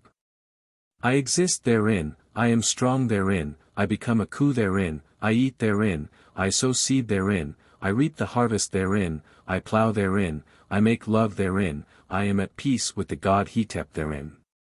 Behold I scatter seed therein, I sail about among its lakes and I come forward to the cities thereof, O divine Hetep. Behold my mouth is equipped with thy horns for teeth, grant me an overflowing supply of the food whereon the Kas and Khus live. I have passed the judgment of Shu upon him that knoweth him, so that I may go forth to the cities thereof, and may sail about among its lakes and may walk about in Sekhet Hetep. And behold, Ra is in heaven, and behold, the god Hetep is its double offering. I have come onward to its land, I have put on my girdle. I have come forth so that the gifts which are about to be given unto me may be given, I have made gladness for myself. I have laid hold upon my strength which the god Hetep hath greatly increased for me. O Unenem Hetep, 38 I have entered into thee and my soul followeth after me, and my divine food is upon both my hands, O Lady of the two lands. 39 Who establishest my word whereby I remember and forget. I would live without injury, without any injury being done unto me, O, grant to me, O, do thou grant to me, joy of heart. Make thou me to be at peace, bind thou up my sinews and muscles, and make me to receive the air. O Hetep, thou Lady of the winds, I have entered into thee and I have opened eyed and shown my head. Ra falleth asleep, but I am awake, and there is the goddess Hast at the gate of heaven by night. Obstacles have been set before me, but I have gathered together what he hath emitted. I am in my city. O Nutbert, 40 I have entered into thee and I have counted my harvest, and I go forward to walk. 41 I am the bull enveloped in turquoise, the lord of the field of the bull, the lord of the divine speech of the goddess Scepter Sothis at her hours. O walk, I have entered into thee, I have eaten my bread, I have gotten the mastery over choice pieces of the flesh of oxen and of feathered fowl, and the birds of Shu have been given unto me. I follow after the gods and I come after the divine Cas. O Chephet, 42 I have entered into thee. I array myself in apparel, and I gird myself with the SA garment of Ra. Now behold, he is in heaven and those who dwell therein follow Ra, and follow Ra in heaven. O Hetep, Lord of the two lands, I have entered into thee, and I have plunged into the lakes of Chesert. Behold me, for all filth hath departed from me. The great God groweth therein, and behold, I have found food therein, I have snared feathered fowl and I feed upon the finest of them. O Kenkentet, 43 I have entered into thee, and I have seen the Osiris my father, and I have gazed upon my mother, and I have made love. I have caught the worms and serpents, and I am delivered. And I know the name of the god who is opposite to the goddess Chesert, and who hath straight hair and is equipped with 2 horns, he reapeth, and I both plough and reap. O Hast, I have entered into thee, I have driven back those who would come to the turquoise sky, and I have followed the winds of the company of the gods.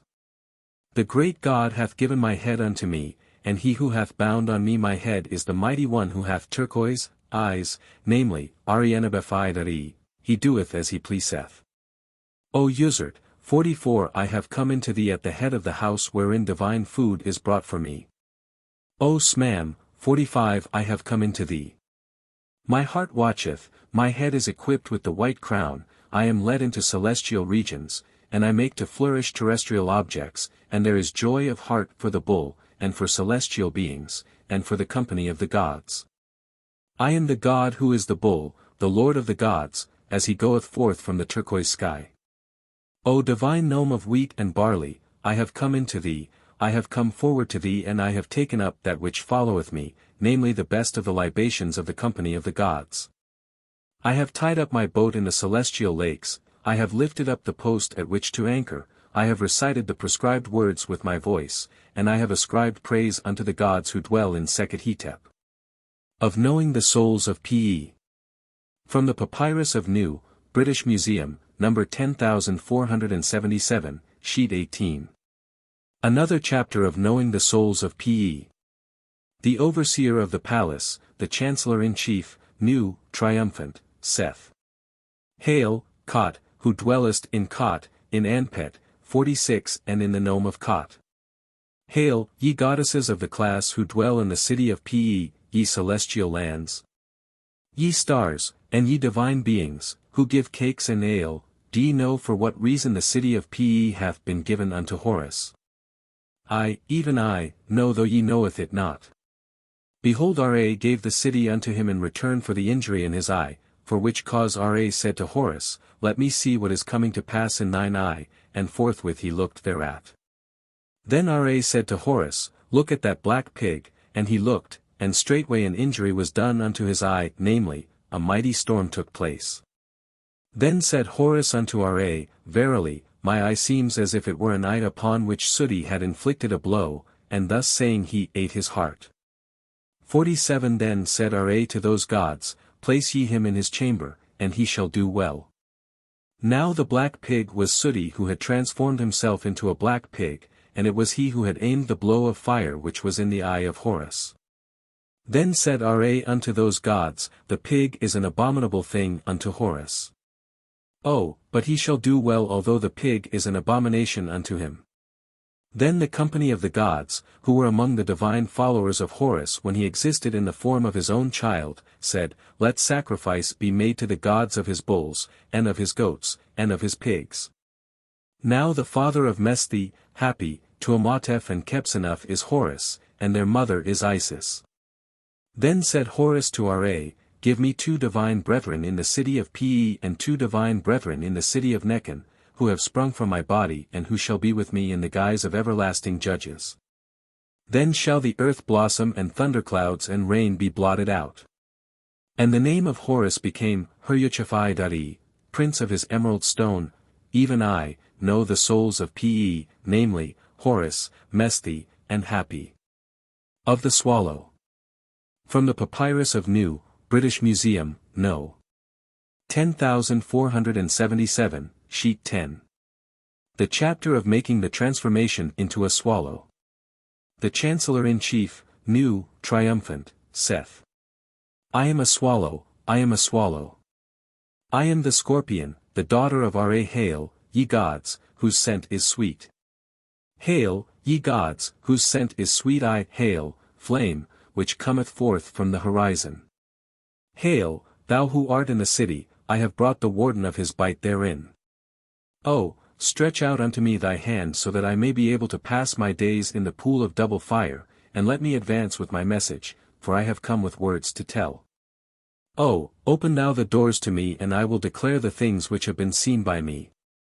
Horus hath become the divine prince of the boat of the sun, and unto him hath been given the throne of his divine father Osiris, and Set, that son of Nut, leath under the fetters which he had made for me.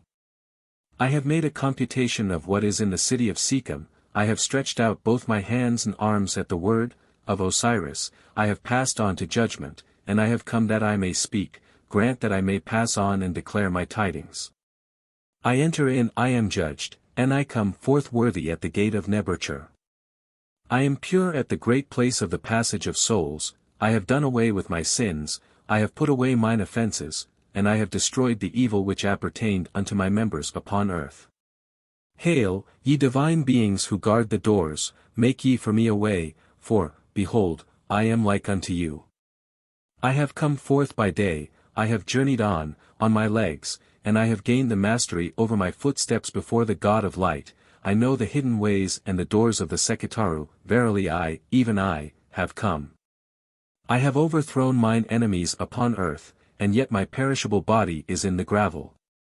If this chapter be known by the deceased he shall come forth by day, he shall not be turned back at any gate in the underworld. And he shall make his transformation into a swallow regularly and continually. Transformation into a lotus. From the Papyrus of New, British Museum, number 10,477, sheet 11. The chapter of making the transformation into a lotus.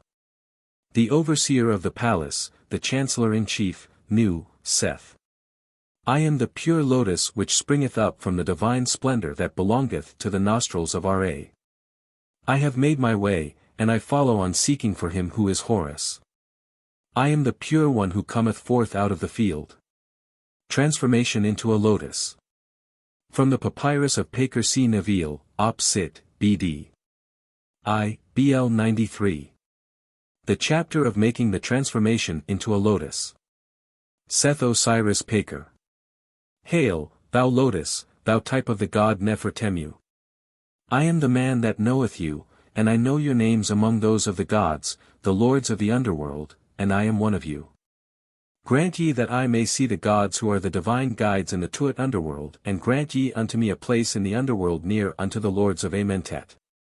Let me arrive at a habitation in the land of Chesert, and receive me, O all ye gods, in the presence of the lords of eternity. Grant that my soul may come forth whithersoever it pleaseth, and let it not be driven away from the presence of the great company of gods. Transformation into Ptah. From the Papyrus of New, British Museum, No.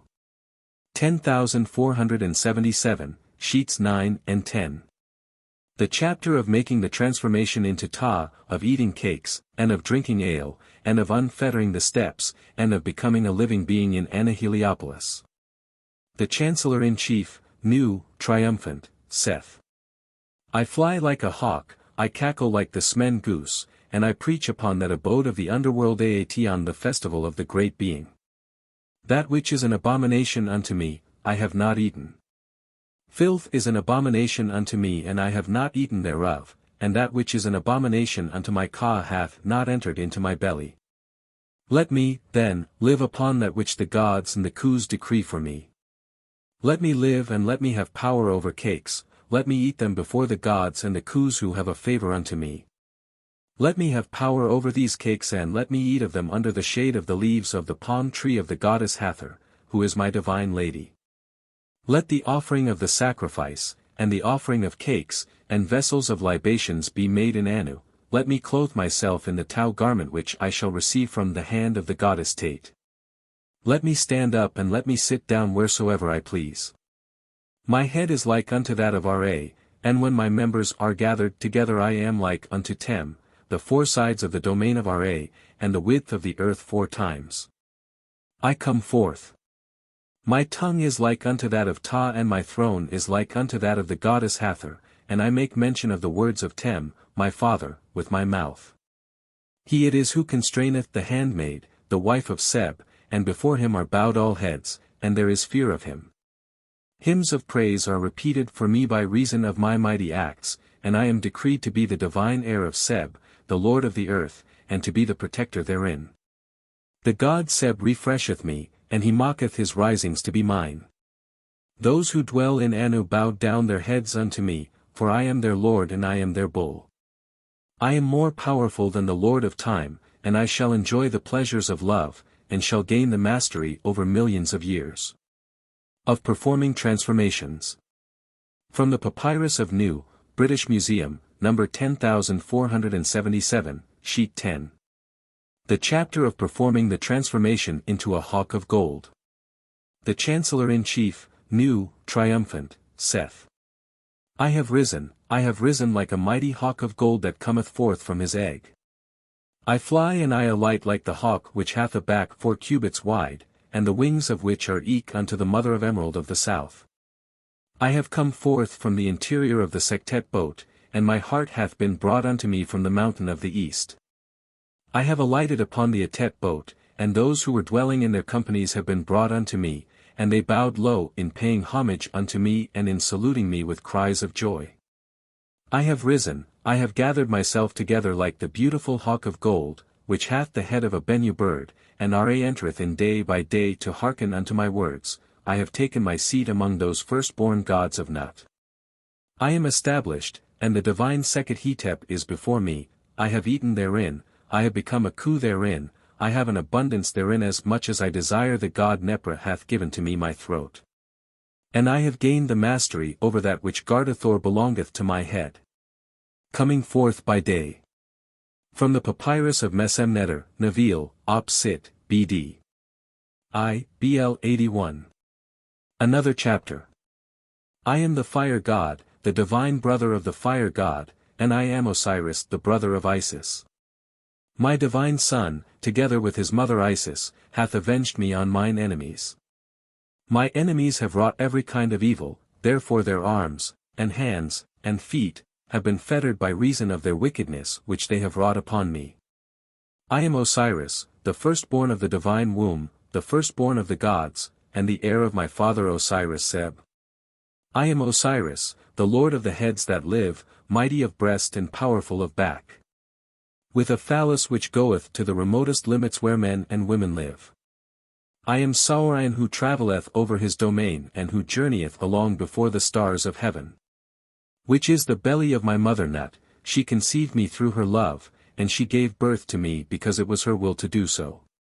I am Anpu-Anubis, on the day of the god Sipa. I am the bull at the head of the meadow. I, even I, am Osiris who imprisoned his father together with his mother on the day of making the great slaughter. Now his father is Seb, and his mother is Nut. I am Horus, the firstborn of Ra of the risings. I am Anpu-Anubis on the day of the god Sepa. I, even I, am the Lord Tem. I am Osiris. Hail, thou divine firstborn, who dost enter and dost speak before the divine scribe and doorkeeper of Osiris. Grant that I may come. I have become a Khu, I have been judged, I have become a divine being, I have come, and I have avenged mine own body. I have taken up my seat by the divine birth chamber of Osiris. And I have destroyed the sickness and suffering which were there. I have become mighty, and I have become a divine being by the side of the birth chamber of Osiris, I am brought forth with him, I renew my youth. I take possession of my 2 thighs which are in the place where is Osiris, and I open the mouth of the gods therewith, I take my seat by his side, and Thoth cometh forth. And I am strengthened in heart with thousands of cakes upon the altars of my divine Father, and with my beasts, and with my cattle, and with my red-feathered fowl, and with my oxen, and with my geese, and with my ducks, for Horus my chieftain. And with the offerings which I make to Thoth, and with the sacrifices which I offer up to Enherior-Titsa. The chapter of bringing charms to Osiris. From the Papyrus of Ani, British Museum, number 10470, sheet 15. The chapter of bringing charms unto Osiris Ani in the underworld. He saith, I am Tem-Kepra, who brought himself into being upon the thigh of his divine mother. Those who are in Nu-I.E, the sky are made wolves, and those who are among the sovereign princes are become hyenas. Behold, I gather together the charm from every place where it is, and from every man with whom it is, swifter than greyhounds and quicker than light. Hail, thou who towest along the Machant boat of Ra, the stays of thy sails and of thy rudder are taut in the wind as thou sailiest up the pool of fire in the underworld. Behold, thou gatherest together the charm from every place where it is, and from every man with whom it is, swifter than greyhounds and quicker than light, the charm which created the forms of being from the Mother, and which either created the gods or maketh them silent, and which giveth the heat of fire unto the gods. Behold, the charm is given unto me, from wherever it is and from him with whom it is, swifter than greyhounds and quicker than light, or as others say, quicker than a shadow. The chapter of memory. From the Papyrus of Nu, British Museum, number 10477, sheet 5. The chapter of making a man to possess memory in the underworld. The Chancellor-in-Chief, Nu, triumphant, the overseer of the palace, the son of the chief chancellor Amenhotep, saith, May my name be given to me in the great house. And may I remember my name in the house of fire on the night of counting the years and of telling the number of the months. I am with the Divine One, and I sit on the eastern side of heaven. If any god whatsoever should advance unto me, let me be able to proclaim his name forthwith. The chapter of giving a heart to Osiris. From the Papyrus of Ani, British Museum, No. 10470, sheet 15. The chapter of giving a heart to Osiris Ani in the underworld.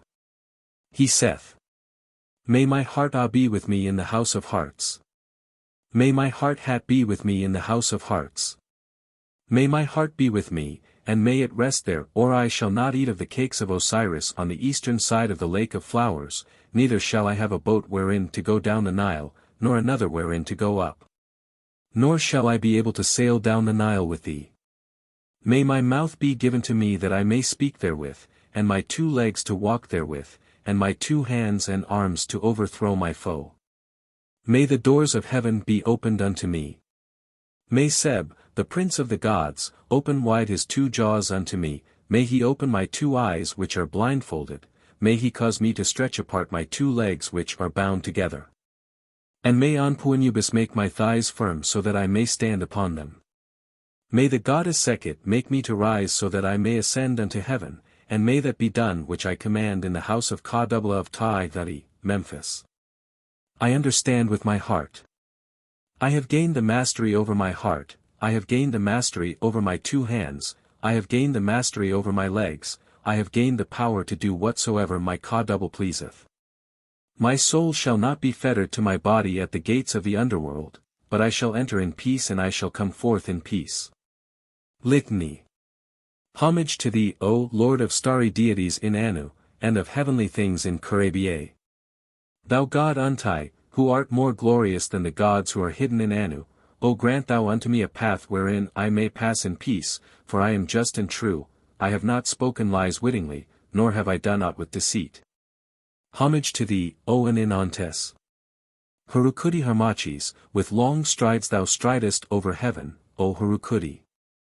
O grant thou unto me a path whereon I may pass in peace, for I am just and true. I have not spoken lies wittingly, nor have I done aught with deceit. Homage to thee, O soul of everlastingness, thou soul who dwellest in Tatu, Unnefer, son of Nut, thou art Lord of Akert.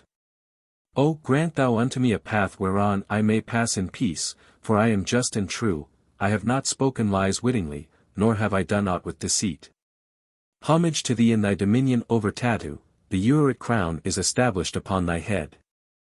Thou art the one who mocketh the strength which protecteth himself, and thou dwellest in peace in Tatu. O grant thou unto me a path whereon I may pass in peace, for I am just and true. I have not spoken lies wittingly, nor have I done aught with deceit. Homage to thee, O Lord of the acacia tree, the seeker boat is set upon its sledge. Thou turnest back the fiend, the worker of evil, and thou causest the Uchit to rest upon its seat. O, grant thou unto me a path whereon I may pass in peace, for I am just and true. I have not spoken lies wittingly, nor have I done aught with deceit. Homage to thee, O thou art mighty in thine hour, thou great and mighty prince, dweller in Enrut-F, 48 Lord of eternity and creator of everlastingness, thou art the Lord of Sutenhen and Heracleopolis Magna. O, grant thou unto me a path whereon I may pass in peace, for I am just and true, I have not spoken lies wittingly, nor have I done aught with deceit. Homage to thee, O thou who restest upon right and truth, thou art the Lord of Abtu-Abydos, and thy limbs are joined unto Tachazartet, thou art he to whom fraud and guile are hateful. O, grant thou unto me a path whereon I may pass in peace, for I am just and true, I have not spoken lies wittingly, nor have I done aught with deceit. Homage to thee, O thou who art within thy boat, thou bringest happy I.e. the Nile forth from his course, the light shineth upon thy body and thou art the dweller in Nekhen. 49 O, grant thou unto me a path whereon I may pass in peace, for I am just and true. I have not spoken lies wittingly, nor have I done aught with deceit. Homage to thee, O Creator of the gods, thou King of the north and of the south, O Osiris, victorious one, ruler of the world in thy gracious seasons, thou art the Lord of the celestial world. 50 O, grant thou unto me a path whereon I may pass in peace, for I am just and true. I have not spoken lies wittingly, nor have I done aught with deceit. Hymn to Ra. From the Papyrus of Ani, British Museum, No. 10,470, sheet 20. A hymn of praise to Ra when he riseth in the eastern part of heaven. Those who are in his train rejoice, and lo! Osiris Ani, victorious saith. Hail thou disk, thou Lord of rays, who risest on the horizon day by day. Shine thou with thy beams of light upon the face of Osiris Ani, who is victorious, for he singeth hymns of praise unto thee at dawn, and he mocketh thee to set at eventide with words of adoration. May the soul of Osiris Ani, the triumphant one, come forth with thee into heaven, may he go forth in the motorboat. May he come into port in the sector boat, and may he cleave his path among the never-resting stars in the heavens. 5. Hermes Trismegistus. Hermes Trismegistus, the thrice greatest Hermes. The name given by the Greeks to the Egyptian god Thoth or Tehuti, the god of wisdom, learning, and literature. Thoth is alluded to in later Egyptian writings as twice very great and even as 5 times very great in some demotic or popular scripts, ca. 3rd century BC. To him was attributed as scribe of the gods the authorship of all sacred books which were thus called Hermetic by the Greeks. These, according to Clemens Alexandrinus, were 42 in number and were subdivided into 6 portions, of which the first dealt with priestly education, the second with temple ritual, and the third with geographical matter. The fourth division treated of astrology, the fifth of hymns in honor of the gods and a textbook for the guidance of kings, while the sixth was medical. It is unlikely that these books were all the work of one individual, and it is more probable that they represent the accumulated wisdom of Egypt, attributed in the course of ages to the great god of wisdom. As scribe of the gods, Thoth was also the author of all strictly sacred writing. Hence by a convenient fiction the name of Hermes was placed at the head of an extensive cycle of mystic literature, produced in post-Christian times. Most of this Hermetic or Trismegistic literature has perished, but all that remains of it has been gathered and translated into English. It includes the Poimandres, Virgin of the World, the Perfect Sermon, or the Asclepius excerpts by Stobachus, and fragments from the Church Fathers and from the philosophers, Zosimus and Fulgentius. Hitherto these writings have been neglected by theologians, who have dismissed them as the offspring of 3rd-century Neoplatoism. According to the generally accepted view, they were eclectic compilations, combining Neoplatonic philosophy, Philonic Judaism and Kabbalistic theosophy in an attempt to supply a philosophic substitute for Christianity. The many Christian elements to be found in these mystic scriptures were ascribed to plagiarism. By an examination of early mystery writings and traditions, it has been proved with some degree of certainty that the main source of Trismegistic tractates is the wisdom of Egypt, and that they go back in an unbroken tradition of type and form and context to the earliest Ptolemaic times. The Poimandres, on which all later Trismegistic literature is based, must, at least in its original form, be placed not later than the 1st century. The charge of plagiarism from Christian writings, therefore, falls to the ground. If it can be proved that the Poimandres belongs to the 1st century, we have in it a valuable document in determining the environment and development of Christian origins. Mr. G. R. S. Mead, author of Thrice Greatest Hermes, says in an illuminating passage, "The more one studies the best of these mystical sermons, casting aside all prejudices, and trying to feel and think with the writers, the more one is conscious of approaching the threshold of what may well be believed to have been the true adytum. Of the best in the mystery traditions of antiquity, innumerable are the hints of the greatnesses and immensities lying beyond that threshold. Among other precious things, the vision of the key to Egypt's wisdom, the interpretation of Apocalypsis by the light, the sun-clear epoptea of the intelligible cosmos." Hermetic writings. Apparently the earliest of the Hermetic class of writings is the Kore Kosmou or Virgin of the World. It has more connection with the earlier mythology of Egypt than the other works. Isis and Horus are the teacher and taught. Thoth, Imhotep, and Ptah are all named, the mission of Osiris and Isis is recounted, the divine parentage of the kings is described, and Egypt is the happy center of all the world. As such Egyptian detail is absent from works of the 1st or 2nd century BC, it would be reasonable to put this earlier, and the Egyptian forms of the names of the gods imply earlier translation than that of the other works. What seems to stamp the period is an allusion in sect 48, where the central land of Egypt is described as free from trouble, ever it brings forth, adorns and educates, and only with such weapons wars on men and wins the victory, and with consummate skill, like a good satrap, bestows the fruit of its own victory upon the vanquished. It would seem impossible for the allusion to the government of a satrap to be preferred by an Egyptian, except under the Persian dominion. And such a reference to wise government could not occur in the very troubled years of plunder and confusion, 342 to 332 BC. We must go back to the days of wise and righteous rule of Persia, 525 to 405 BC. To reach a possible comparison with the wise satrap. We know so little of the details of the Persian dealings with Egypt, that the allusion to a generous satrap can hardly be fixed in history. But it is probable that the reference is to the events of the conquest by Cambyses in 525, followed by the enlightened reign of Darius, beginning in 521, soon after which, about 518, the satrap Arianda attacked Cyrene, and brought back much spoil of captives and plunder into Egypt. Thus within a few years of the conquest of Egypt, a good satrap bestowed the fruits of victory upon the vanquished. This would throw the Kore Kosmou back to about 510 BC. But in any case we must, by this allusion to a satrap, date it with a century after that. Thus it would precede all the apocryphal wisdom literature of Alexandria, and indeed there is no trace of Jewish influence in the ideas or language. The subject of the work is the origin of all things.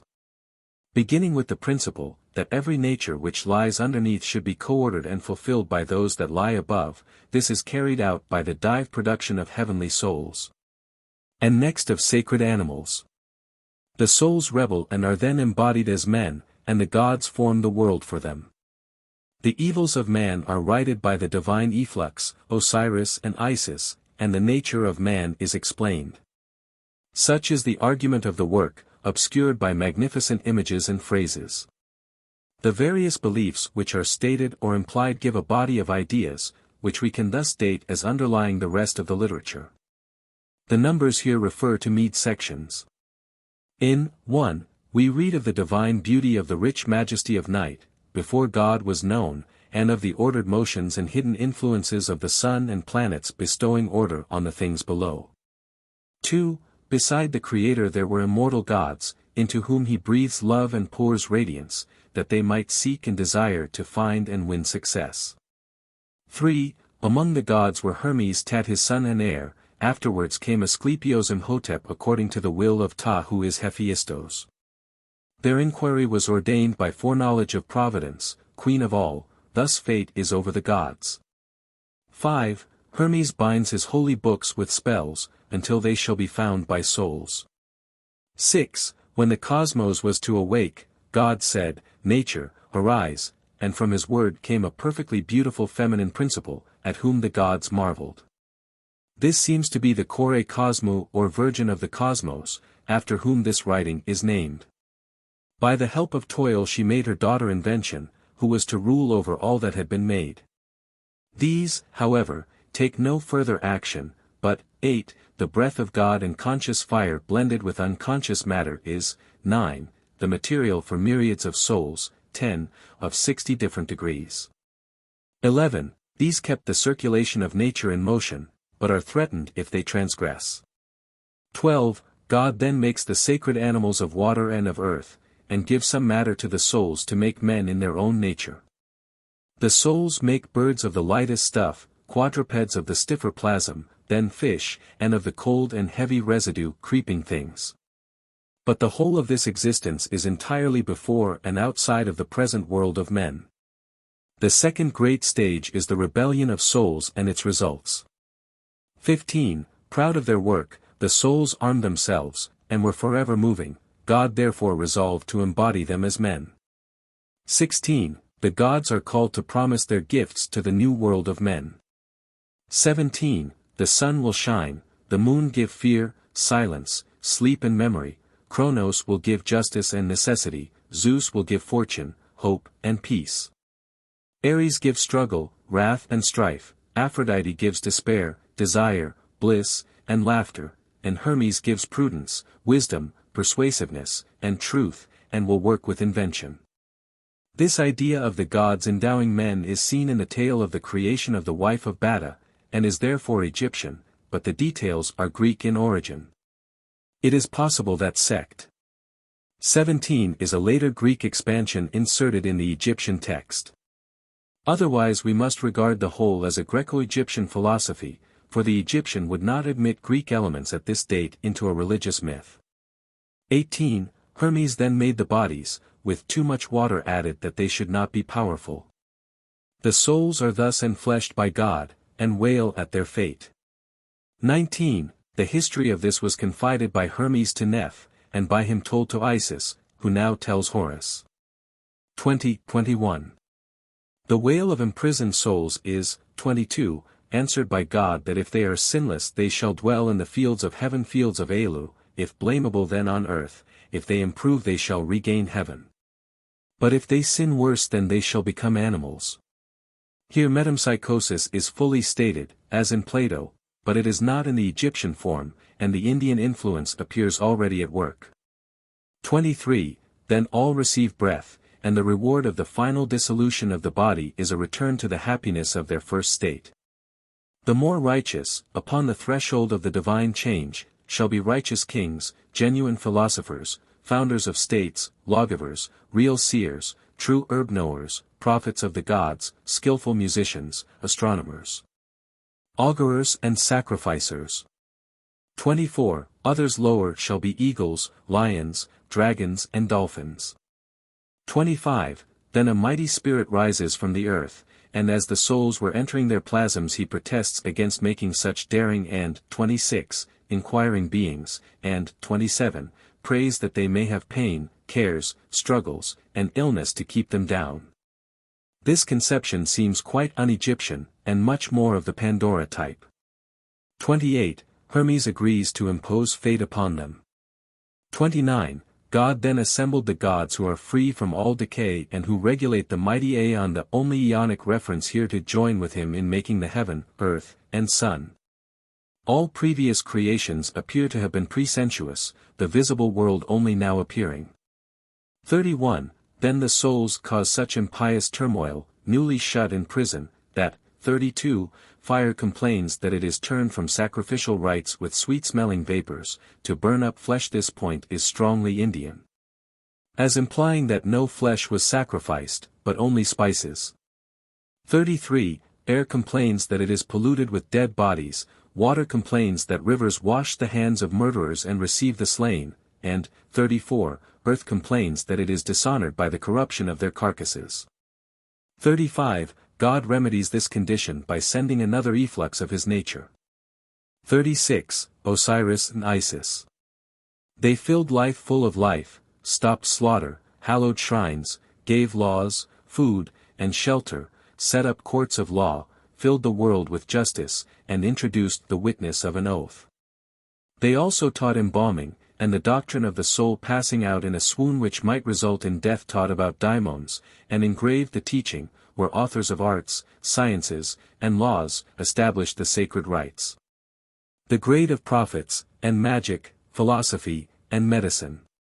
This is far earlier than the account of Osiris by Plutarch, and agrees with that. 38. Then Osiris and Isis, having fulfilled their mission, were demanded back by those who dwell in heaven, and were permitted to return. 39.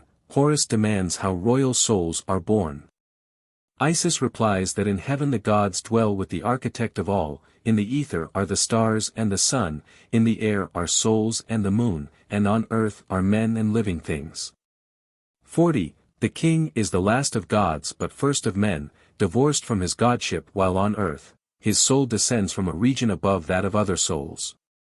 41. Those who have lived a blameless life and are about to be changed into gods, become kings that they may train for godship, or those souls who are already gods, but have slightly erred, are born as kings. 42. Dispositions of kings depend upon their angels and daimons who attend them. 43. The birth of noble souls is because they descend from a more glorious place, agreeing with the idea of 60 grades of souls. 44. Sex is a thing of bodies, not of souls. 46. The inhabited earth is like a human being lying face up. 47. At the south is its head, its feet at the north. On the right to the east are fighters, on the left to the west men fight with the left hand, those to the north excel in legs and feet. Egypt is the heart, its men gifted with intelligence and filled with wisdom. 48. The Nile flows from the south on breaking of the frost, east and west is burnt by the rising and setting sun, and the north congealed. Hence Egypt alone is happy. 49. 50. Souls are constrained differently by the four elements. The most essential notions that we see here are creation by the word, the gods acting under the command of a supreme god, the function of created souls to keep nature circulating, the body a prison of the soul. The heavenly types of animals preceding the earthly creation, and the mission of gods on earth. Besides the Egyptian ideas already mentioned, Greek influence is seen in the characters of gods and in the episode of the earth spirit, and probably Indian influence in the metempsychosis and the fire sacrifice of spices, as by Apollonios. There is throughout this cosmology a vigorous and eventful chain of thought, entirely different to the maundering of later writers. Closely linked with the Kore Cosmou is the Sermon of Isis to Horus. It is slightly less Egyptian, writing of Hephaestos and Ptah, classing Horus with the mighty gods, and being rather less concrete.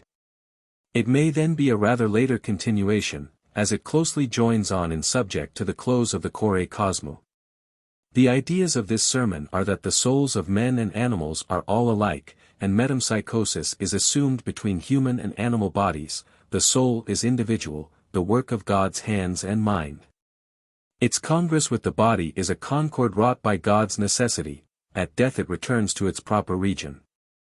The reign of souls is between the moon and earth, for above the moon are the gods and stars and providence. The souls pass through air and wind without friction. Their reign is divided into the 4 quarters of earth, higher the 8 winds, higher 16 spaces of subtler air, and highest 32 spaces of subtlest air. These are called zones, firmaments, or strata. The kingly souls occupy the highest, and so in order down to the base souls the lowest. There is a warder of souls, and a conductor to and from the bodies. Bodies are a blend of the 4 elements, each affecting the character. The Virgin of the World. From thrice greatest Hermes' sacred book, the Virgin of the World. 1. So speaking Isis doth pour forth for Horus the sweet draught, the first of deathless, which souls have custom to receive from gods, and thus begins her holiest discourse Logos.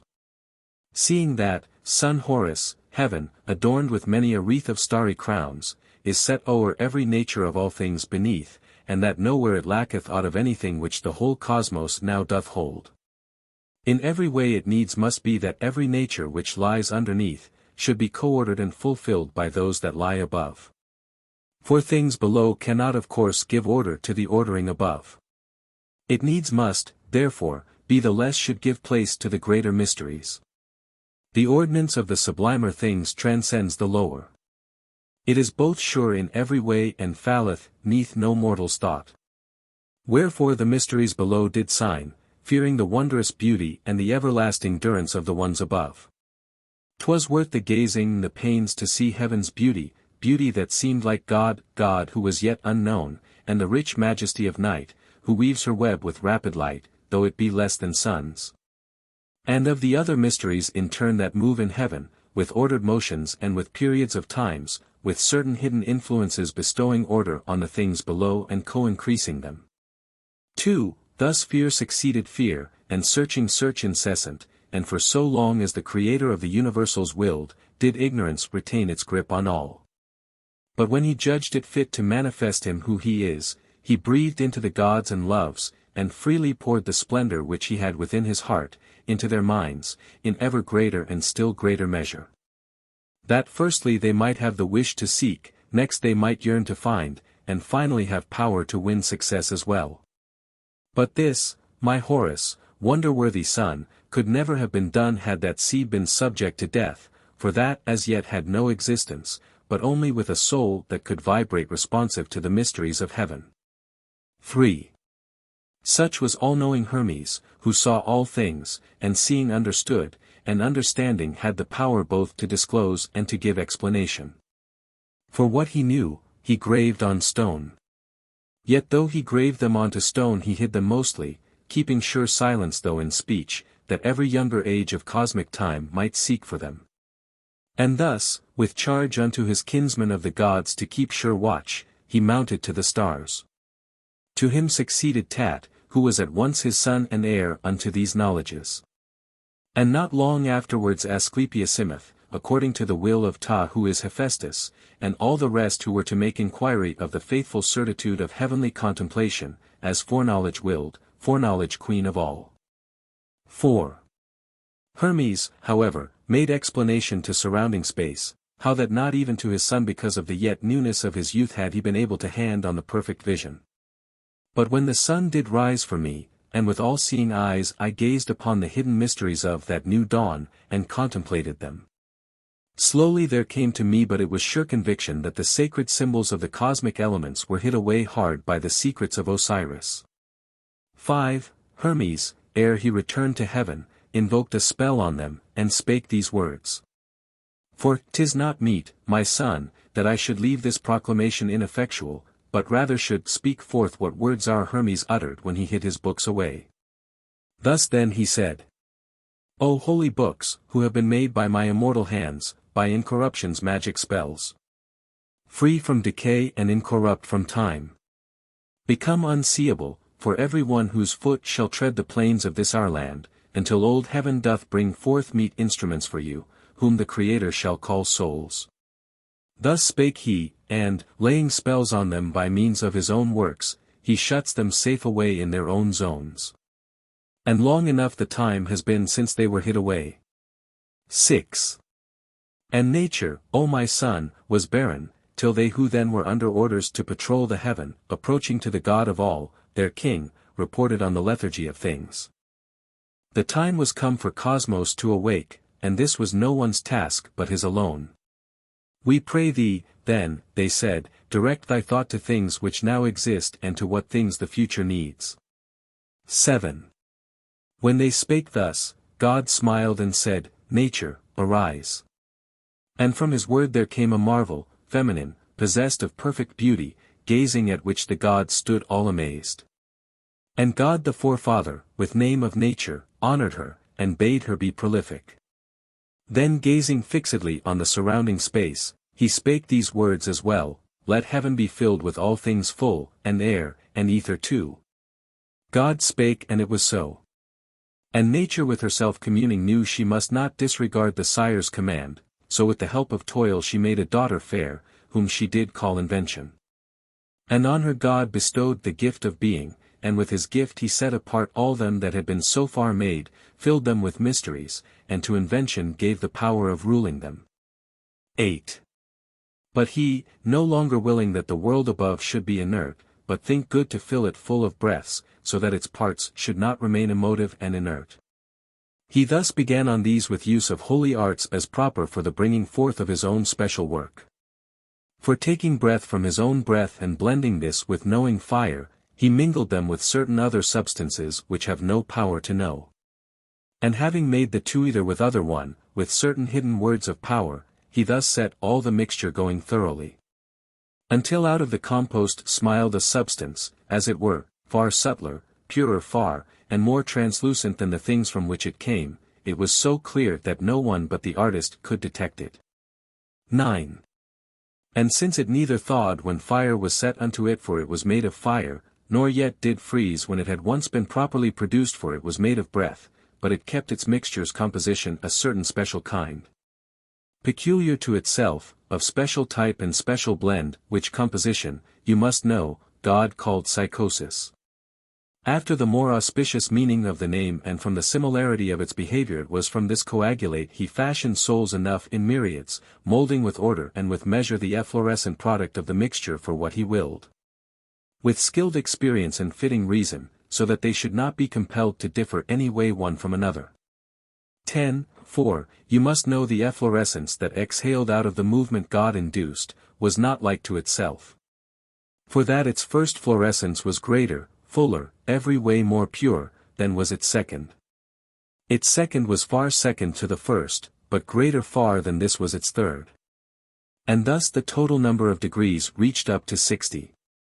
In spite of this, in laying down the law, he ordered it that all should be eternal, as though from out one essence, the forms of which himself alone could bring to their completion. 11. Moreover, he appointed for them limits and reservations in the height of upper nature, that they might keep the cylinder a whirl in proper order and economy and thus might please their sire. And so in that all-fairest station of the ether he summoned unto him the natures of all things that had as yet been made, and spake these words. O souls, ye children fair of mine own breath and my solicitude, whom I have now with my own hands brought to successful birth and consecrate to my own world, give ear unto these words of mine as unto laws, and meddle not with any other space but that which is appointed for you by my will. For you, if ye keep steadfast, the heaven, with the star order, and thrones I have ordained fulfilled with virtue, shall stay as now they are for you. But if ye shall in any way attempt some innovation contrary to my decrees, I swear to you by my most holy breath, and by this mixture out of which I brought you into being, and by these hands of mine which gave you life, that I will speedily devise for you a bond and punishments. 12. And having said these words, the God, who is my Lord, mixed the remaining cognate elements, water and earth together, and, as before, invoking on them certain occult words, words of great power though not so potent as the first. He set them moving rapidly, and breathed into the mixture power of life. And taking the coagulate which like the other floated to the top, when it had been well steeped and had become consistent, he modelled out of it those of the sacred animals possessing forms like unto men's. The mixture's residue he gave unto those souls that had gone in advance and had been summoned to the lands of gods, to regions near the stars, and to the choir of holy daimons. He said, 13. My sons, ye children of my nature, fashion things.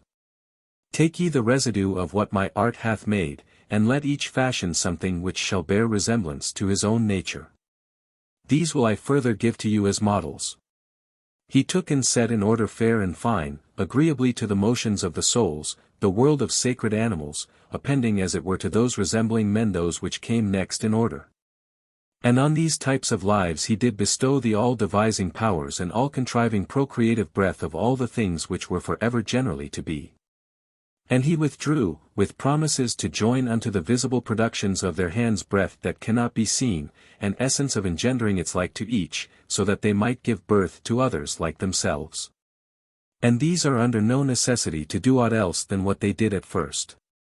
14. And Horus asked, what did the souls do, mother, then? And Isis said, taking the blend of matter, Horus, my son, they first looked at the Father's mixture and adored it, and tried to find out whence it was composed, but this was not an easy thing for them to know. They then began to fear lest they should fall beneath the Father's wrath for trying to find out, and so they set to work to do what they were bid. Thereon, out of the upper stuff which had its topmost layer superfluously light, they formed the race of birds. While they were doing this the mixture had become half-hardened. And by this time had taken on a firm consistency thereon they fashioned out the race of things which have 4 feet next they did fashion forth the race of fish, less light and needing a moist substance of a different kind to swim in. And as the residue was of a cold and heavy nature, from it the souls devised the race of creeping things. 15.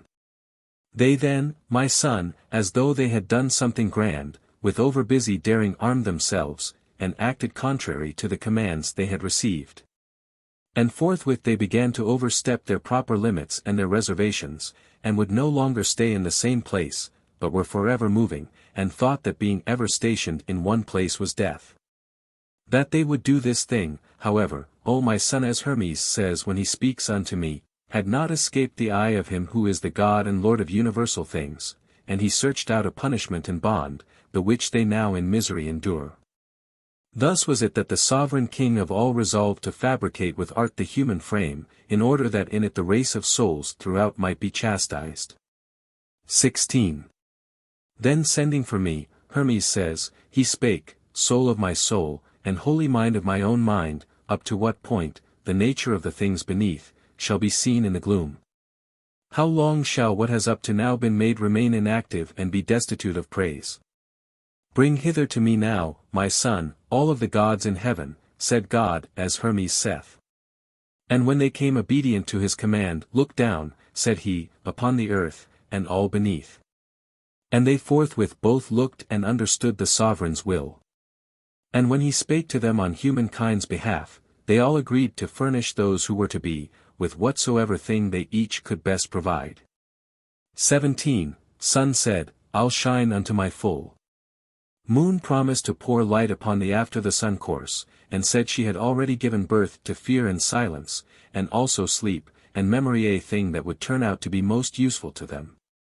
Cronus announced himself already sire of justice and necessity.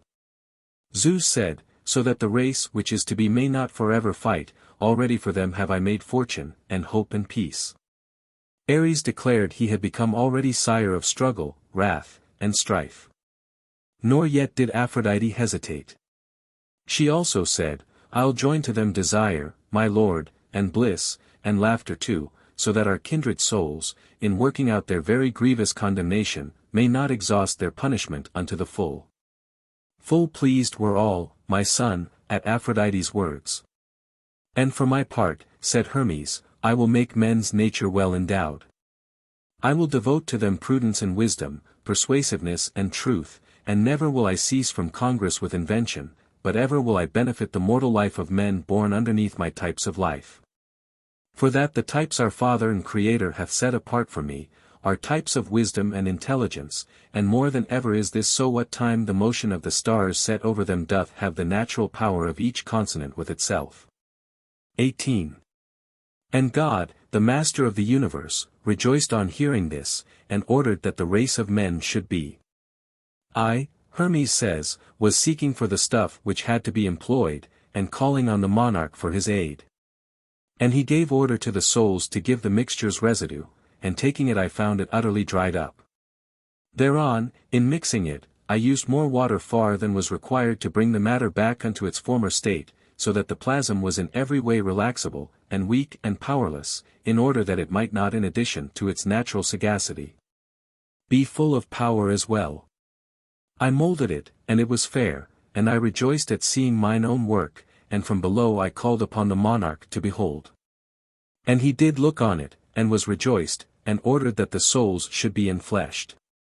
Then were they first plunged in deep gloom, and, learning that they were condemned, began to wail. I was myself amazed at the soul's utterances. 19.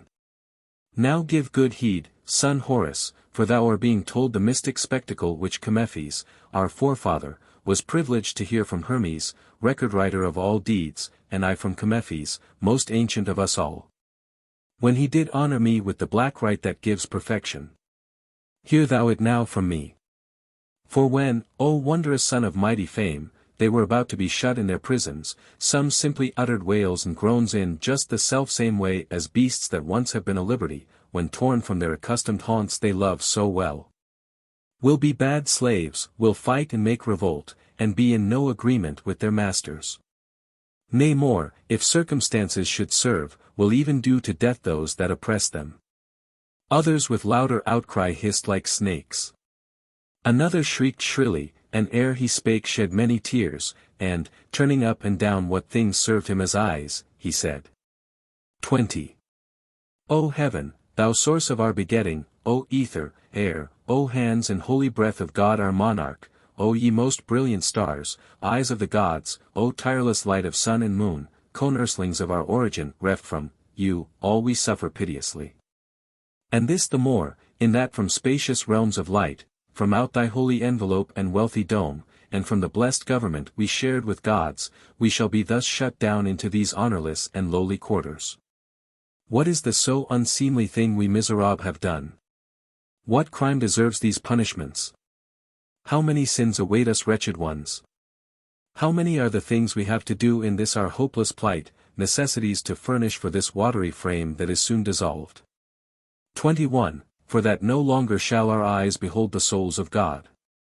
When through such watery spheres as these we see our own forefather heaven grown small and tiny, we shall dissolve in signs, nay, there'll be times we shall not see at all, for sentence hath been passed on us poor things. The gift of real sight hath not been given to us, in that it hath not been permitted us to see without the light. Windows, they are, not eyes. How wretchedly shall we endure to hear our kindred breaths breathe in the air, when we no longer shall be breathing with them. For home, instead of this great world high in the air, a heart small mass awaits us. Set thou us free from bonds so base as these to which we have sunk down, and end our grief. O Lord and Father, and our Maker, if so it be thou hast thus quickly grown indifferent unto the works of thine own hands, appoint for us some limits. Still deem us worthy of some words, though they be few, while yet we can see through the whole world order bright on every side. 22. Thus speaking, Horus, son, the souls gained their request. For that the monarch came, and sitting on the throne of truth made answer to their prayers. O souls, love and necessity shall be your lords, they who are lords and marshals after me of all. Know, all of you who are set under my gaining rule, that as long as ye keep you free of sin, ye shall dwell in the fields of heaven. But if some cause of blame for aught attached itself to you, ye shall dwell in the place that destiny allots, condemned to mortal wounds. If, then, the things imputed to your charge be slight, leaving the bond of fleshly frame subject to death, ye shall again embrace your Father Heaven, and sin no more. But if ye shall commit some greater sins, and with the end appointed of your frames be not advanced, no longer shall ye dwell in heaven, nor even in the bodies of mankind, but shall continue after that to wander round in lives irrational. 23. Thus speaking, Horus mine, he gave to all the gift of breath, and thus continued.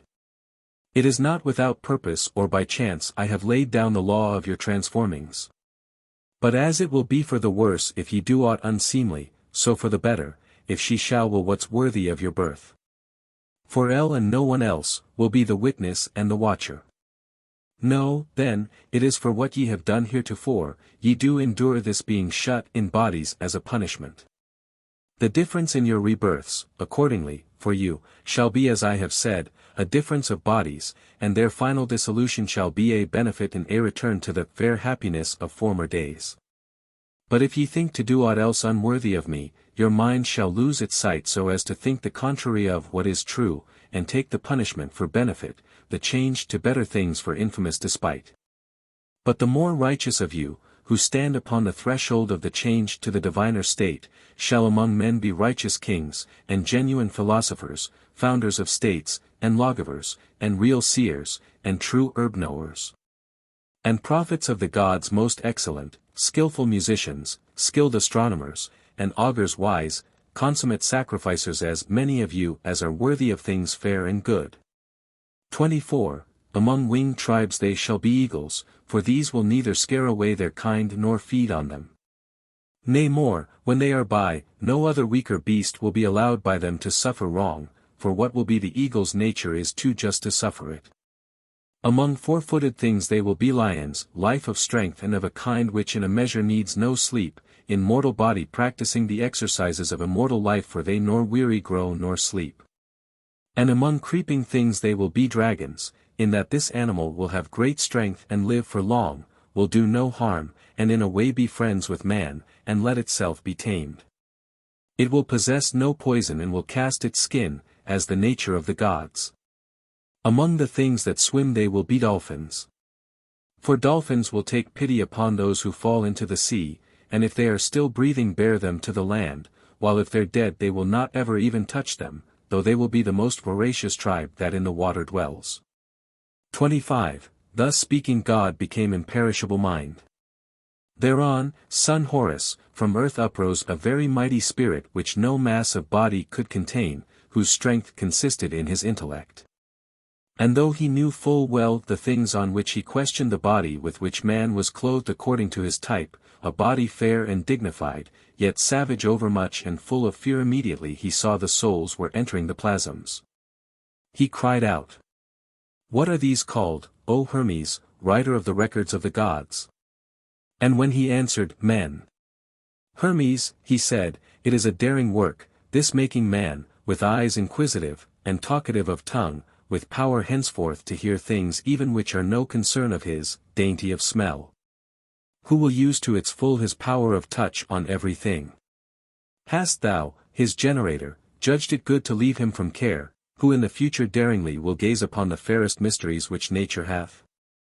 Wouldst thou leave him without a grief, who in the days to come will make his thoughts reach unto mysteries beyond the earth? 26. Men will dig up the roots of plants, and will find out their juices qualities. Men will observe the nature of the stones. Men will dissect not only animals irrational, but they'll dissect themselves, daring to find out how they were made. They will stretch out their daring hands e'en to the sea, and cutting self-grown forests down will ferry one another o'er to lands beyond. Men will seek out as well the inner nature of the holy spaces which no foot may tread, and will chase after them into the great space, desiring to observe the nature of the motion of the heaven. These are yet moderate things which they will do. For nothing more remains than earth's remotest realms, nay, in their daring they will track out night, the farthest night of all. 27. Naught have they, then, to stop them from receiving their initiation in the good of freedom from all pain, and unconstrained by terror's grievous goads, from living softly out a life free from care. Then will they not gird on the armor of an overbusy daring up to heaven? Will they not, then, reach out their souls free from all care unto the primal elements themselves? Teach them henceforth to long to plan out something, where they have as well to fear the danger of its ill success, in order that they may be tamed by the sharp tooth of pain in failure of their hopes. Let the too busy nature of their souls be balanced by desires, and fears, and griefs, and empty hopes. Let loves in quick succession sway their souls, hopes, manifold desires, sometimes fulfilled, and sometimes unfulfilled, that the sweet bait of their success may draw them into struggle amid dire ills. Let fever lay its heavy hand on them, that losing heart they may submit desire to discipline. 28. Thou grievest, dost thou, Horus, son, to hear thy mother put these things in words? Art thou not struck with wonder, art thou not terror-struck at how poor man was grievously oppressed? Hear what is sadder still. When Momos said these things, Hermes was pleased, for what he said was said out of affection for him. And so he did all that he recommended, speaking thus. Momos, the nature of the breath divine which doth surround all things shall not become inert. The Master of the universe appointed me as steward and as manager. Wherefore the overseer of his command will be the keen-eyed goddess of the all, Adrastea. And I will skillfully devise an instrument, mysterious, possessed of power of sight that cannot err, and cannot be escaped, whereto all things on earth shall of necessity be subject, from birth to final dissolution. An instrument which binds together all that's done. This instrument shall rule all other things on earth as well as man. 29. These words, said Hermes, did I speak to Momos, and forthwith the instrument was set a-going. When this was done, and when the souls had entered in the bodies, and Hermes had himself been praised for what was done, again the monarch did convoke the gods in session.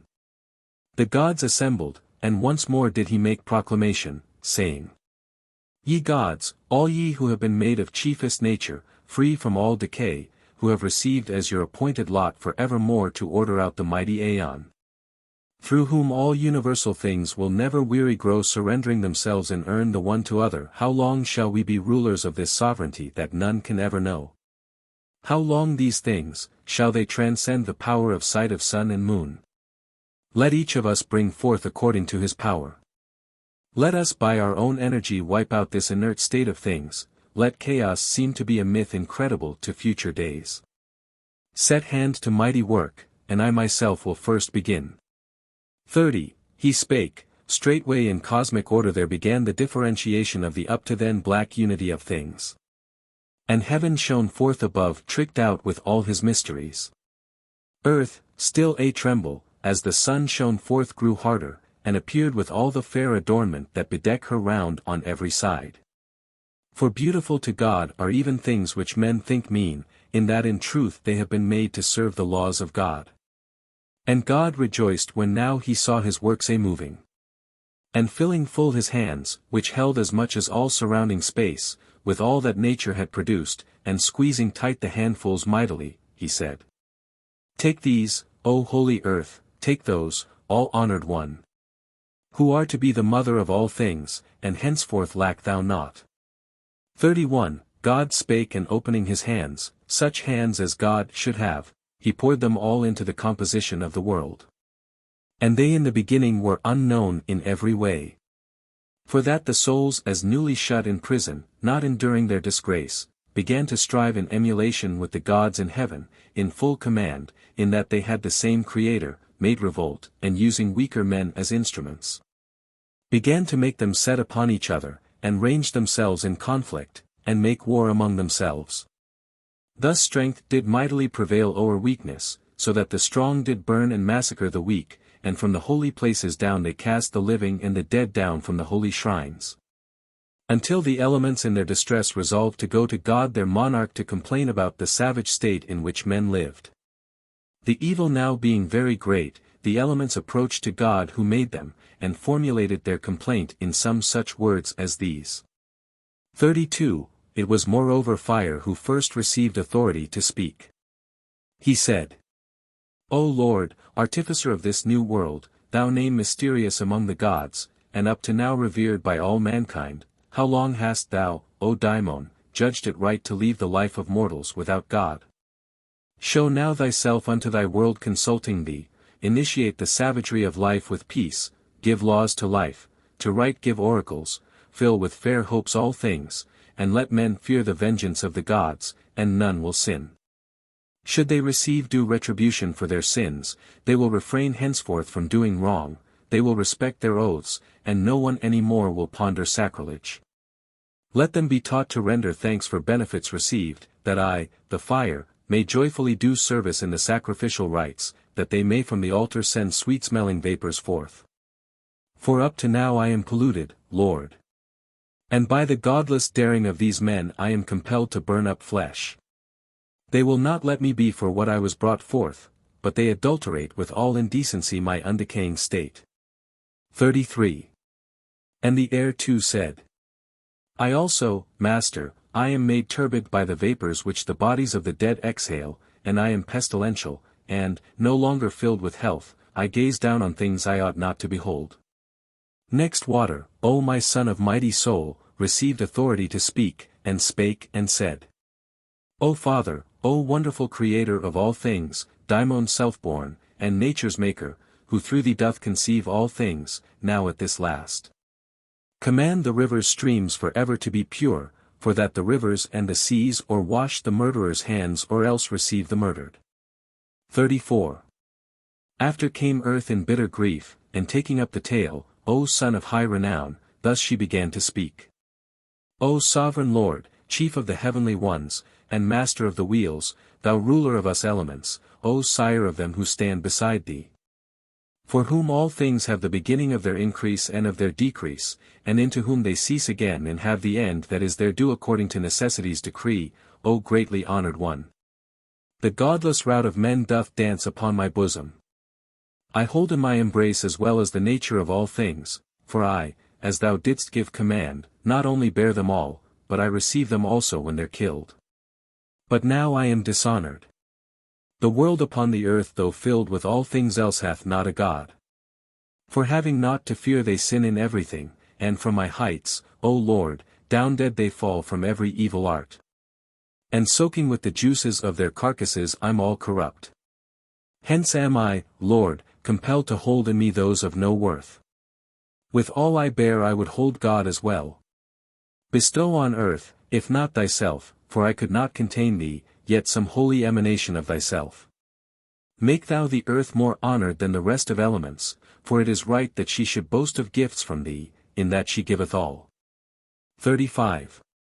Thus spake the elements. And God, fulfilling all things with the sound of his most holy voice, spake thus. Depart, ye holy ones, ye children worthy of a mighty sire, nor yet in any way attempt to innovate. Nor leave the whole of this my world without your active service. For now another efflux of my nature is among you, and he shall be a pious supervisor of all deeds, judge incorruptible of living men and monarch absolute of those beneath the earth. Not only striking terror into them but taking vengeance on them. And by his class of birth the fate he hath deserved shall follow every man. And so the elements did cease from their complaint, upon the master's order, and they held their peace. And each of them continued in the exercise of his authority and in his rule. 36. And Horus thereon said, How was it, mother, then, that earth received God's efflux? And Isis said, I may not tell the story of this birth. For it is not permitted to describe the origin of thy descent, O Horus son of mighty power, lest afterwards the way of birth of the immortal gods should be known unto men except so far that God the monarch, the universal orderer and architect, sent for a little while thy mighty sire Osiris, and the mightiest goddess Isis, that they might help the world, for all things needed them. 'Tis they who filled life full of life. 'Tis they who caused the savagery of mutual slaughtering of men to cease. 'Tis they who hallowed precincts to the gods their ancestors and spots for holy rites. 'Tis they who gave to men laws, food, and shelter. 'Tis they who will, says Hermes, learn to know the secrets of my records all, and will make separation of them.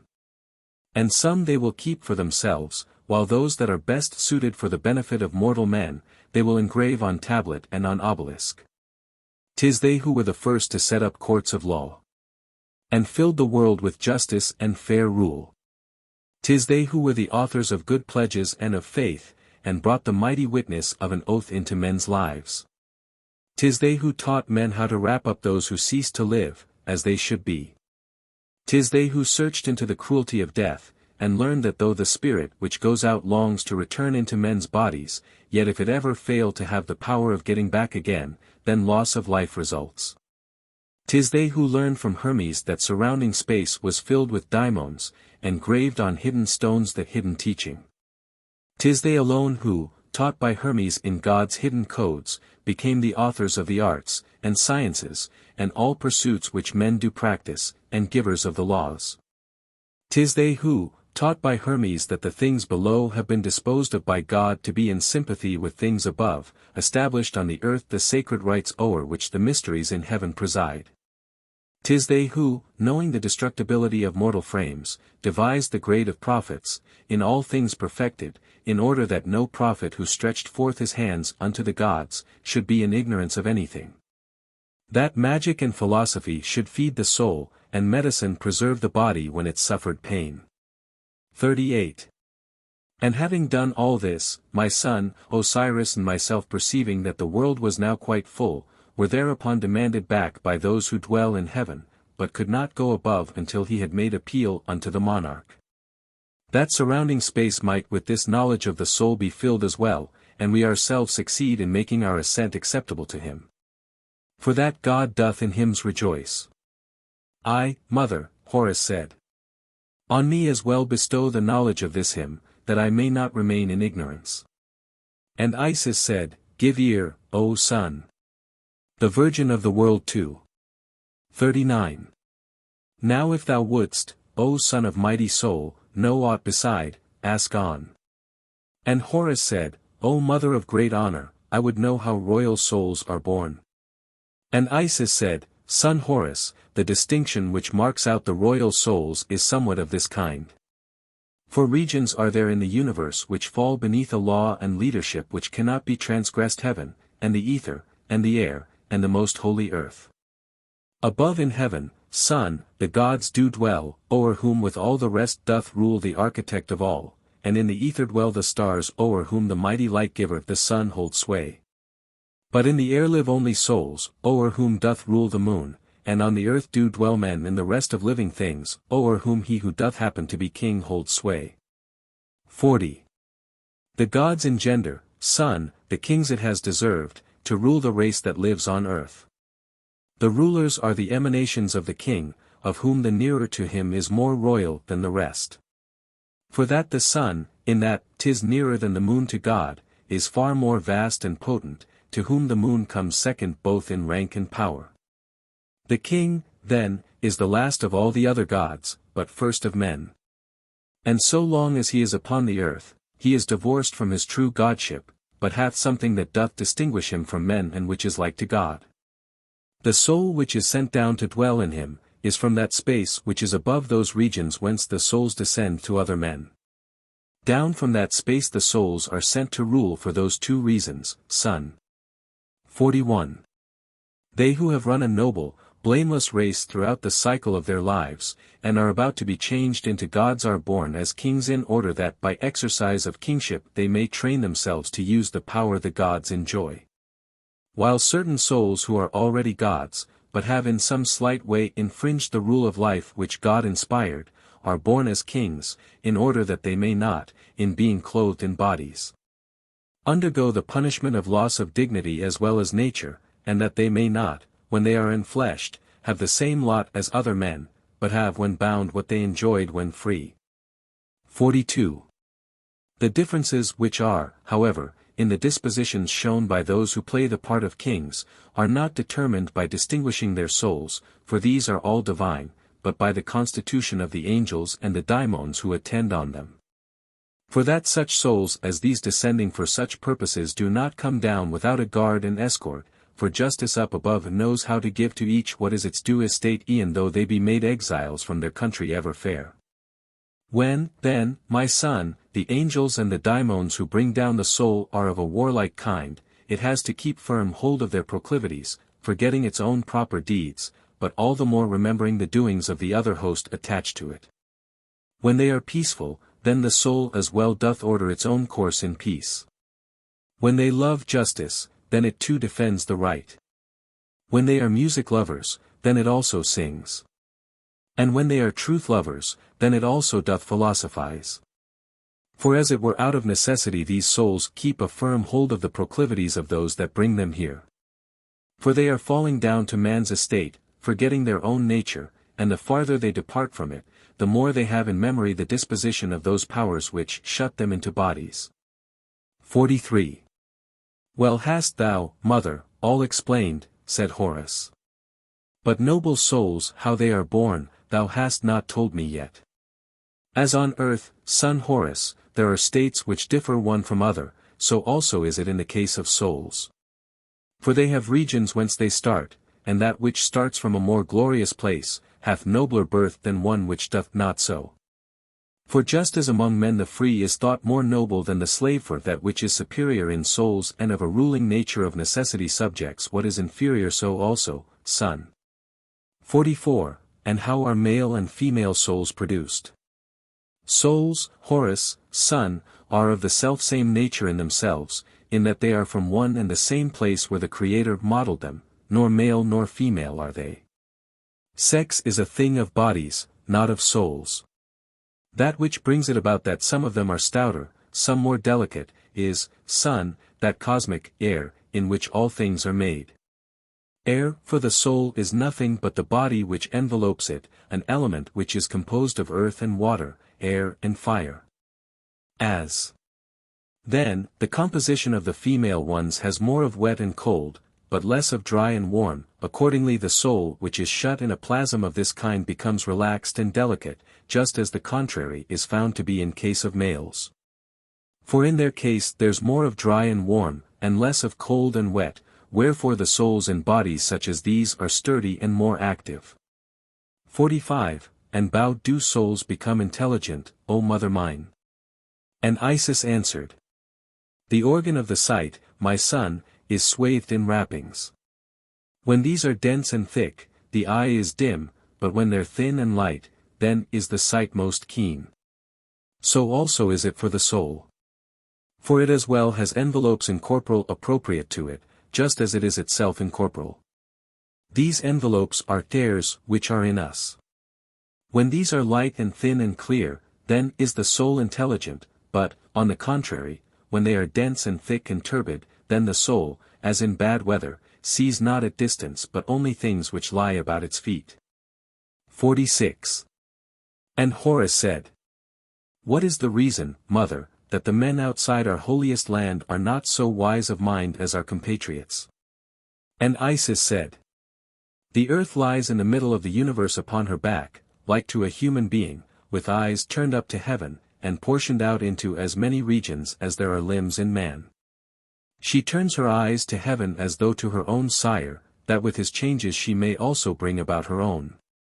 She hath her head set to the south of all, right shoulder to southeast, left shoulder to southwest. Her feet below the bear, right foot beneath its tail, left under its head, her thighs beneath those that succeed the bear, her waist beneath the middle stars. 47.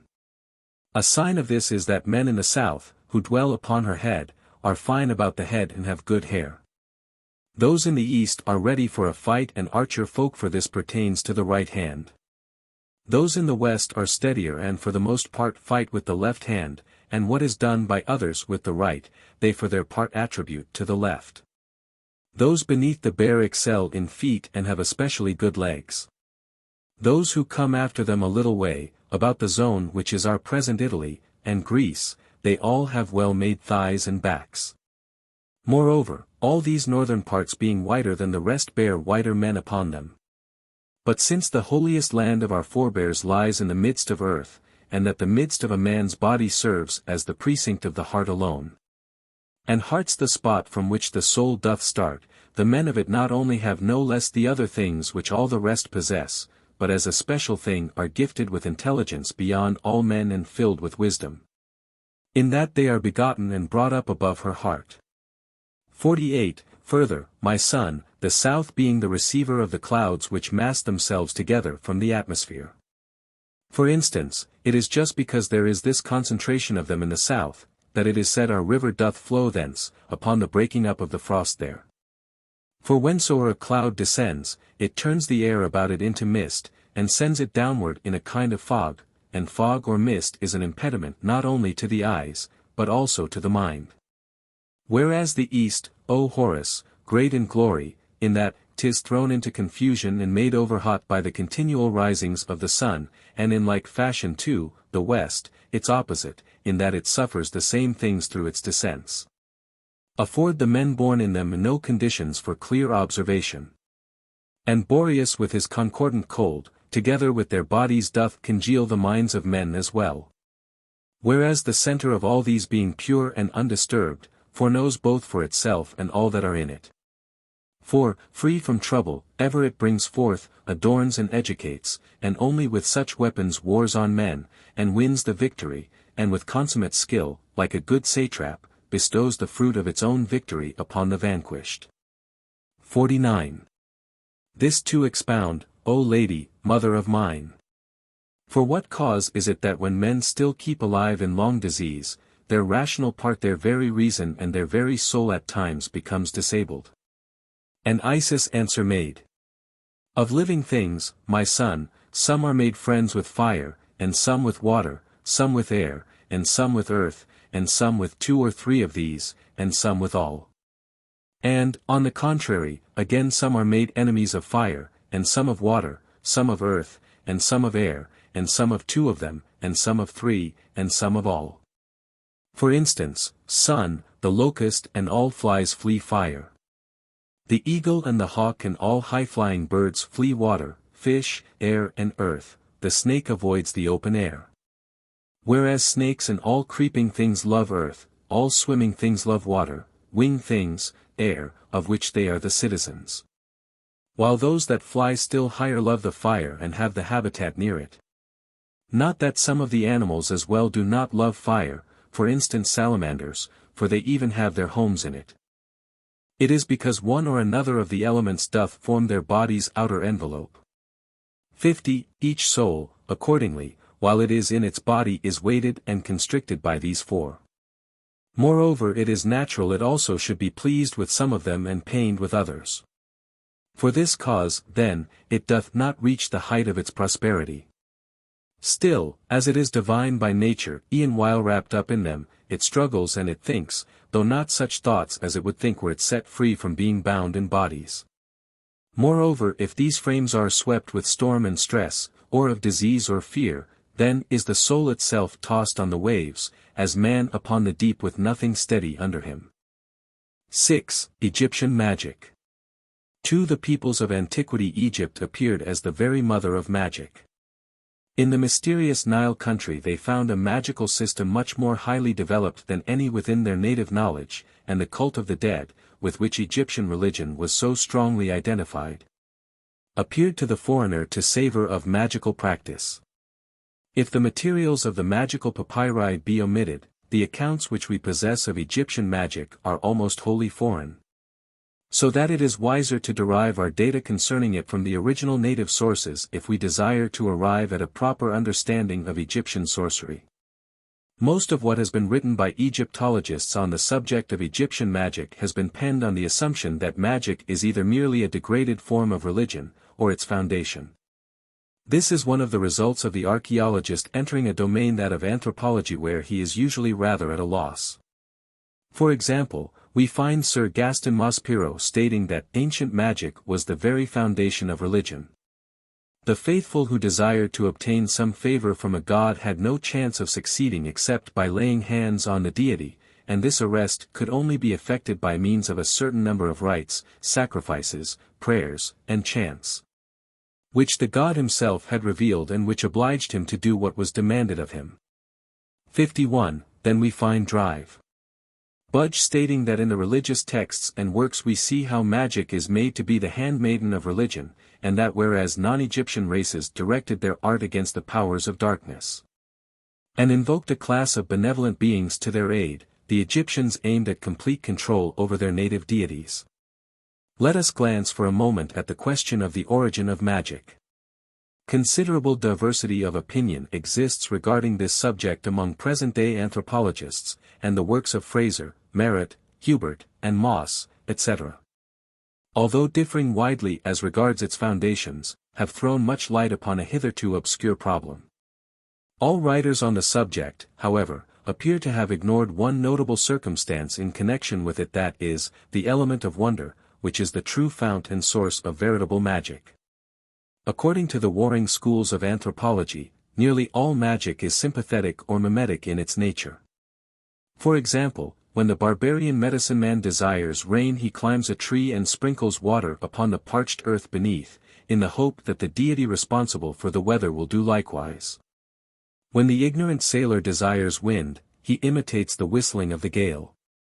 This system is universal, but if our conclusions are well founded, the magical element does not reside in such practices as these.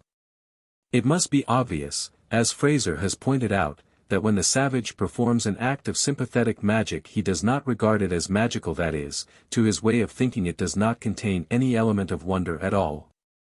He regards his action as a cause which is certain to bring about the desired effect, exactly as the scientific man of today believes that if he follows certain formulae certain results will be achieved. Now the true magic of wonder argues from effect to cause. So it would appear as if sympathy magic were merely a description of proto-science. Due to mental processes entirely similar to those by which scientific laws are produced and scientific acts are performed, that there is a spirit of certainty about it which is not found, for example, in the magic of evocation. It would, however, be rash to attempt to differentiate sympathetic magic entirely from what I would call the magic of wonder at this juncture. Indeed, our knowledge of the basic laws of magic is too slight as yet to permit of such a process. We find considerable overlapping between the systems. For example, one of the ways by which evilly disposed persons could transform themselves into werewolves was by means of buckling on a belt of wolfskin. Thus we see that in this instance the true wonder magic of animal transformation is in some measure connected with the sympathetic process, the idea being that the donning of wolfskin, or even the binding around one of a strip of the animal's hide, was sufficient to bestow the nature of the beast upon the wearer. In passing, I may say, for the sake of completeness, that I believe the magic of wonder to be almost entirely spiritistic in its nature, and that it consists of evocation and similar processes. Here, of course, it may be quoted against me that certain incenses, planetary signs, and other media known to possess affinities for certain supernatural beings were brought into use at the time of their evocation. Once more I admit that the two systems overlap, but that will not convince me that they are in essence the same. Antiquity of Egyptian magic. Like all magic, Egyptian magic was of prehistoric origin. As the savage of today employs the sympathetic process, so did the savage of the Egyptian Stone Age make use of it. That he also was fully aware of the spiritistic side of magic is certain. Animism is the mother of spiritism. The concept of the soul was arrived at a comparatively early period in the history of man. The phenomenon of sleep puzzled him. Whither did the real man betake himself during the hours of slumber? The Paleolithic man watched his sleeping brother, who appeared to him as practically dead, at least, to perception and the realities of life. Something seemed to have escaped the sleeper. The real, vital, and vivifying element had temporarily departed from him. From his own experience the puzzled savage knew that life did not cease with sleep, for in a more shadowy and unsubstantial sphere he reenacted the scenes of his everyday existence. If the man during sleep had experiences in dreamland or in distant parts, it was only reasonable to suppose that his ego, his very self, had temporarily quitted the body. Grant so much, and you have two separate entities, body and soul, similar in appearance because the latter on the dream plane exercised functions identical with those of the former on the corporeal plane. The wandering spirit. But prehistoric logic did not stop here. So much premised, it extended its soul theory to all animate beings, and even to things inanimate. Where, for example, did the souls of men go after death? Their bodies decayed, so it was only reasonable to suppose that they cast about them for other corporeal media. Failing their ability to enter the body of a newborn infant, they would take up their quarters in a tree, a rock, or any suitable natural object. And the terrified savage could hear their voices crying down the wind and whispering through the leaves of the forest, possibly clamoring or entreating for that food and shelter which they could not obtain in their disembodied condition. All nature, then, we see became animate to early man, and not less so to the early Egyptian than to others. But his hunting life had made prehistoric man exceptionally cunning and resourceful, and it would soon occur to him in what manner we do not presume to say.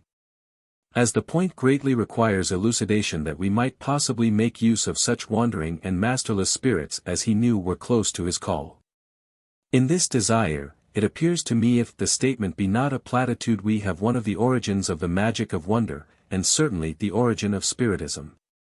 Trading upon the wish of the disembodied spirit to materialize, prehistoric man would construct a fetish either in the human shape or in that of an animal, or in any weird presentment that squared with his ideas of spiritual existence. He usually made it of no great dimensions, as he did not believe that the alter ego, or soul, was of any great size. By threats or coaxings he prevailed upon the wandering spirit whom he conceived as, like all the dead, cold, hungry, and homeless to enter the little image, which duly became its corporeal abode. Where its lips were piously smeared with the blood of animals slain in the chase, and where it was carefully attended. In return it was expected, by dint of its supernatural knowledge, that the soul contained in the fetish should assist its master or coadjutor in every possible way. Coercing the gods. Egyptian magic differed from most other systems in the circumstance that the native magician attempted to coerce certain of the gods into action on his behalf. Instances of this elsewhere are extremely rare, and it would seem as if the deities of Egypt had evolved in many cases from mere animistic conceptions. This is true in effect of all deities, but at a certain point in their history most gods arrive at such a condition of eminence that they soar far above any possibility of being employed by the magician as mere tools for any personal purpose. We often, however, find the broken down, or deserted, deity coerced by the magician. Of this class Beelzebub might be taken as a good example. A great reputation is a hard thing to lose, and it is possible that the sorcerer may descry in the abandoned, and therefore idle, god a very suitable medium for this purpose. But we find the divinities of Egypt frightened into using their power on behalf of some paltry sorcerer even in the very zenith of their fame. One thing is of course essential to a complete system of sorcery, and that is the existence of a number of spirits, the detritus of a vanished or submerged religion. As we know, there were numerous strata in Egyptian religion. More than one faith had obtained on the banks of the Nile, and it may be that the worshippers of the deities of another as magical on the first introduction of a new system. In fact, these may have been interchangeable, and it is possible that by the time the various gods became common to all the practice had become so universal as to be impossible of abandonment. If our conclusions are correct, it would seem that Maspero's statement that magic is the foundation of religion is scarcely consonant with fact. We have seen that at least the greater part of barbarian magic, so-called that is, sympathetic magic, is probably not of the nature of magic at all, so that the scope of his contention is considerably lessened. Budge's dictum that the magic of every other nation of the ancient East but the Egyptian was directed entirely against the powers of darkness, and was invented to frustrate their fell designs by invoking a class of benevolent beings, is so far an error in that the peoples of the ancient Orient invoked evil beings equally with good. At the same time it must be admitted that Egyptian magic had much more in common with religion than most other magical systems, and this arose from the extraordinary circumstances of the evolution of religion on Egyptian soil. Egyptian occultism and symbolism. Of all civilizations known to us through history, that of ancient Egypt is the most marvelous, most fascinating, and most rich in occult significance, yet we have still much to discover. And although we have the assurance of Herodotus that the Egyptians were beyond measure scrupulous in all matters appertaining to religion, the ancient religions or such fragments as survive appear at first glance confusing and even grotesque. It is necessary to remember that there was an inner as well as an outer theology. and that the occult mysteries were accessible only to those valiant and strenuous initiates who had successfully passed through a prolonged purification and course of preparation austere and difficult enough to discourage all save the most persistent and exalted spirits. It is only available to us to wander on the outskirts of Egyptian mythology. The most familiar symbolic figures are those of Isis the moon goddess, traditional queen of Egypt, and Osiris her husband. And when we read that Isis was the sister, wife, and mother of Osiris, we must seek the inner meaning of the strange and impossible relationship. It has been lucidly explained by Princess Karaja in her King Solomon, A Mystic Drama, 1912, pp. 130–131. Originally the dual souls are part of the same divine ego. They are golden fruits upon the great tree of life, male and female he created them. Isis is the sister of Osiris because she is of divine origin like himself, and is a spirit of equal rank. She is his wife, because she alone can fill his highest cravings. She is his mother because it is the mission of woman to restore man unto spiritual life. How Osiris was slain by his brother Typhon or set the spirit of evil, and dismembered into 14 fragments which were scattered and bitten by the destroyer. How Isis, widowed and broken-hearted, sought patiently until she found each fragment. And how Horus her son when he grew to manhood challenged and conquered Typhon. All this is the figurative rendering of the eternal battle between light and darkness. Typhon or Set symbolizes autumn, decay, and destruction, Osiris springtime, light, and the fertilizing and growing powers of nature. Isis is typified in many forms, but was especially revered as the goddess of procreation, universal mother of the living, and protectress of the spirits of the dead. Her symbol was the cow, and she is usually depicted wearing cow's horns, and between them the orb of the moon. But more ancient and more exalted than Osiris was Ra, the sun god, whose worship was blended with that of Isis and her husband and son. The priests of Ra established a famous temple at Heliopolis, and founded a special system of solar worship. Just as the Emperor Constantine subsequently fixed as saints' days in the Christian Church the days which had been dedicated to the ancient pagan gods, so the priests of Ra adapted their cult to the tastes and notions of the people. And a whole company of subordinate gods figured in the religions of Lower Egypt for many centuries. Sometimes divine virtues were portrayed in very material forms. Between 4000 and 2000 BC, the worship of Amen, or Amen-Ra, as the greatest god of the Egyptians, was established at Thebes, which became the center of religious teaching. The priests grew more and more powerful until finally the high priest of Amen, whose name means the Hidden One, became the king of Upper Egypt. Amen was regarded as the creator, with all the power and attributes of Ra the sun god, and as ruler of the lesser gods. It has been asked why the Egyptians, who had no belief in a material resurrection, took such infinite trouble to preserve the bodies of their dead. They looked forward to a paradise in which eternal life would be the reward of the righteous, and their creed inculcated faith in the existence of a spiritual body to be inhabited by the soul which had ended its earthly pilgrimage. But such beliefs do not explain the attention bestowed upon the lifeless corpse. The explanation must be sought in the famous Book of the Dead, representing the convictions which prevailed throughout the whole of the Egyptian civilization from pre-dynastic times. Briefly, the answer to our question is this: there was a Ka or double, in which the heart-soul was located. This Ka, equivalent to the astral body of modern occultists, was believed to be able to come into touch with material things through the preserved or mummified body. This theory accords with the axiom that each atom of physical substance has its relative equivalent on the astral plane. It will therefore be understood how, in the ancient religions, the image of a god was regarded as a medium through which his powers could be manifested. As above, so below, every living thing possessed some divine attribute. Faith in prayer was an essential article of the Egyptian religion, and the spoken word of a priest was believed to have strong potency, because it had been the words of Ra uttered by Thoth which brought the universe into being. Amulets inscribed with words were consequently thought to ensure the fulfillment of the blessing expressed, or the granting of the bliss desired.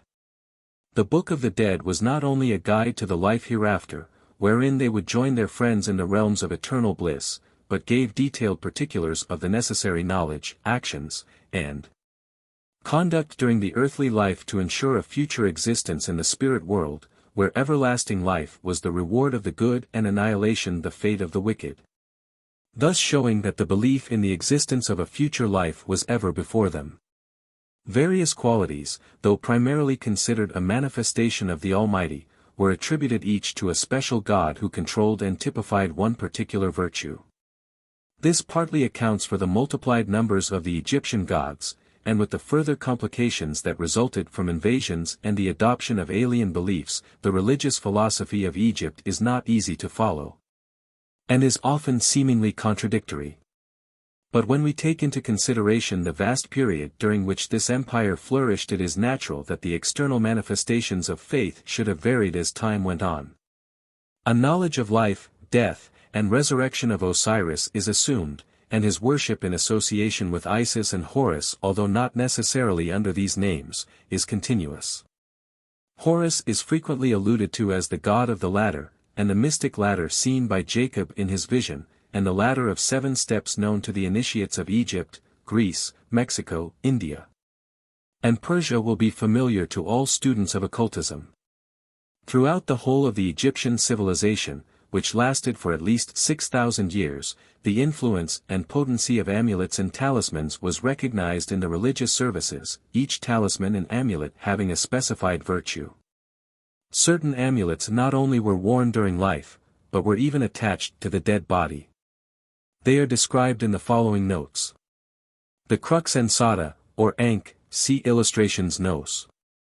1, 2, 3, plate I, was known as the symbol of life, the loop at the top of the cross consisting of the hieroglyphic Ru, O, set in an upright form, meaning the gateway, or mouth.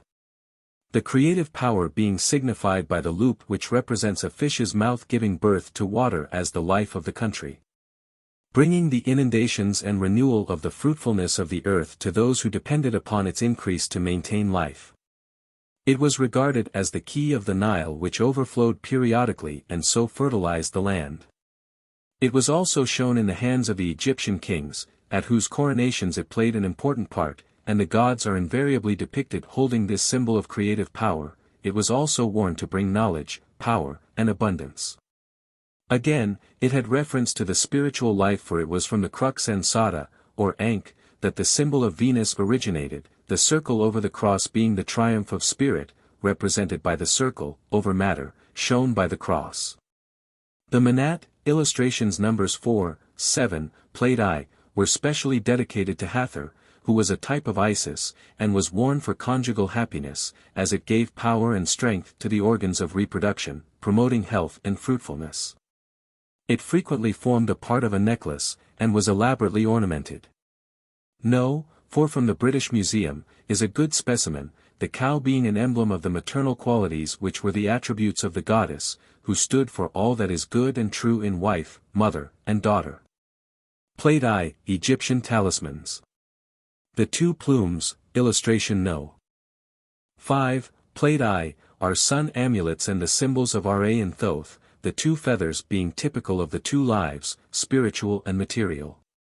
This was worn to promote uprightness in dealing, enlightenment, and morality, being symbolical of the great gods of light and air.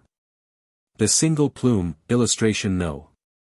6, plate I, was an emblem of Mot, the female counterpart of Thoth, who wears on her head the feather characteristic of the phonetic value of her name. She was the personification of integrity, righteousness, and truth.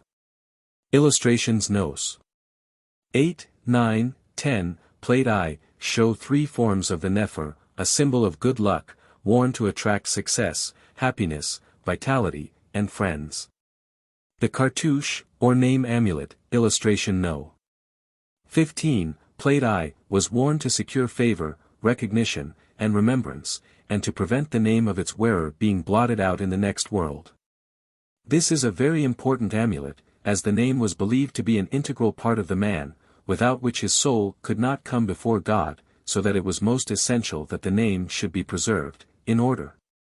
As described in the Book of the Dead, thou shalt never perish, thou shalt never, never come to an end, the loss of the name meaning the total annihilation of the individual.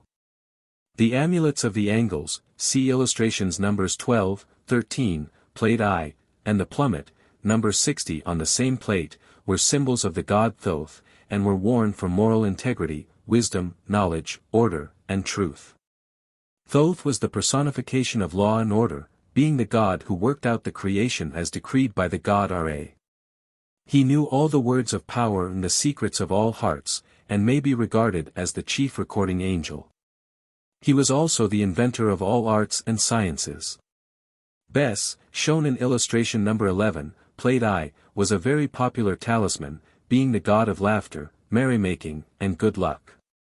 By some authorities he is considered to be a foreign importation from pre-dynastic times, and he has been identified with Horus and regarded as the god who renewed youth. He was also the patron of beauty, the protector of children, and was undoubtedly the progenitor of the modern Billiken. Illustrations Nos. 15, 19, plate 2, are examples of the aper, which symbolized providence and was worn for steadfastness, stability, and alertness. The tat, illustrations Nos. 16, 17, 18, plate 2, held a very important place in the religious services of the Egyptians, and formed the center of the annual ceremony of the setting up of the tat, a service held to commemorate the death and resurrection of Osiris. This symbol representing the building up of the backbone and reconstruction of the body of Osiris. In their services the Egyptians associated themselves with Osiris, through whose sufferings and death they hoped to rise glorified and immortal, and secure everlasting happiness. The 4 crossbars symbolized the 4 cardinal points, and the 4 elements of earth, air, fire and water, and were often very elaborately ornamented, see illustration number 17, plate 2, taken from an example at the British Museum. It was worn as a talisman for stability and strength, and for protection from enemies, also that all doors or opportunities might be opened both in this life and the next. Moreover, a tat of gold set in sycamore wood, which had been steeped in the water of ankum flowers, was placed at the neck of the deceased on the day of interment. To protect him on his journey through the underworld and assist him in triumphing over his foes, that he might become perfect for ever and ever. The heart was believed to be the seat of the soul, and illustrations numbers 20, 21, 22, plate 2, are examples of these talismans worn to prevent black magicians from bewitching the soul out of the body. The importance of these charms will be realized from the belief that if the soul left the heart, the body would quickly fade away and die. According to Egyptian lore, at the judgment of the dead the heart is weighed, when, if found perfect, it is returned to its owner, who immediately recovers his powers of locomotion and becomes his own master. With strength in his limbs and everlasting felicity in his soul. The buckle of the girdle of Isis was worn to obtain the goodwill and protection of this goddess, and symbolized the blood of Isis and her strength and power. Frequently made of carnelian, it was believed to protect its wearer from every kind of evil, also to secure the goodwill of Horus. And, when placed like the golden tat at the neck of the dead on the day of the funeral in the soul's journey through the underworld, it opened up all hidden places and procured the favor of Isis and her son, Horus, for ever and ever. See illustrations numbers 24, 25, 26, plate tie. The tie, or saw, illustration No. 23, plate tie, is the symbol of Ta'art, the hippopotamus-headed goddess, who was associated with the god Thoth, the personification of divine intelligence and human reason. It was worn for magical protection. Plate 2. Egyptian talismans. The scarab was the symbol of Khepra, a form of the sun god who transforms inert matter into action, creates life, and typifies the glorified spiritual body that man shall possess at the resurrection. From the enormous number of scarabs that have been found, this must have formed the most popular of the talismans. The symbol was derived from a beetle, common in Egypt, which deposits its eggs in a ball of clay, the action of the insect in rolling this ball along the ground being compared with the sun itself in its progress across the sky. And as the ball contained the living germ which, under the heat of the sun, hatched out into a beetle, so the scarab became the symbol of creation. It is also frequently seen holding the disk of the sun between its claws, with wings extended, and it is thought by some authorities that the scarab was taken as an emblem of the sun. Because the burial of its ball was symbolic of the setting sun from which new life arises with each dawn. Scarabs of green stones with rims of gold were buried in the heart of the deceased, or laid upon the breast, with a written prayer for his protection on the day of judgment. Whilst words of power were frequently recited over the scarab, which was placed under the coffin as an emblem of immortality so that no fiend could harm the dead in his journey through the underworld.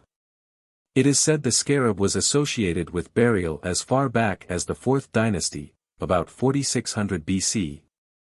It represented matter about to pass from a state of inertness into active life, so was considered a fitting emblem of resurrection and immortality, typifying not only the sun's disk, but the evolutions of the soul throughout eternity.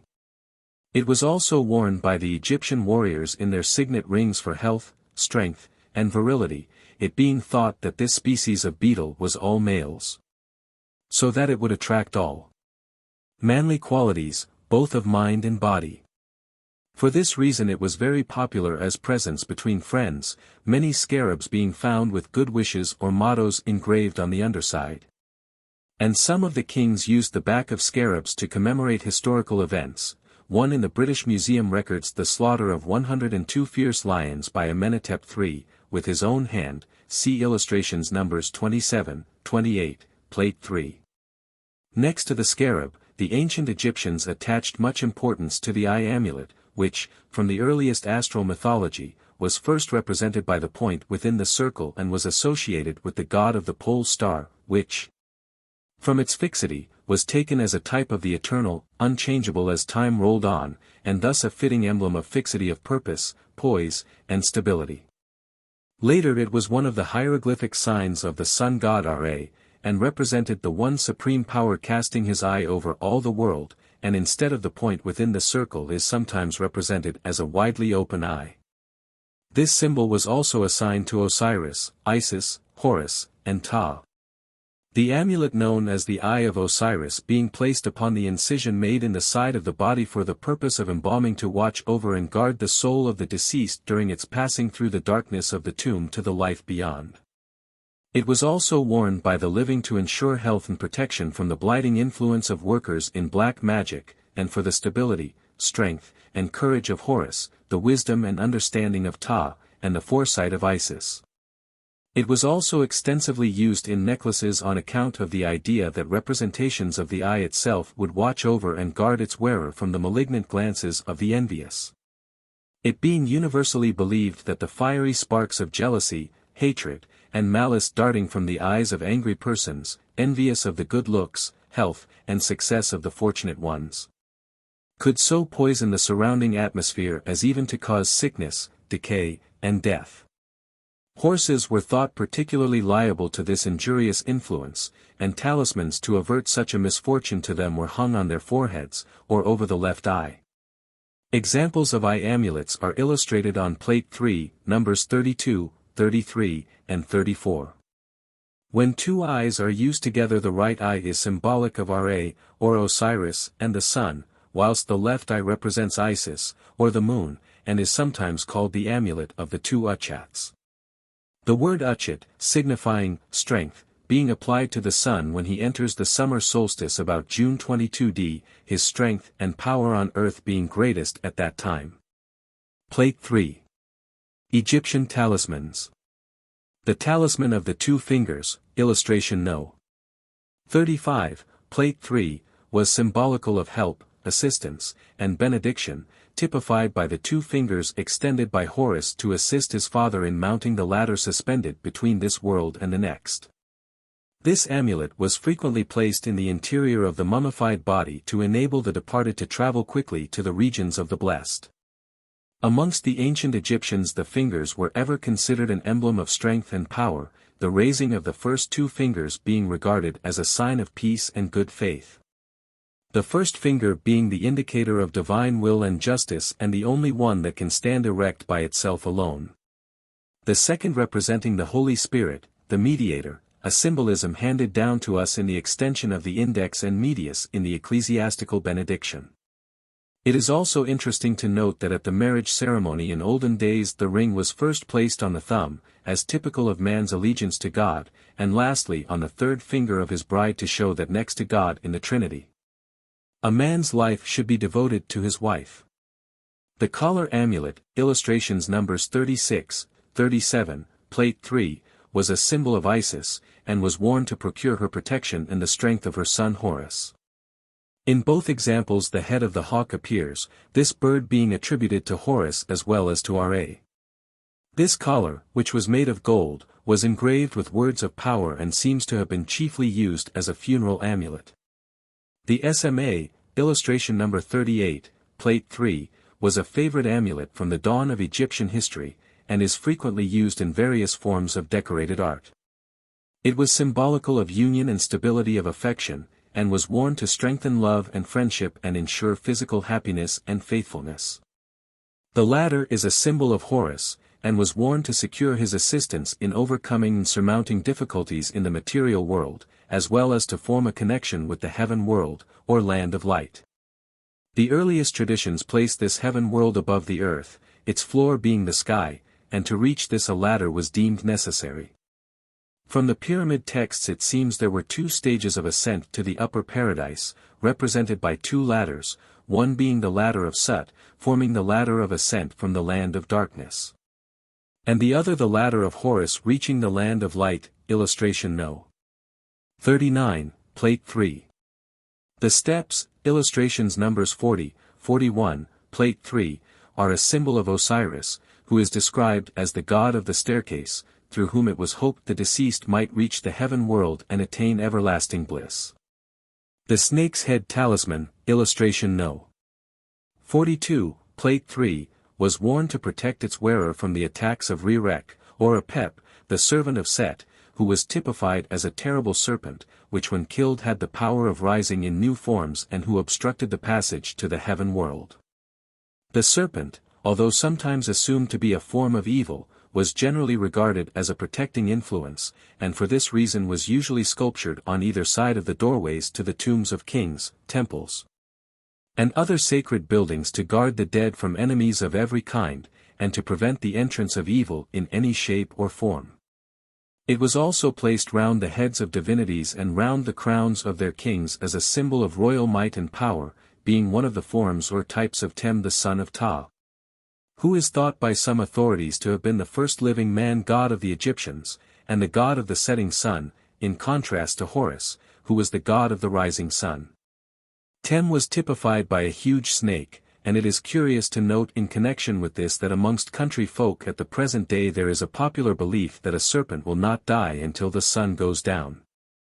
The sun's disk talismans, illustrations number 43, 45, plate 4, are symbols of the god Ra, number 45 being appropriately placed upon the head of a ram, the symbol of the zodiacal house Aries, in which sign the sun is exalted.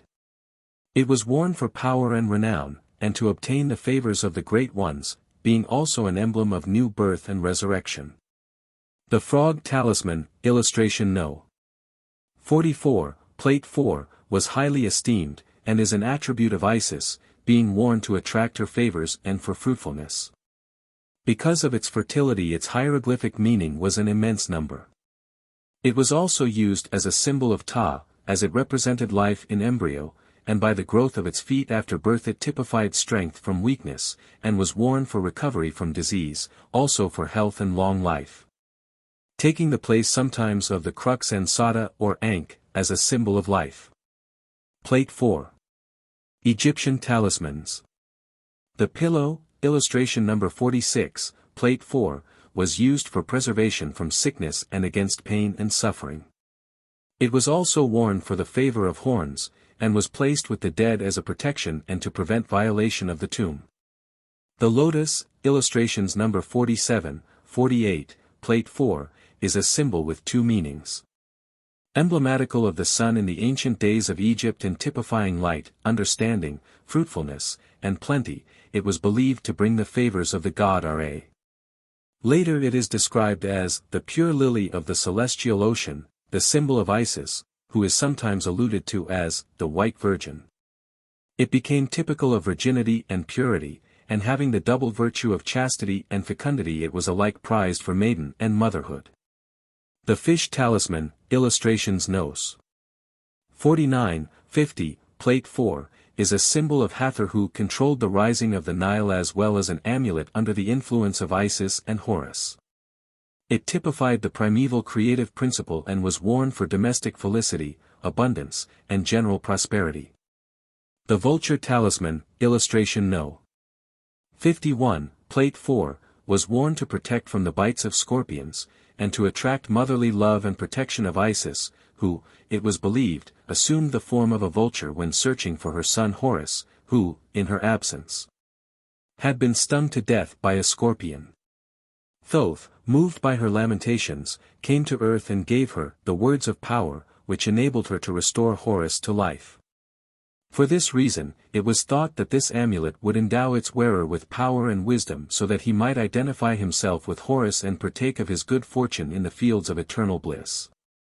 It is, of course, difficult and futile to speculate as to the extent of the influence these Egyptian amulets and talismans exercised over this ancient people.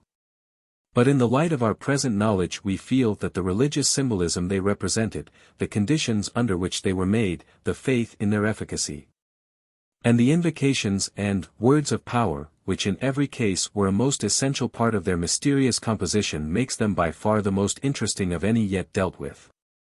Gnosticism is the name given to a system of religion which came into existence in the Roman Empire about the time Christianity was established.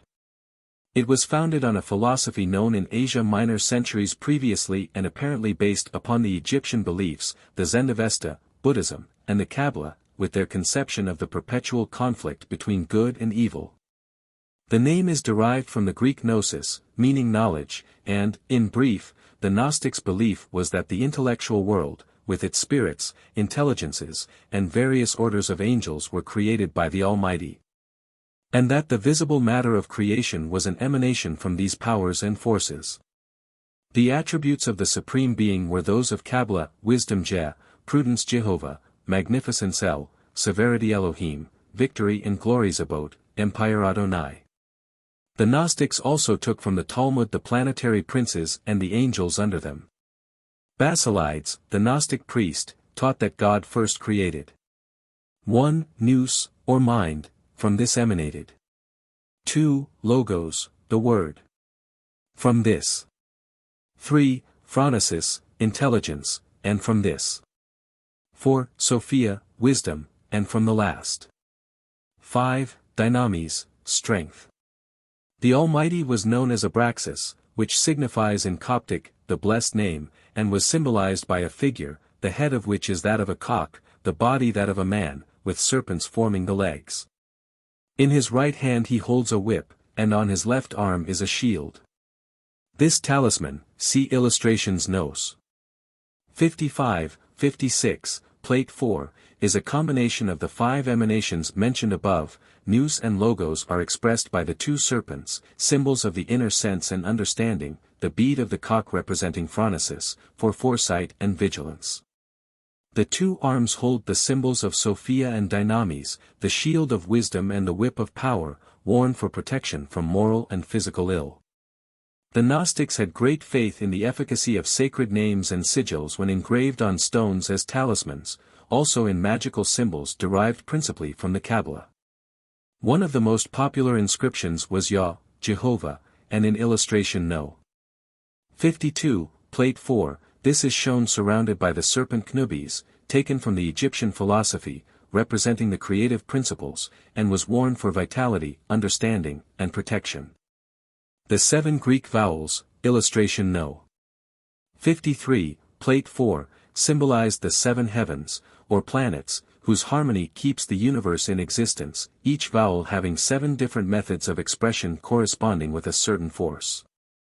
The correct utterance of these letters and comprehension of the forces typified being believed to confer supreme power, bringing success in all enterprises and giving complete control over all the powers of darkness. Illustration number 54, Plate 4, is an example of the use of the magic symbols, the meaning of which has been lost. It is probably a composition of the initial letters of some mystical sigil, enclosed by a serpent and the names of the archangels Gabriel, Paniel, Regael, Thuriel, Suriel, and Michael. It was worn for health and success. Also for protection from all evils, and it is cut in an agate and set in a gold mount. A figure of a serpent with a lion's head, usually surrounded with a halo, was worn to protect its wearer from heart and chest complaints and to drive away demons. The mystic Aum, already described in the chapter on Indian talismans, was also a favorite with the Gnostics, and equally popular was a talisman composed of the vowels iota alpha omega, repeated to make 12. This number representing the ineffable name of God, which, according to the Talmud, was only communicated to the most pious of the priesthood. They also adopted from the Egyptians the following symbols: Horus, usually represented seated on a lotus, for fertility; Osiris, usually in the form of a mummified figure, for spiritual attainment; and Isis for the qualities mentioned in the previous chapter. 7. The Vision of Hermes. The Vision of Hermes is found at the beginning of the books of Hermes Trismegistus, under the name of Poimandres. The ancient Egyptian tradition has come down to us only in a slightly changed Alexandrian form. It has been attempted here to constitute this important fragment of Hermetic doctrine in the sense of the lofty initiation and esoteric synthesis it represents. One day, Hermes, after reflecting on the origin of things, fell asleep. A dull torpor took possession of his body, but in proportion as the latter grew benumbed, his spirit ascended into space. Then an immense being, of indeterminate form, seemed to call him by name. "Who art thou?" said the terrified Hermes. "I am Osiris, the sovereign intelligence who is able to unveil all things. What desirest thou?" "To behold the source of beings, O divine Osiris, and to know God." "Thou shalt be satisfied." Immediately Hermes felt himself plunged in a delicious light. In its pellucid billows passed the ravishing forms of all beings. Suddenly, a terrifying encircling darkness descended upon him. Hermes was in a humid chaos, filled with smoke and with a heavy, rumbling sound. Then a voice rose from the abyss, the cry of light. At once a quick leaping flame darted forth from the humid depths, reaching to the ethereal heights. Hermes ascended with it, and found himself again in the expanse of space. Order began to clear up chaos in the abyss, choruses of constellations spread above his head and the voice of light filled infinity. "Dost thou understand what thou hast seen?" said Osiris to Hermes, bound down in his dream and suspended between earth and sky. "No," said Hermes. "Thou wilt now learn. Thou hast just seen what exists from all eternity. The light thou didst first see is the divine intelligence which contains all things in potentiality, enclosing the models of all beings. The darkness in which thou wast afterwards plunged is the material world on which the men of earth live. But the fire thou didst behold shooting forth from the depths, is the divine Word. God is the Father, the Word is the Son, and their union is life." "What marvelous sense has opened out to me?" asked Hermes. "I no longer see with the eyes of the body, but with those of the spirit." "How has that come to pass?" "Child of dust," replied Osiris, "it is because the Word is in thee. That in thee which hears, sees, and acts is the Word itself, the sacred fire, the creative utterance." "Since things are so," said Hermes, "grant that I may see the light of the worlds. The path of souls from which man comes and to which he returns. Be it done according to thy desire." Hermes became heavier than a stone and fell through space like a meteorite. Finally he reached the summit of a mountain. It was night, the earth was gloomy and deserted, and his limbs seemed as heavy as iron. "Raise thine eyes and look," said the voice of Osiris. Then Hermes saw a wonderful sight. The starry heavens, stretching through infinite space, enveloped him with 7 luminous spheres. In one glance, Hermes saw the 7 heavens stretching above his head, tier upon tier, like 7 transparent and concentric globes, the sidereal center of which he now occupied. The Milky Way formed the girdle of the last. In each sphere there rolled a planet accompanied by a genius of different form, sign and light. Whilst Hermes, dazzled by the sight, was contemplating their widespread efflorescence and majestic movements, the voice said to him, "Look, listen, and understand. Thou sayest the 7 spheres of all life.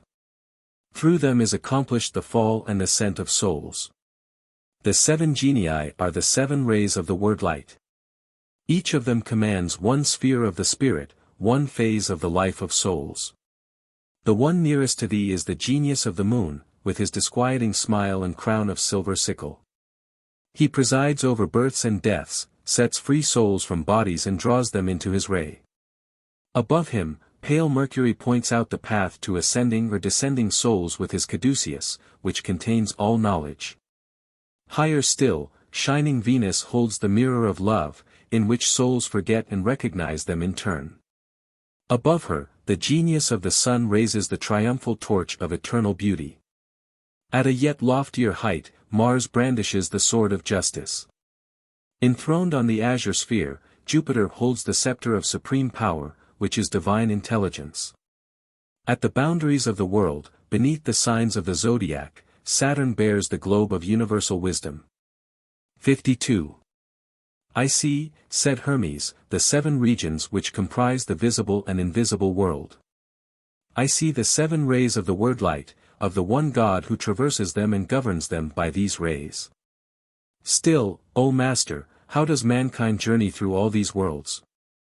Dost thou see, said Osiris, a luminous seed fall from the regions of the Milky Way into the 7th sphere? These are germs of souls. They live like faint vapors in the region of Saturn, gay and free from care, knowing not their own happiness. On falling from sphere to sphere, however, they put on increasingly heavier envelopes. In each incarnation they acquire a new corporeal sense, in harmony with the surroundings in which they are living. Their vital energy increases, but in proportion as they enter into denser bodies they lose the memory of their celestial origin. Thus is effected the fall of souls which come from the divine ether. Ever more and more captivated by matter and intoxicated by life, they fling themselves like a rain of fire, with quiverings of voluptuous delight, through the regions of grief, love, and death. Right into their earthly prison where thou thyself lamentest, held down by the fiery center of the earth, and where divine life appears to thee nothing more than an empty dream. Can souls die? Asked Hermes. Yes, replied the voice of Osiris, many perish in the fatal descent. The soul is the daughter of heaven, and its journey is a test. If it loses the memory of its origin, in its unbridled love of matter, the divine spark which was in it and which might have become more brilliant than a star, returns to the ethereal region, a lifeless atom.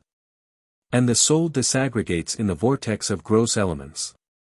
Hermes shuddered at these words, for a raging tempest enveloped him in a black mist. The 7 spheres disappeared beneath dense vapors. In them he saw human specters uttering strange cries, carried off and torn by phantoms of monsters and animals, amidst nameless groans and blasphemies. Such is the destiny, said Osiris, of souls irremediably base and evil. Their torture finishes only with their destruction, which includes the loss of all consciousness. The vapors are now dispersing, the 7 spheres reappear beneath the firmament. Look on this side. Do you see this swarm of souls trying to mount once more to the lunar regions?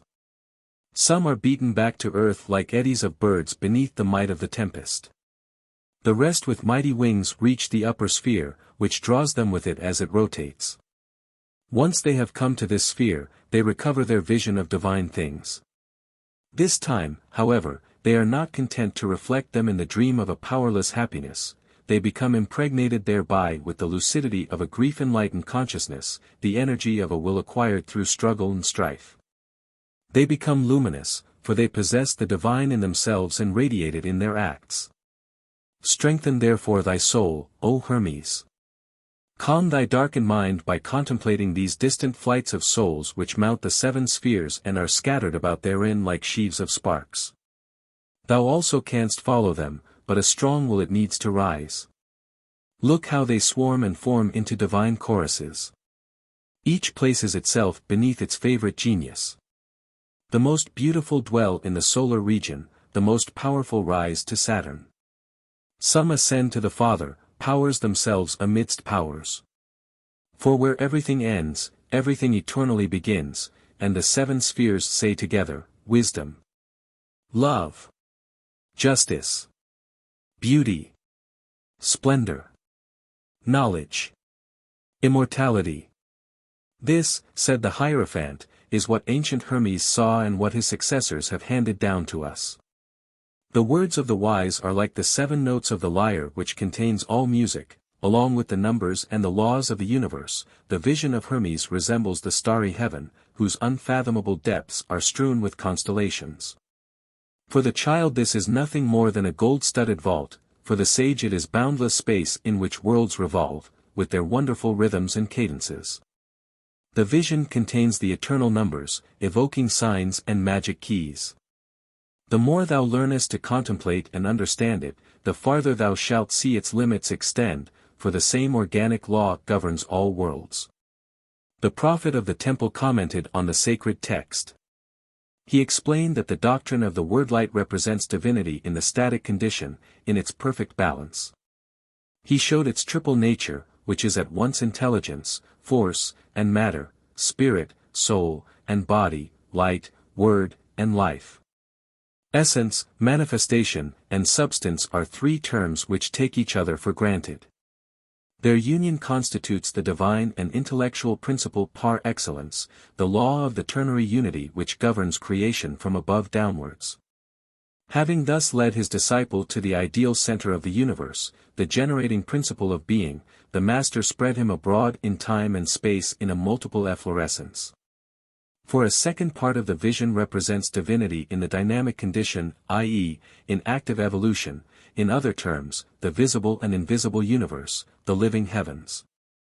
The 7 spheres attached to the 7 planets symbolize 7 principles, 7 different states of matter and spirit, 7 different worlds which each man and each humanity are forced to pass through in their evolution across a solar system. The 7 genii or the 7 cosmogonic gods signify the superior, directing spirits of all spheres, the offspring themselves of inevitable evolution. To an initiate of old, therefore, each great god was the symbol and patron of legions of spirits which reproduced his type in 1,000 varieties, and which, from their own sphere, could exercise their action over mankind and terrestrial things. The 7 genii of the vision of Hermes are the 7 devas of India, the 7 Amshapans of Persia, the 7 great angels of Chaldea, the 7 Sephiroths of the Kabbalah, the 7 archangels of the Christian apocalypse. The great septenary which enfolds the universe does not vibrate in the 7 colors of the rainbow and the 7 notes of the scale, only. It also manifests itself in the constitution of man, which is triple in essence, but 7-fold in its evolution. Thus, said the Hierophant in conclusion, thou hast reached the very threshold of the great arcanum. The divine life has appeared to thee beneath the phantoms of reality. Hermes has unfolded to thee the invisible heavens, the light of Osiris, the hidden god of the universe who breathes in millions of souls and animates thereby the wandering globes and working bodies. It is now thine to direct thy path and choose the road leading to the pure spirit. Henceforth dost thou belong to those who have been brought back from death to life. Remember that there are 2 main keys to knowledge. This is the first: the without is like the within of things, the small is like the large, there is only one law and he who works is one. In the divine economy, there is nothing either great or small. And this is the second: men are mortal gods and gods are immortal men. Happy the man who understands these words, for he holds the key to all things. Remember that the law of mystery veils the great truth. Total knowledge can be revealed only to our brethren who have gone through the same trials as ourselves. Truth must be measured according to intelligence. It must be veiled from the feeble, whom it would madden, and concealed from the wicked, who are capable of seizing only its fragments, which they would turn into weapons of destruction. Keep it in thy heart and let it speak through thy work. Knowledge will be thy might, faith thy sword, and silence thy armor that cannot be broken. The revelations of the prophet of Amonare, which opened out to the new initiate such vast horizons over himself and over the universe, doubtless produced a profound impression, when uttered from the observatory of a Theban temple. In the clear calm of an Egyptian night, the pylons, the white roofs, and terraces of the temples lay asleep at his feet between the dark clusters of nopals and tamarind trees. Away in the distance were large monolithic shrines, colossal statues of the gods, seated like incorruptible judges on their silent lake. 3 pyramids, geometrical figures of the tetragram and of the sacred septenary, could be dimly seen on the horizon, their triangles clearly outlined in the light gray air. The unfathomable firmament was studded with stars. With what a strange gaze he looked at those constellations which were depicted to him as future dwellings. When finally the gold-tipped bark of the moon rose above the dark mirror of the Nile which died away on the horizon, like a long bluish serpent, the neophyte believed he saw the bark of Isis floating over the river of souls which it carries off towards the son of Osiris. He remembered the Book of the Dead, and the meaning of all the symbols was now unveiled to his mind after what he had seen and learned.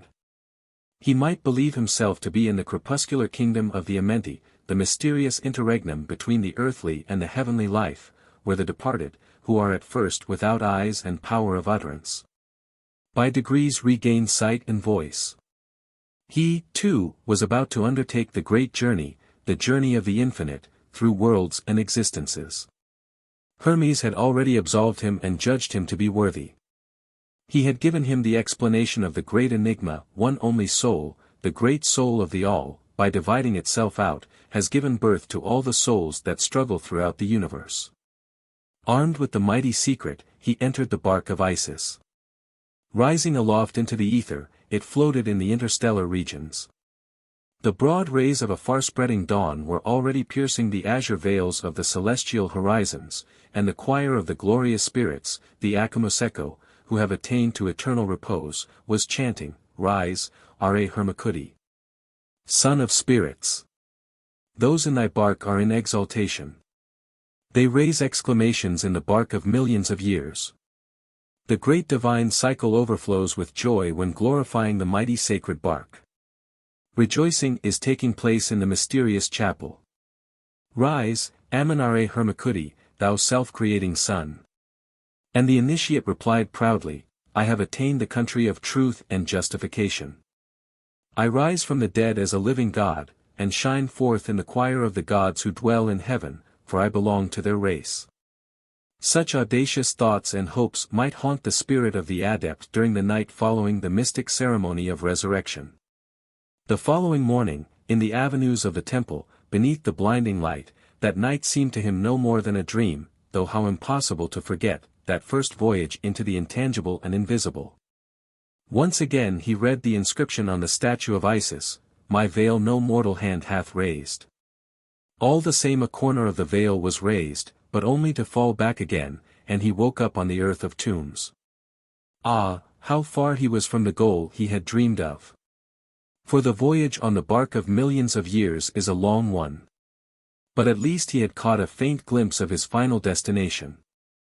Even though his vision of the other world were only a dream, a childish outline of his imagination, still obscured by the mists of earth, could he doubt that other consciousness he had felt being born in him, that mysterious double? That celestial ego which had appeared to him in his astral beauty like a living form and spoken to him in his sleep?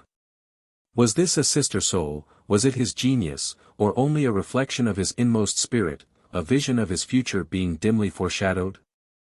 A wonder and a mystery. Surely it was a reality, and if that soul was only his own, it was the true one. What would he not do to recover it? Were he to live millions of years he would never forget that divine hour in which he had seen his other self, so pure and radiant. 53. The initiation was at an end, and the adept consecrated as priest of Osiris.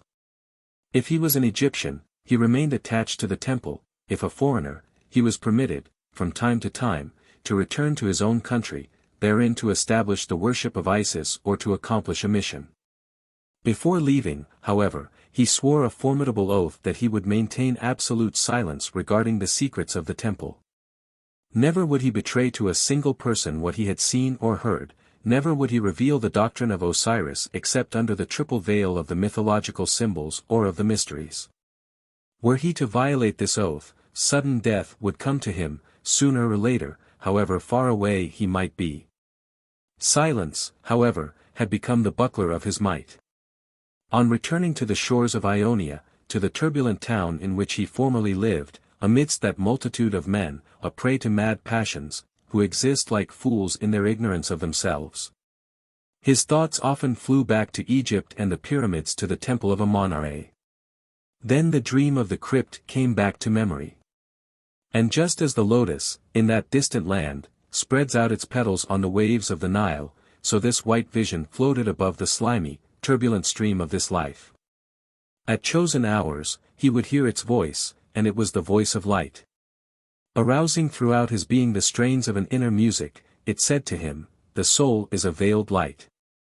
When neglected, it flickers and dies out, but when it is fed with the holy oil of love, it shines forth like an immortal lamp." 8. The story of the Book of Thoth. Now Ahura was the wife of Neferkata, and their child was Merab. This was the name by which he was registered by the scribes in the House of Life. And Neferkata, though he was the son of the king, cared for naught on earth but to read the ancient records, written on papyrus in the House of Life or engraved on stone in the temples. All day and every day he studied the writings of the ancestors. One day he went into the temple to pray to the gods, but when he saw the inscriptions on the walls he began to read them. And he forgot to pray, he forgot the gods, he forgot the priests, he forgot all that was around him until he heard laughter behind him. He looked round and a priest stood there, and from him came the laughter. "Why laughest thou at me?" said Neferkata. "Because thou readest these worthless writings," answered the priest. "If thou wouldest read writings that are worth the reading, I can tell thee where the Book of Thoth lies hidden." Then Neferkata was eager in his questions, and the priest replied, "Thoth wrote the book with his own hand, and in it is all the magic in the world. If thou readest the first page, thou wilt enchant the sky, the earth, the abyss, the mountains, and the sea. Thou wilt understand the language of the birds of the air, and thou wilt know what the creeping things of earth are saying, and thou wilt see the fishes from the darkest depths of the sea. And if thou readest the other page, even though thou wert dead and in the world of ghosts, thou couldst come back to earth in the form thou once hadst. And besides this, thou wilt see the sun shining in the sky with the full moon and the stars, and thou wilt behold the great shapes of the gods." Then said Neferkata, "By the life of Pharaoh, that book shall be mine. Tell me whatsoever it is that thou desirest, and I will do it for thee." "Provide for my funeral," said the priest. "See that I am buried as a rich man, with priests and mourning women, offerings, libations, and incense. Then shall my soul rest in peace in the fields of Elu. 100 pieces of silver must be spent upon my burying." Then Neferkata sent a fleet messenger to fetch the money, and he paid 100 pieces of silver into the priest's hands. When the priest had taken the silver, he said to Neferkata, "The book is at Koptos in the middle of the river. In the middle of the river is an iron box. In the iron box is a bronze box. In the bronze box is a Keetwood box. In the Keetwood box is an ivory and ebony box. In the ivory and ebony box is a silver box. In the silver box is a gold box. And in the gold box is the Book of Thoth. Round about the great iron box are snakes and scorpions and all manner of crawling things, and above all there is a snake which no man can kill. These are set to guard the Book of Thoth." When the priest had finished speaking, Neferkata ran out of the temple, for his joy was so great that he knew not where he was. He ran quickly to Ahura to tell her about the book and that he would go to Koptos and find it. But Ahura was very sorrowful, and said, "Go not on this journey, for trouble and grief await thee in the southern land." She laid her hand upon Neferkata as though she would hold him back from the sorrow that awaited him. But he would not be restrained, and broke away from her and went to the king his father. He told the king all that he had learned, and said, "Give me the royal barge, O my father, that I may go to the southern land with my wife Ahura and my son Merab. For the Book of Thoth I must and will have." So the king gave orders and the royal barge was prepared, and in it Neferkata, Ahura, and Merab sailed up the river to the southern land as far as Koptos. When they arrived at Koptos, the high priest and all the priests of Isis of Koptos came down to the river to welcome Neferkata, sacrificed an ox and a goose, and poured a libation of wine to Isis of Koptos and her son Harpocrates. After this, the priests of Isis and their wives made a great feast for 4 days in honor of Neferkata and Ahura. On the morning of the 5th day, Neferkata called to him a priest of Isis, a great magician learned in all the mysteries of the gods.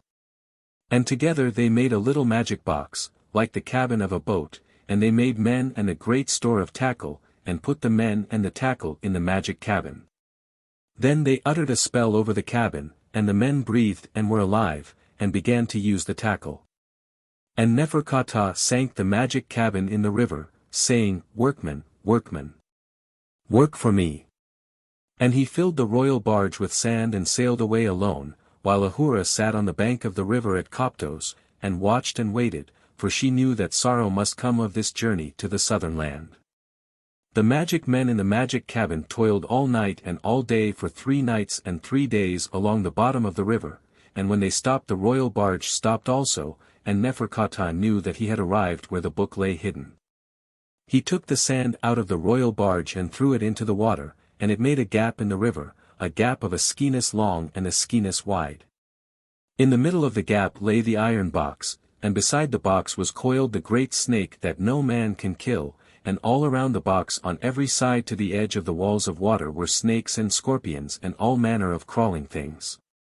Then Neferkata stood up in the royal barge, and across the water he cried to the snakes and scorpions and crawling things, a loud and terrible cry, and the words were words of magic.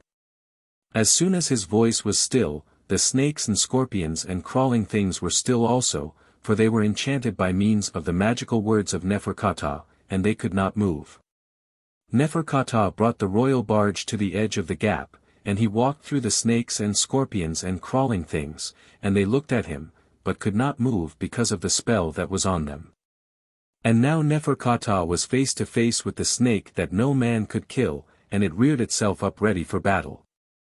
Neferkata rushed upon it and cut off its head, and at once the head and body came together, each to each, and the snake that no man could kill was alive again, and ready for the fray. Again Neferkata rushed upon it, and so hard did he strike that the head was flung far from the body, but at once the head and body came together again, each to each, and again the snake that no man could kill was alive and ready to fight. Then Neferkata saw that the snake was immortal and could not be slain but must be overcome by subtle means. Again he rushed upon it and cut it in two, and very quickly he put sand on each part, so that when the head and body came together there was sand between them and they could not join, and the snake that no man could kill lay helpless before him. Then Neferkata went to the great box where it stood in the gap in the middle of the river, and the snakes and scorpions and crawling things watched, but they could not stop him. He opened the iron box and found a bronze box. He opened the bronze box and found a keywood box. He opened the keywood box and found an ivory and ebony box. He opened the ivory and ebony box and found a silver box. He opened the silver box and found a gold box. He opened the gold box and found the book of Thoth. He opened the book and read a page, and at once he had enchanted the sky, the earth, the abyss, the mountains, and the sea, and he understood the language of birds, fish, and beasts. He read the second page and he saw the sun shining in the sky, with the full moon and the stars, and he saw the great shapes of the gods themselves, and so strong was the magic that the fishes came up from the darkest depths of the sea. So he knew that what the priest had told him was true. Then he thought of Ahura waiting for him at Koptos, and he cast a magic spell upon the men that he had made, saying, "Workmen, workmen, work for me, and take me back to the place from which I came." They toiled day and night till they came to Koptos, and there was Ahura sitting by the river, having eaten nothing and drunk nothing since Neferkata went away. For she sat waiting and watching for the sorrow that was to come upon them. But when she saw Neferkata returning in the royal barge, her heart was glad and she rejoiced exceedingly. Neferkata came to her and put the book of Thoth into her hands and bade her read it. When she read the first page, she enchanted the sky, the earth, the abyss, the mountains, and the sea, and she understood the language of birds, fish, and beasts. And when she read the second page, she saw the sun shining in the sky, with the full moon and the stars, and she saw the great shapes of the gods themselves, and so strong was the magic that the fishes came up from the darkest depths of the sea. Neferkata now called for a piece of new papyrus and for a cup of beer, and on the papyrus he wrote all the spells that were in the book of Thoth. Then he took the cup of beer and washed the papyrus in the beer, so that all the ink was washed off and the papyrus became as though it had never been written on. And Neferkata drank the beer, and at once he knew all the spells that had been written on the papyrus, for this is the method of the great magicians. Then Neferkata and Ahura went to the temple of Isis and gave offerings to Isis and Harpocrates, and made a great feast, and the next day they went on board the royal barge and sailed joyfully away down the river towards the northern land. But behold, Thoth had discovered the loss of his book, and Thoth raged like a panther of the south, and he hastened before Ra and told him all, saving, Neferkata has found my magic box and opened it, and has stolen my book. Even the book of Thoth. He slew the guards that surrounded it, and the snake that no man can kill lay helpless before him. Avenge me, O Ra, upon Neferkata, son of the king of Egypt. The majesty of Ra answered and said, Take him and his wife and his child, and do with them as thou wilt. And now the sorrow for which Ahura watched and waited was about to come upon them, for Thoth took with him a power from Ra to give him his desire upon the stealer of his book. As the royal barge sailed smoothly down the river, the little boy Merab ran out from the shade of the awning and leaned over the side watching the water. And the power of Ra drew him, so that he fell into the river and was drowned. When he fell, all the sailors on the royal barge and all the people walking on the river bank raised a great cry, but they could not save him. Neferkata came out of the cabin and read a magical spell over the water, and the body of Merab came to the surface and they brought it on board the royal barge. Then Neferkata read another spell, and so great was its power that the dead child spoke and told Neferkata all that had happened among the gods, that Thoth was seeking vengeance. And that Ra had granted him his desire upon the stealer of his book. Neferkata gave command, and the royal barge returned to Koptos, that Merab might be buried there with the honor due to the son of a prince. When the funeral ceremonies were over, the royal barge sailed down the river toward the northern land. A joyful journey was it no longer, for Merab was dead, and Ahura's heart was heavy on account of the sorrow that was still to come, for the vengeance of Thoth was not yet fulfilled. They reached the place where Merab had fallen into the water, and Ahura came out from under the shade of the awning, and she leaned over the side of the barge, and the power of Ra drew her so that she fell into the river and was drowned. When she fell, all the sailors in the royal barge and all the people walking on the river bank raised a great cry, but they could not save her. Neferkata came out of the cabin and read a magical spell over the water, and the body of Ahura came to the surface, and they brought it on board the royal barge. Then Neferkata read another spell and so great was its power that the dead woman spoke and told Neferkata all that had happened among the gods, that Thoth was still seeking vengeance. And that Ra had granted him his desire upon the stealer of his book. Neferkata gave command and the royal barge returned to Koptos, that Ahura might be buried there with the honor due to the daughter of a king. When the funeral ceremonies were over, the royal barge sailed down the river towards the northern land. A sorrowful journey was it now, for Ahura and Merab were dead, and the vengeance of Thoth was not yet fulfilled. They reached the place where Ahura and Merab had fallen into the water, and Neferkata felt the power of Ra drawing him. Though he struggled against it he knew that it would conquer him. He took a piece of royal linen, fine and strong, and made it into a girdle, and with it he bound the book of Thoth firmly to his breast, for he was resolved that Thoth should never have his book again. Then the power drew him yet more strongly, and he came from under the shade of the awning and threw himself into the river and was drowned. When he fell, all the sailors of the royal barge and all the people walking on the river bank raised a great cry, but they could not save him. And when they looked for his body they could not find it. So the royal barge sailed down the river till they reached the northern land and came to Memphis, and the chiefs of the royal barge went to the king and told him all that had happened. The king put on mourning raiment. He and his courtiers, the high priest and all the priests of Memphis, the king's army and the king's household, were clothed in mourning apparel, and they walked in procession to the haven of Memphis to the royal barge.